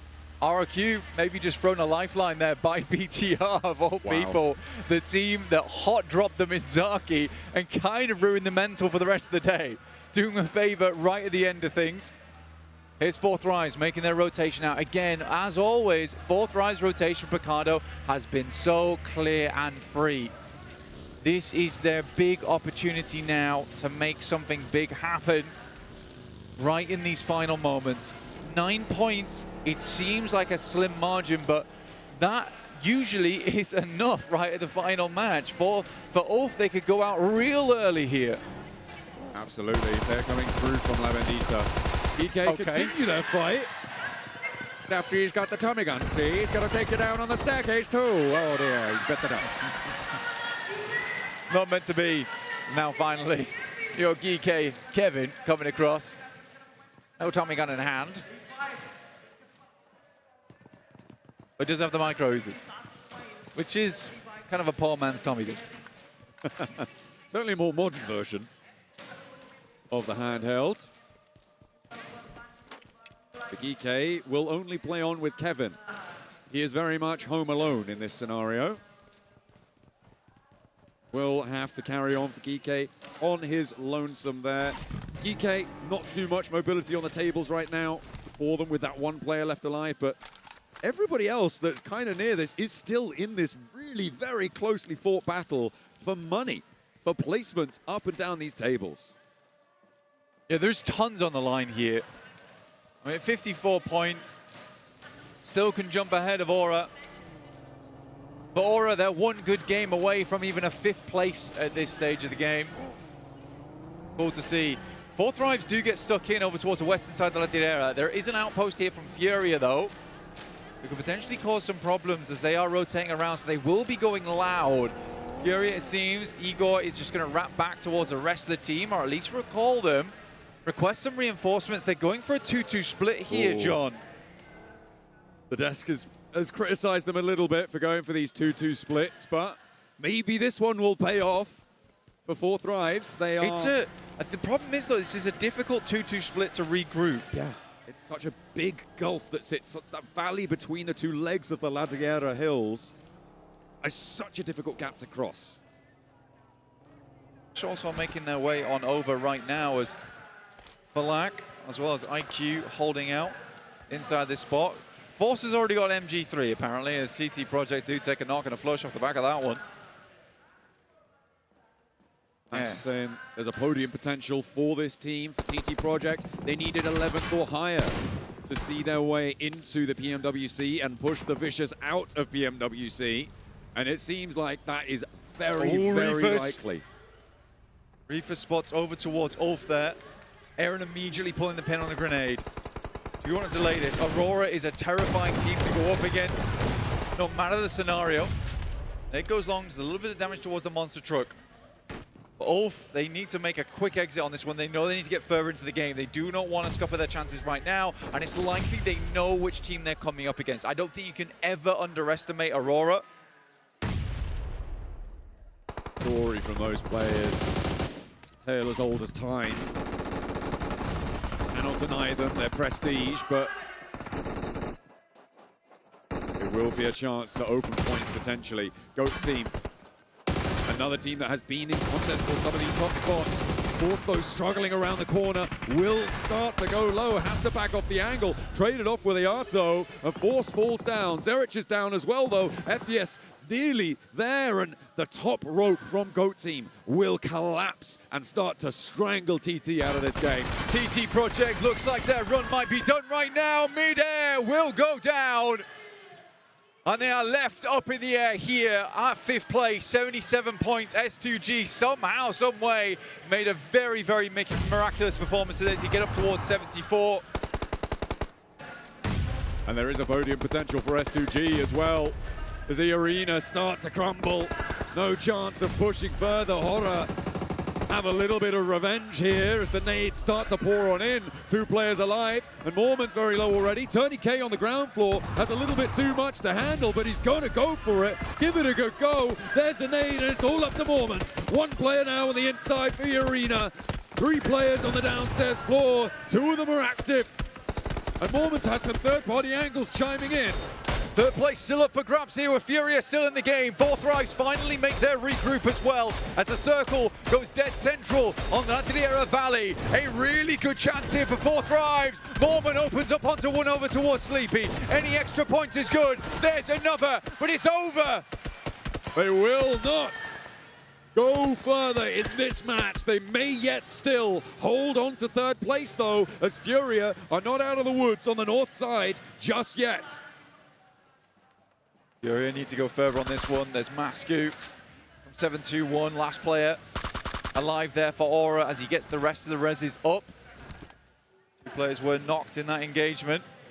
4th Rise trying to clear out more space inside the lobby, but overall strong positions just abound for 4th Rise right now. They've got the pick of the litter on this one. Ulf's trapped on the northeast edge. Aurora peeking over. Age on that fight just yet. More willing to stick it on the outside. Boom. Remember their challenge. They would love a 3rd place finish. It would see them over RRQ. Put them in one of those top 4 spots guaranteed. The question then would be, would BTR join them? We'll wait and see. Sure, we'll get an update on that at the end of the day. Time being, a lot of focus over towards Furia right now. Trying to hold off against the remaining players from Aura, northwest side. Ulf starts to make their way in. They pick up a couple of compounds on that northeast edge. They're basically hoping for a hard shift because right now, the way things are going, 4th Rise are massively set up for this endgame. They're having a pretty good time of it right now. They have got 2 players out. They are still on a 2-2 split at this stage. A regroup is a lot more possible in their location right now than it was previously, though, Blank. They'll play very, very central on this one. Next circle displays in 30 seconds. We'll see our stage 3. Both of our 2 Smash Point teams already in this one. There's no hugely pivotal rotates to come on through. I feel like S2G is quite an interesting one. They had a massive game in the last match as well, Blank, looking to try and push further this time around, but they're going to enter from the south side and potentially even in towards Bayademar. It's one of the few options still remaining. No fear opening up towards Furia, though, is bad news, and that's as the circle's pushing in. Circle moves down towards Bayademar. Fourth Thrives instantly moving off the back of this one. They're in vehicles, they're heading towards Via Damar proper. In the meantime, Furia taking more and more knocks. This is, I mean, good news for Arena, right? If Furia go down, Aura will challenge them. Sky is there, but they will not find it. There's the money earned as third place jumped for Furia. They are up there, and very few teams can challenge them now. Fourth Thrives in a fight against 721. IQ holds, but a big nade from the back line takes both of them out. And Fourth Thrives are cut in half. Hazaifa and Falak. 2 players for Pakistan. They need more. They are not safe. Both down, they profit 1 point at least. Fourth Thrives down to 2 is bad news for them as Go rocks up to the party now. Ulf looking to make their push down towards the south side, but so many teams in their path. Ulf are moving on this eastern side, trying to stay safe. They'll have seen these pop up in the Elim feed blank. They know what their task is. They know what job they have to do. The question is, do they have the ability to do it? Can they make their way to the top and do the unthinkable? Something thought impossible at the start of today is but 10 points away.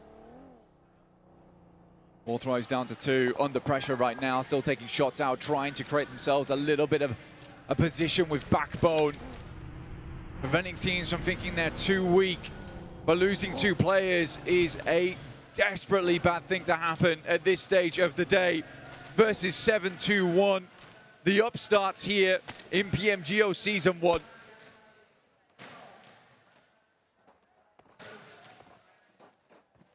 Fourth Thrives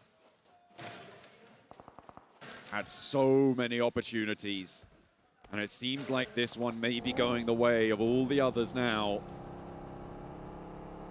Sure, they're central. Sure, they've got Falak and Hazaifa. But it may just not be enough. They are bleeding. And Ulf still have 4. They're only 10 points behind. 10 points though. It is an absolute canyon at this stage of the game. It feels very, very hard to hit those points. They also know that they're attempting to hit a moving target, but they should have seen in the elimination feed at least 2 going down here. But again, their rotate in is so difficult. Fourth Thrives through the rocky, tumultuous day might just still win it out off the back of points alone. Furia, they want to go further. They've already pretty much locked in third place if they can survive a little bit longer. And on the western side, they have to move further in. The circle doesn't cut either Fourth Thrives or Ulf out of this one just yet.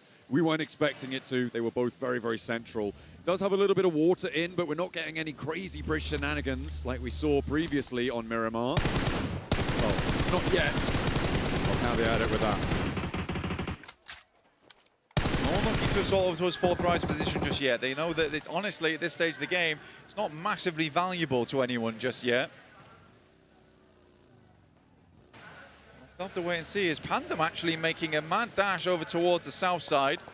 Fourth Thrives will take shots over towards them. I don't know if that's ill-advised, though, exposing a position like that. I mean, you've got to at least pretend you've got 4 players, if nothing else. Pandem are only a duo also.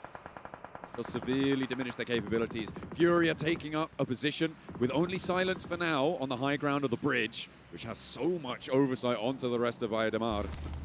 Rest of Furia likely to look to regroup onto this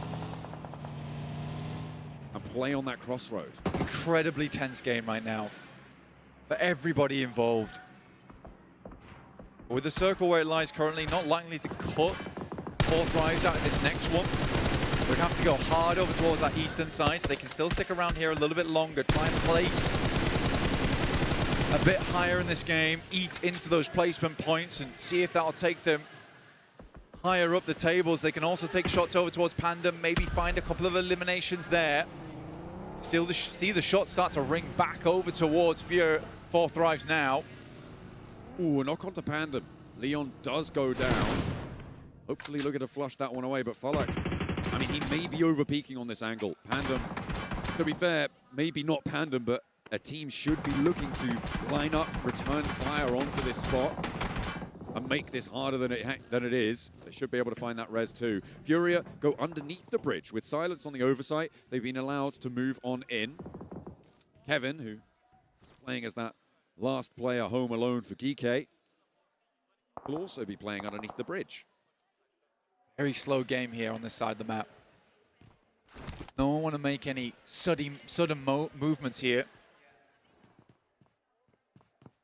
Pandem dropped in a Groza as well as level 3s. Nice to see here. Take it. I don't think they flex out for the drop right now, though. Incredibly tense right now. Pandem saying goodbye to the crowd. Hello, Leon. We see you. Playing for the Indo Pride. Sure, you might be bottom of the tables, but at least he's having a good time. But you made it here. At the end of the day, you made it here. It's more than most. It is more than most. Win rocking 600 bullets is not something I thought I would see, but he's very much ready to play all the way through to the end and still have about 200 bullets remaining. Circle will be popping soon. Critical moment for a lot of teams. Let's see where it ends up heading. Fourth Rise just would like a central shift on this one, even over towards the west. Ooh. And that is fantastic news for them. It's interesting. I mean, this north side has got 3 teams playing here, right? You've got Team Flash, you've got Gaming Stars, you've got Aurora. Until that fight is entirely concluded, there's really no danger from the north. There's no real danger from the south either, because teams aren't really going to push through by Adamad. Maybe Furia could look to move up that hill, but I think Fourth Rise have a long time to go left in this one, which means placements. Okay, and Ulf what is have this? to make their move because they are not in this zone. Where are they going to go? Where are they going to drop into? This could be it all over right now. Looks like they're heading directly in the direction of Fourth Rise, who are taking shots over towards them. It's looking not great for the time being. Get themselves over towards the road. Any kind of purchase on the circle. One will drop out in terms of Eren, but they make their way in. Solus is down to 2 also. The likelihood of a Smash victory has just been diminished so greatly. For Ulf, they are only 2 players now, and there is no team with that Smash boundary with a full 4. Being cut in half and put into by Adamad on a circle like this, where it's such a heavy presence on the south side, is terrible news for Ulf. It was a slow roll-up as well from them. It took a while for them to identify the positions that were taken and were not. I also understand how difficult that kind of push can be. If perhaps they'd maybe got 1 more player into that building, it would have been tenable, but right now, you do feel like those 10 points is going to be like climbing up a mountain. It is tooth and nail from here on out, and Fourth Rise may have just been thrown a lifeline. This north side yet to conclude. Team Flash, Aurora, Gaming Stars as well. All full 4 rosters, or maybe I'll take that back, as GOAT have spotted Ziol and will get the flush as well. It's going to diminish the power of the team that is probably the most mobile into this zone. No one looking towards Fourth Rise right now. They sacrificed 2 players, but they gained an incredible spot. Aurora working their way down. They lost 1 player in Ziol. Doc grabbed himself a care package. Hopefully he can put it to good use. Oh, what a crazy turn of events today has been.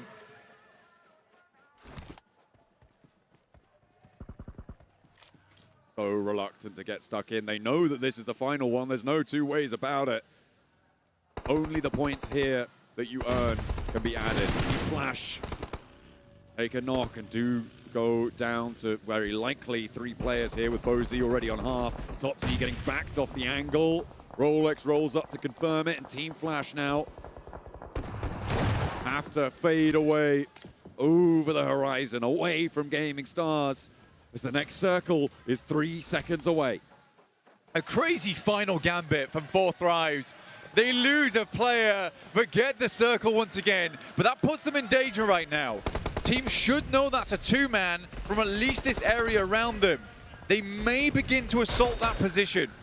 But What teams are going to be left as 4 players when they move through there? S2G may have trouble getting out. Furia on the west, they're going to have a tough time getting off of this bridge against GOAT team and 4 Thrives as well on their position. This north side is looking treacherous. Aurora have already lost players. BTR, their big challenge on the east side now is Aurora.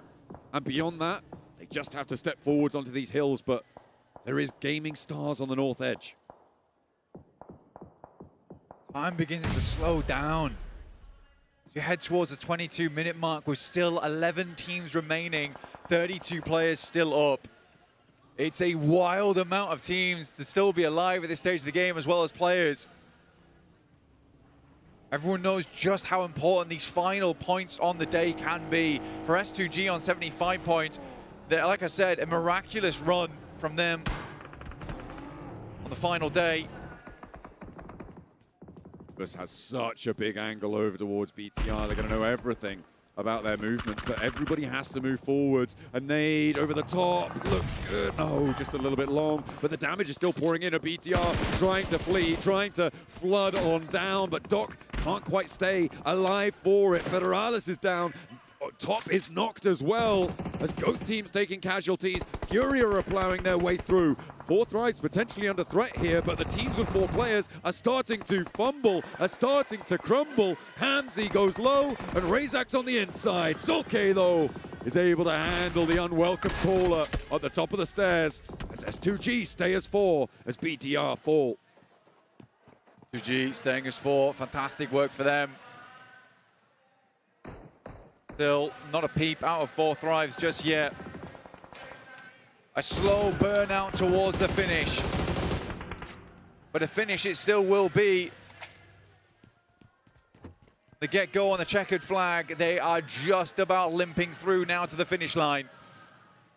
I think the only danger for 4 Thrives right now in the next minute 2 is Pandem. Is Pandem pushing across the road and trying to take their compound from them.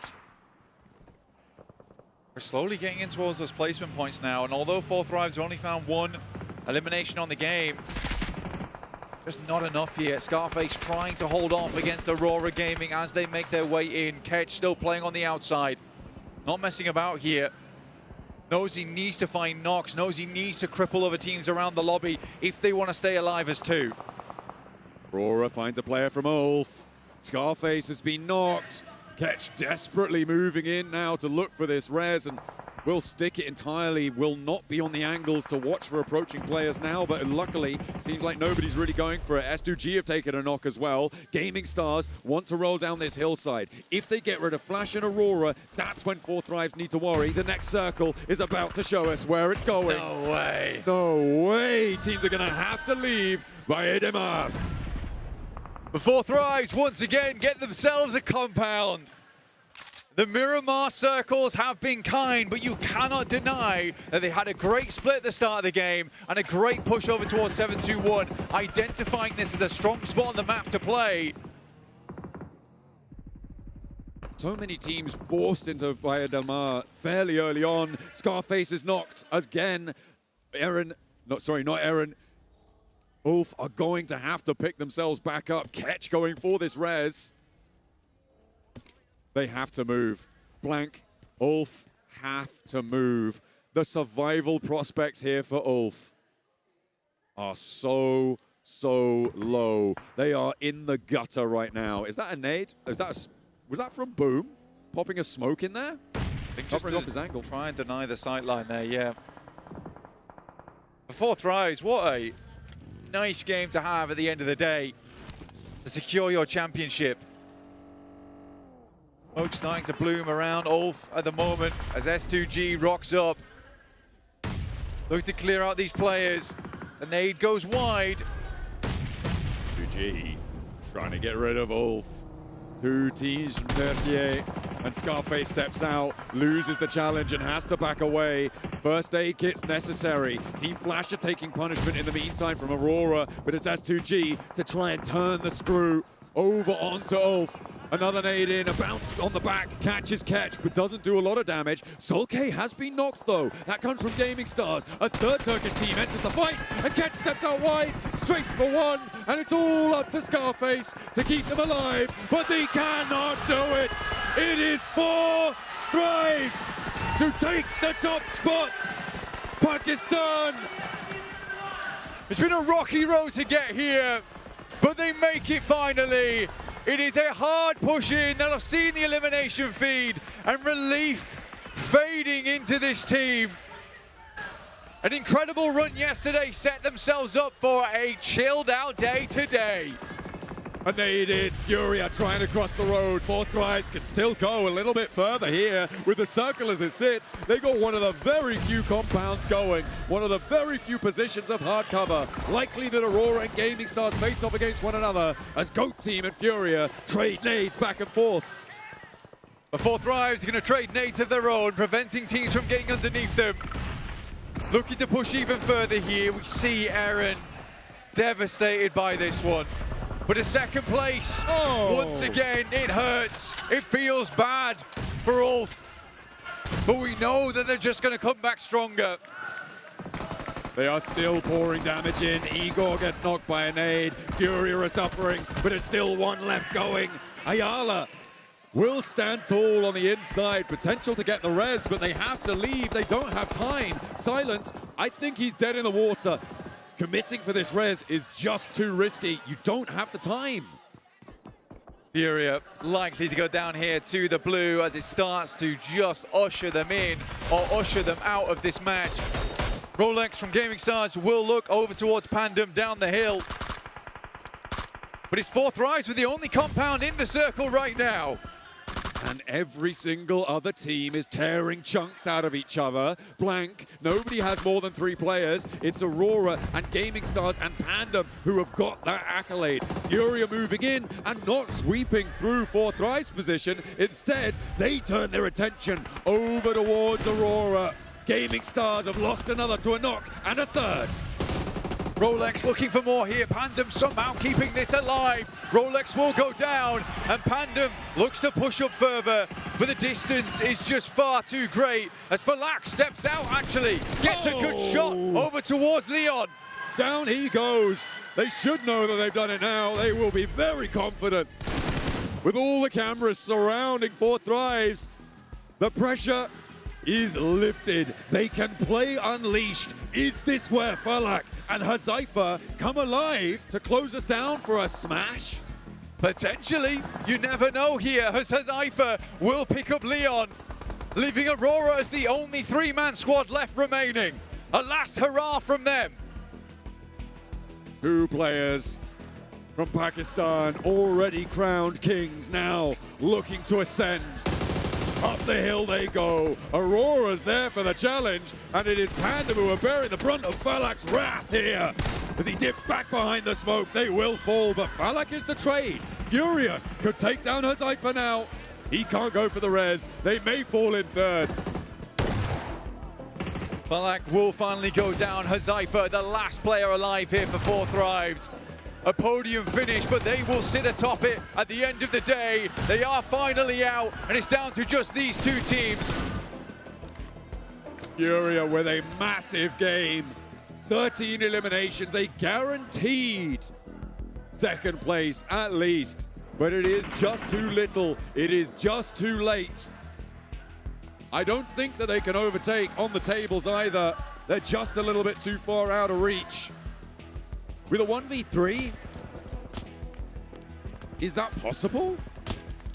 Is it possible that Furia could take it if Chief's able to get a 1v3? This might actually be a second place. Stolen away from Ulf, but it's not going to happen. Aurora finally find a chicken, but it is not about them. 4 Thrives take the top spot. The champions of this tournament, Hazaifa the pile driver, IQ the team's glue, Falak on the attack, and T24 shuts the door here at PMGO 2026 Season 1. What a finish! 4 Thrives able to hold out right until the last. It was so close. Ulf gave them a run for their money, but they kept their heads high. and Pakistan sings their praises. 4 players. Nobody could stand in their way. Ulf with an incredible run. The hunt certainly began today for them, but they were not able to chase down the Pakistan team. Let's head down to the stage to crown 4 Thrives your champions.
What a performance for Thrives Esports. This is a moment we will never forget throughout PUBG Mobile history. For Thrives, guys, congratulations. I would like to welcome you to the main stage here to have a quick interview together. You may take your trophy together with you. Yes, of course.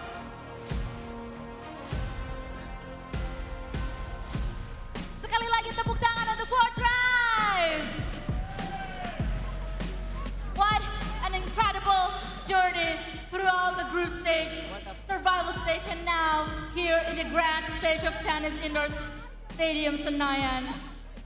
I know it's a lot for you guys. Once again, congratulations. This is your moment. And can you guys talk to us what you feel right now? Palak. Alhamdulillah, Alhamdulillah. It's been a very long and hard journey for us. It's been 6 years, 7 years since all of us are grinding day and night. And today, Alhamdulillah, I'm speechless. Take a moment. This is your moment. You want to say something? Palak? Thank you so much for everything. And Alhamdulillah, guys, we are finally champions. Juara PMGO. Alhamdulillah, Alhamdulillah. This trophy is for Pakistan and for all the fans who has been supporting us since long time. Thank you so much, guys. Zaifa, you want to say something? Alhamdulillah. So anyway, this victory earns you the title of the strongest team in the world right now. Do you feel confident that you guys can say you are the best team in the world now? Pakistan!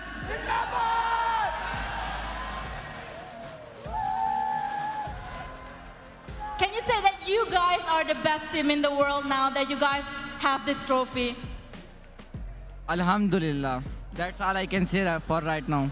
Okay, so talking about the best team in the world, how confident are you going into EWC with this momentum? Because you just won the global trophy. We are looking forward to get that trophy as well.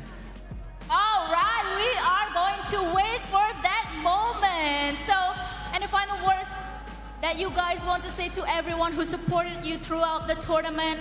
Maybe all of your fans here coming from Pakistan, and maybe for those of them who's been watching out there at home.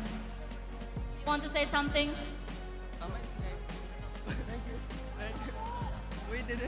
Thank you. Is that all? Or do you want to say something to Indonesian fans that is watching live here.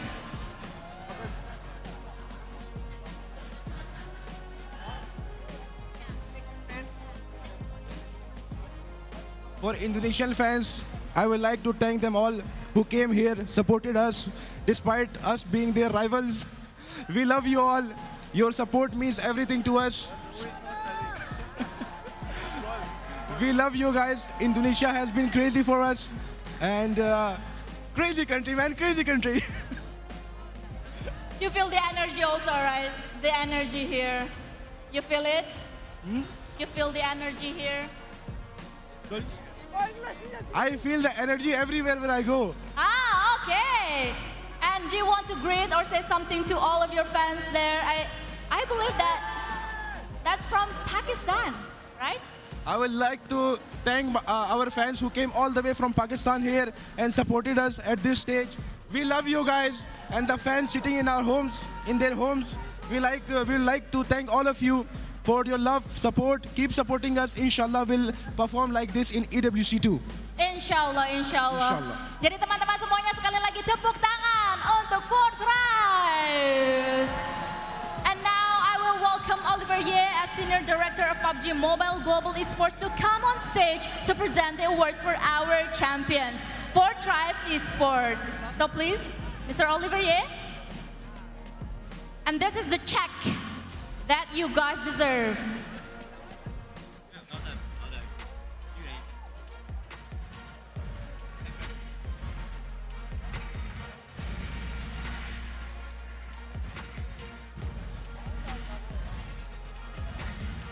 You guys can take a picture together. $50,000 US for the champions of PUBG Mobile Global Open Season 1.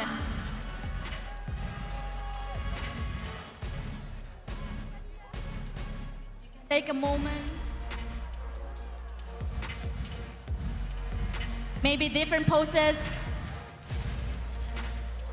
All right, thank you so much. So Fourth Rise, you may go down to from the stage. Oh, wait, sorry.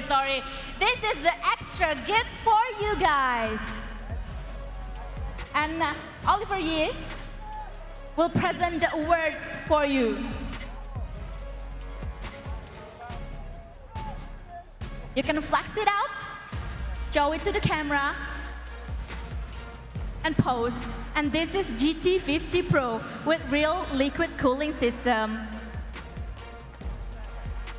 Maybe you can pose.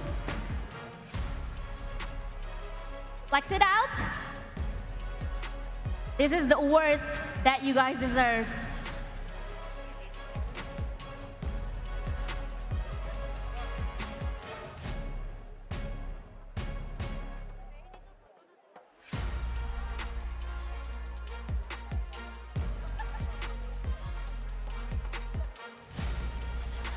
Okay, once again, congratulations, Fourth Rise. And now you may go down from the stage as we will welcome the runner-up. Oliver Ye, you can stay right here. You may go down here, all right. And now we would like to invite our runner-up. Please welcome Ulf Esports. Tepuk tangan yang meriah untuk Ulf Esports sebagai juara kedua as the runner-up of PUBG Mobile Global Open Season 1. Congratulations.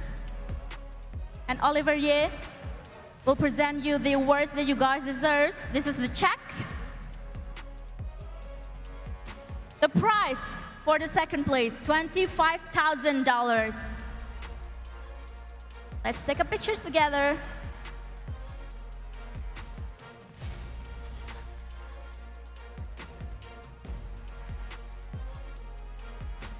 And this is your moment.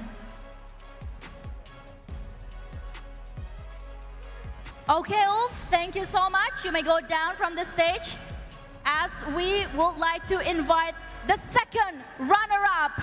Please welcome Furia Esports. Tepuk tangan yang meriah untuk Furia Esports sebagai juara ketiga as the second runner-up of PUBG Mobile Global Open Season 1. And once again, Olivier would like to present you the awards that you guys deserve. The prize of being the second runner-up of PMGO, $20,000.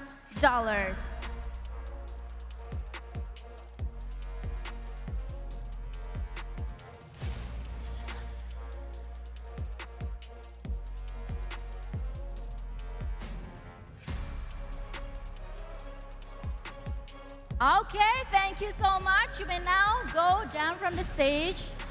Thank you, Olivier. Thank you, everyone. Congratulations for all of our champions. And now we will welcome the most important person of the team. It's time to announce the most important individual award of the tournament, the Infinix Hyper Performance FMVP. And the player is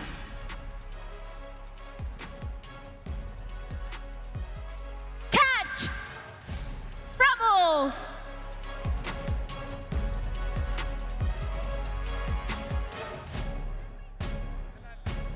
Catch, congratulations. Congratulations. So Catch, we have gonna talk a little bit here about you being the final MVP. Oh yeah, of course. Welcome. So talking about the final MVP, talking about the entire tournament here. So being the MVP of this event, what message would you like to share with your fans who look up to you and want to reach your level? Bu şampiyonun en iyi oyuncusu olarak ne söylemek istiyorsunuz? Öncelik olarak çok mutluyum. Sonuç ne olursa olsun. Four Tribes'ı tebrik ederim. Bugün elimizden geleni yaptık ama bu kadar oldu. Herkesin eline sağlık. Firstly, I'm very happy to be here. We've already done our best and we congratulate Four Tribes as the winner. Oh, selamat untuk Four Tribes, kata Catch ya, sebagai pemenang dari PMGO season yang pertama ini. So lastly, is there anyone you would like to thank or give credit to for supporting you throughout this journey? Sizin özel birinize teşekkür etmek istediğiniz biri var mı? Buradan öncelikle tüm Türkiye'ye ve onun dışında bizim gizli planda, arka planda menajerimiz Gülce ve kulüp sahibimiz Onur Alp'e buradan çok teşekkür ederim. I would like to thank all of Turkey and also our manager and also the owner of our club. Okay. Sekali lagi tepuk tangan dong untuk Catch. Once again, give it up for Catch as the final MVP. And now let's invite Rex Wong as Senior Publishing Director of PUBG Mobile Southeast Asia to deliver the award for final MVP. And this is the check for Catch from Wolf Esports.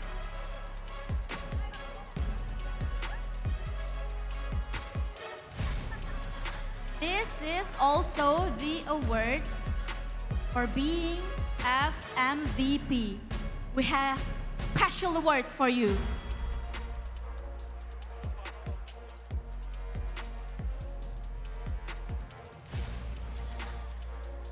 This is the final MVP ring.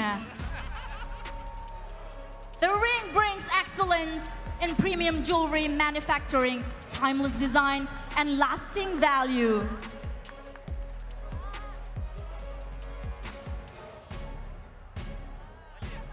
And also the cool glasses here. The AI glasses, I believe.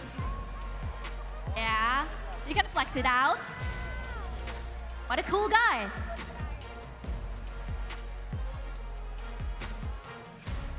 And of course, the GT50 Pro with real liquid cooling system.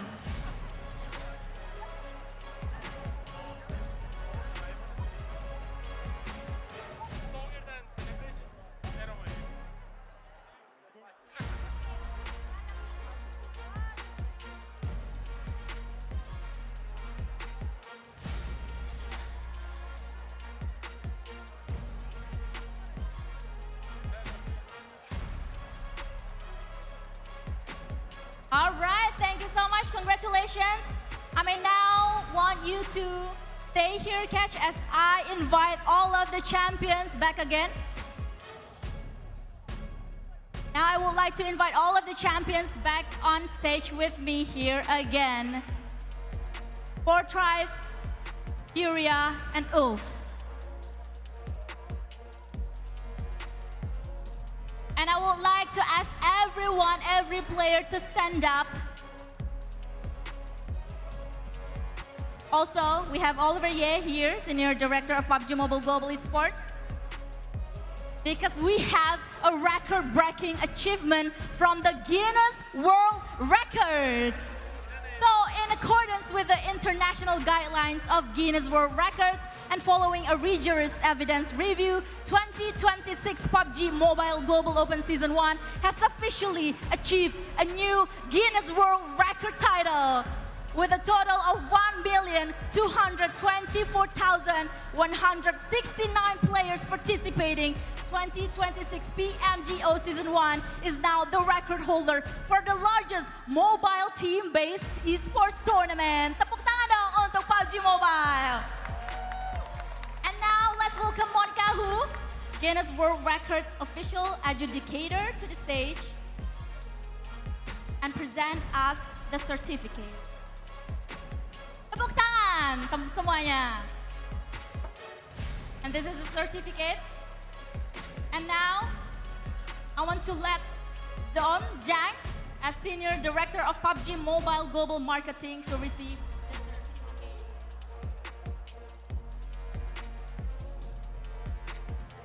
This is the certificate of Guinness World Records as the largest mobile team-based esports tournament. A new world record has been set. This achievement belongs to every player, every fan, and every member of the PUBG Mobile community around the world. PUBG Mobile Esports is for everyone. Tonight, we celebrate more than a tournament. We celebrate history. Thank you everyone for making history with us.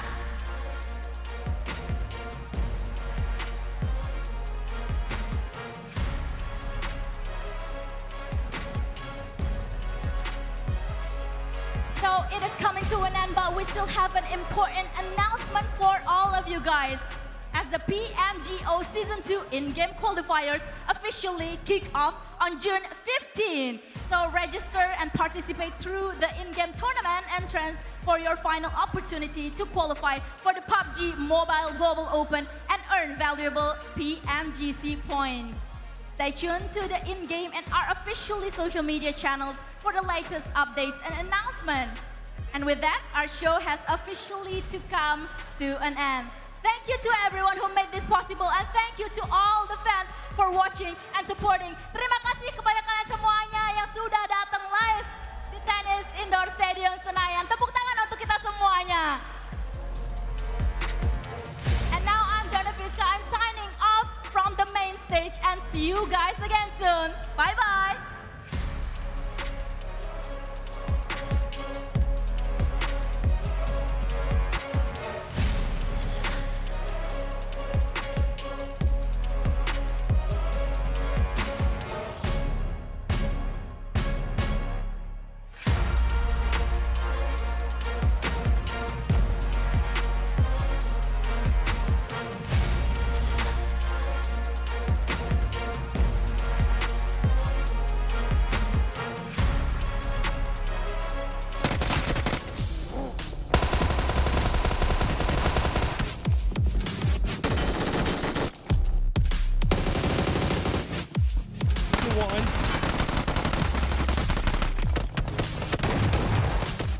Global team in the world is from Pakistan.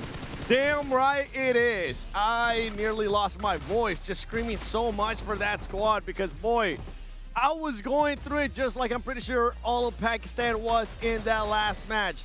From them only finishing the match with just 2 players, and then also, at one point, it seemed like they were actually going to crash 4 Thrives. Until they lost 2 players after, and all of Turkey was like, oh no! Oh no! Yeah, 2 countries just sweating it out at the end of that game. But still, heavily deserved. They deserve to get this one. They had so many good moments throughout the entirety of this first season of PMGO. It was a bit dicey at the end, right? But they still eke it out. It was very dicey at the end, and IQ said we're coming for that PMWC.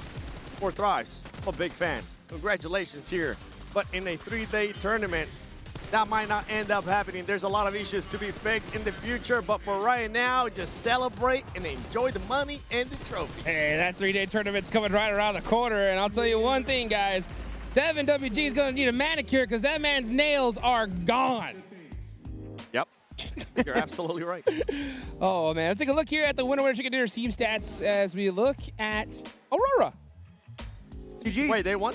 Yeah, they were playing? I didn't even realize that they won the last game Wow. because they were just such a non-existent team in Yeah. this finals. A big disappointment from this squad. They should take this as a scrim going into PMWC, really, because the way they were playing here, they couldn't play their own game. They were just falling apart completely. They need to show that they are adaptable if they want to get themselves a global trophy. For me, this iteration of Aurora doesn't have what it takes to win PMWC. Really doesn't. It was surprising. Once people actually started taking the action to them, they couldn't adjust. As you just said, they couldn't adjust on the fly, and they couldn't really adjust even from day to day. That was the biggest surprise. Today in Rondo, I thought we were going to be seeing a different Aurora.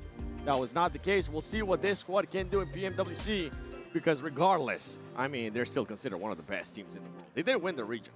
Yeah, they definitely did. And as we take a look here at the overall rankings, it is official. Yeah, Furia, right there towards the end. They almost caught off. In the Smash Zone, oh my god. One more game, imagine. That would have been crazy. If only we had 7 games. But no, not the case. But still, really big respect to Furia able to do so well. I think a lot of people coming into this event were looking at Alpha 7, taken out so early on. So it's good to see Brazil. The baton has been passed on to good old Furia. And can we also talk about S2G? Oh, yeah.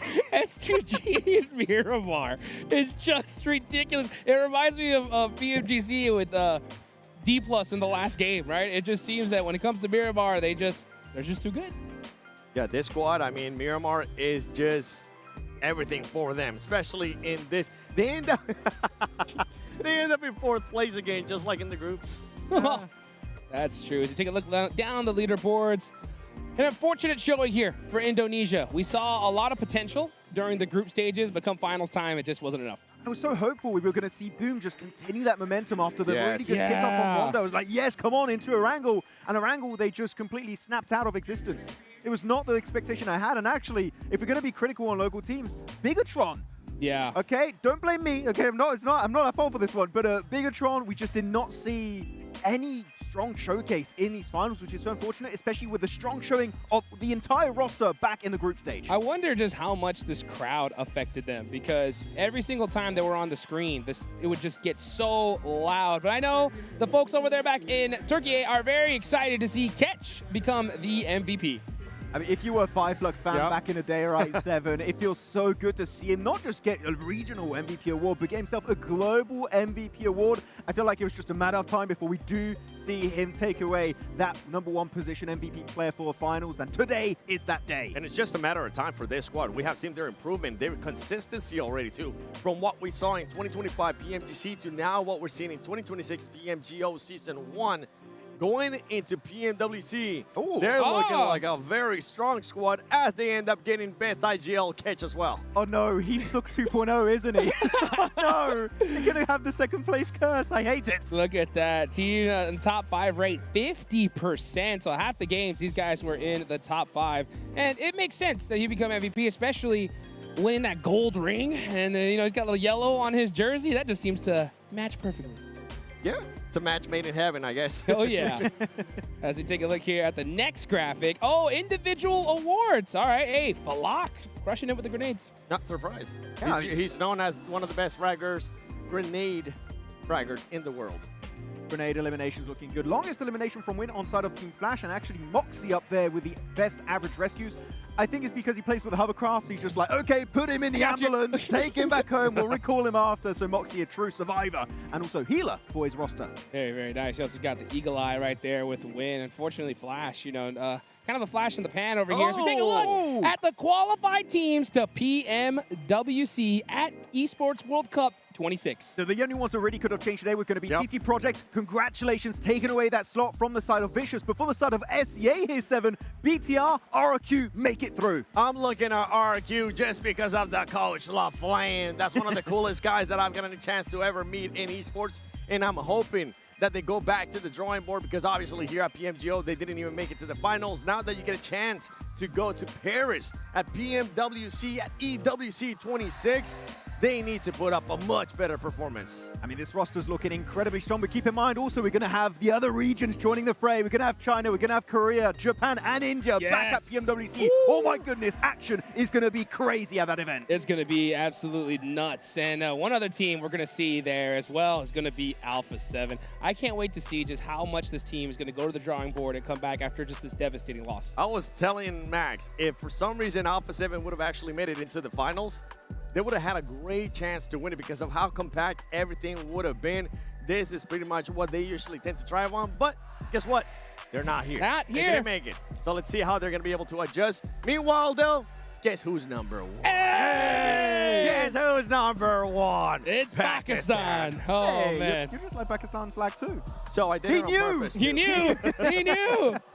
On brand right there. Wow. I mean, it's been a long time coming. You know, the Pakistani audience, so loving, so hyped. I can just imagine what it's like over there back home. They must be going crazy. I mean, PMGO Season 2 is going to be in Pakistan. Yes! They're going to be the defending champions with the home crowd. It wasn't really a buff for Bigatron here, right? Yeah. But maybe it will be for Fourth Rise. From what we've been told, the crowd, even though it was hyped here, Falak and the players have told us when we go to Pakistan, the crowd is going to be even crazier. Oh, man, I definitely lost my voice. If Alter Ego qualify now, that would be Yes, interesting. I want to see that. That'd make things so interesting. Plus, you know, Fourth Thrives get a little bit of time to practice them championship interviews as well. Yeah, but before we get into this, guys, we got to give one big thank you once again to the Infinix GT50 Pro with real liquid cooling. If you guys want to bet a game at the absolute peak of your performance with 120 FPS, that's the device to do it. And we saw some players go home with one here at the end of the day, Max. Yeah, there were so many given to everyone. It feels like You get a vote. inside your Fourth Rise, and Ketch also getting one for himself.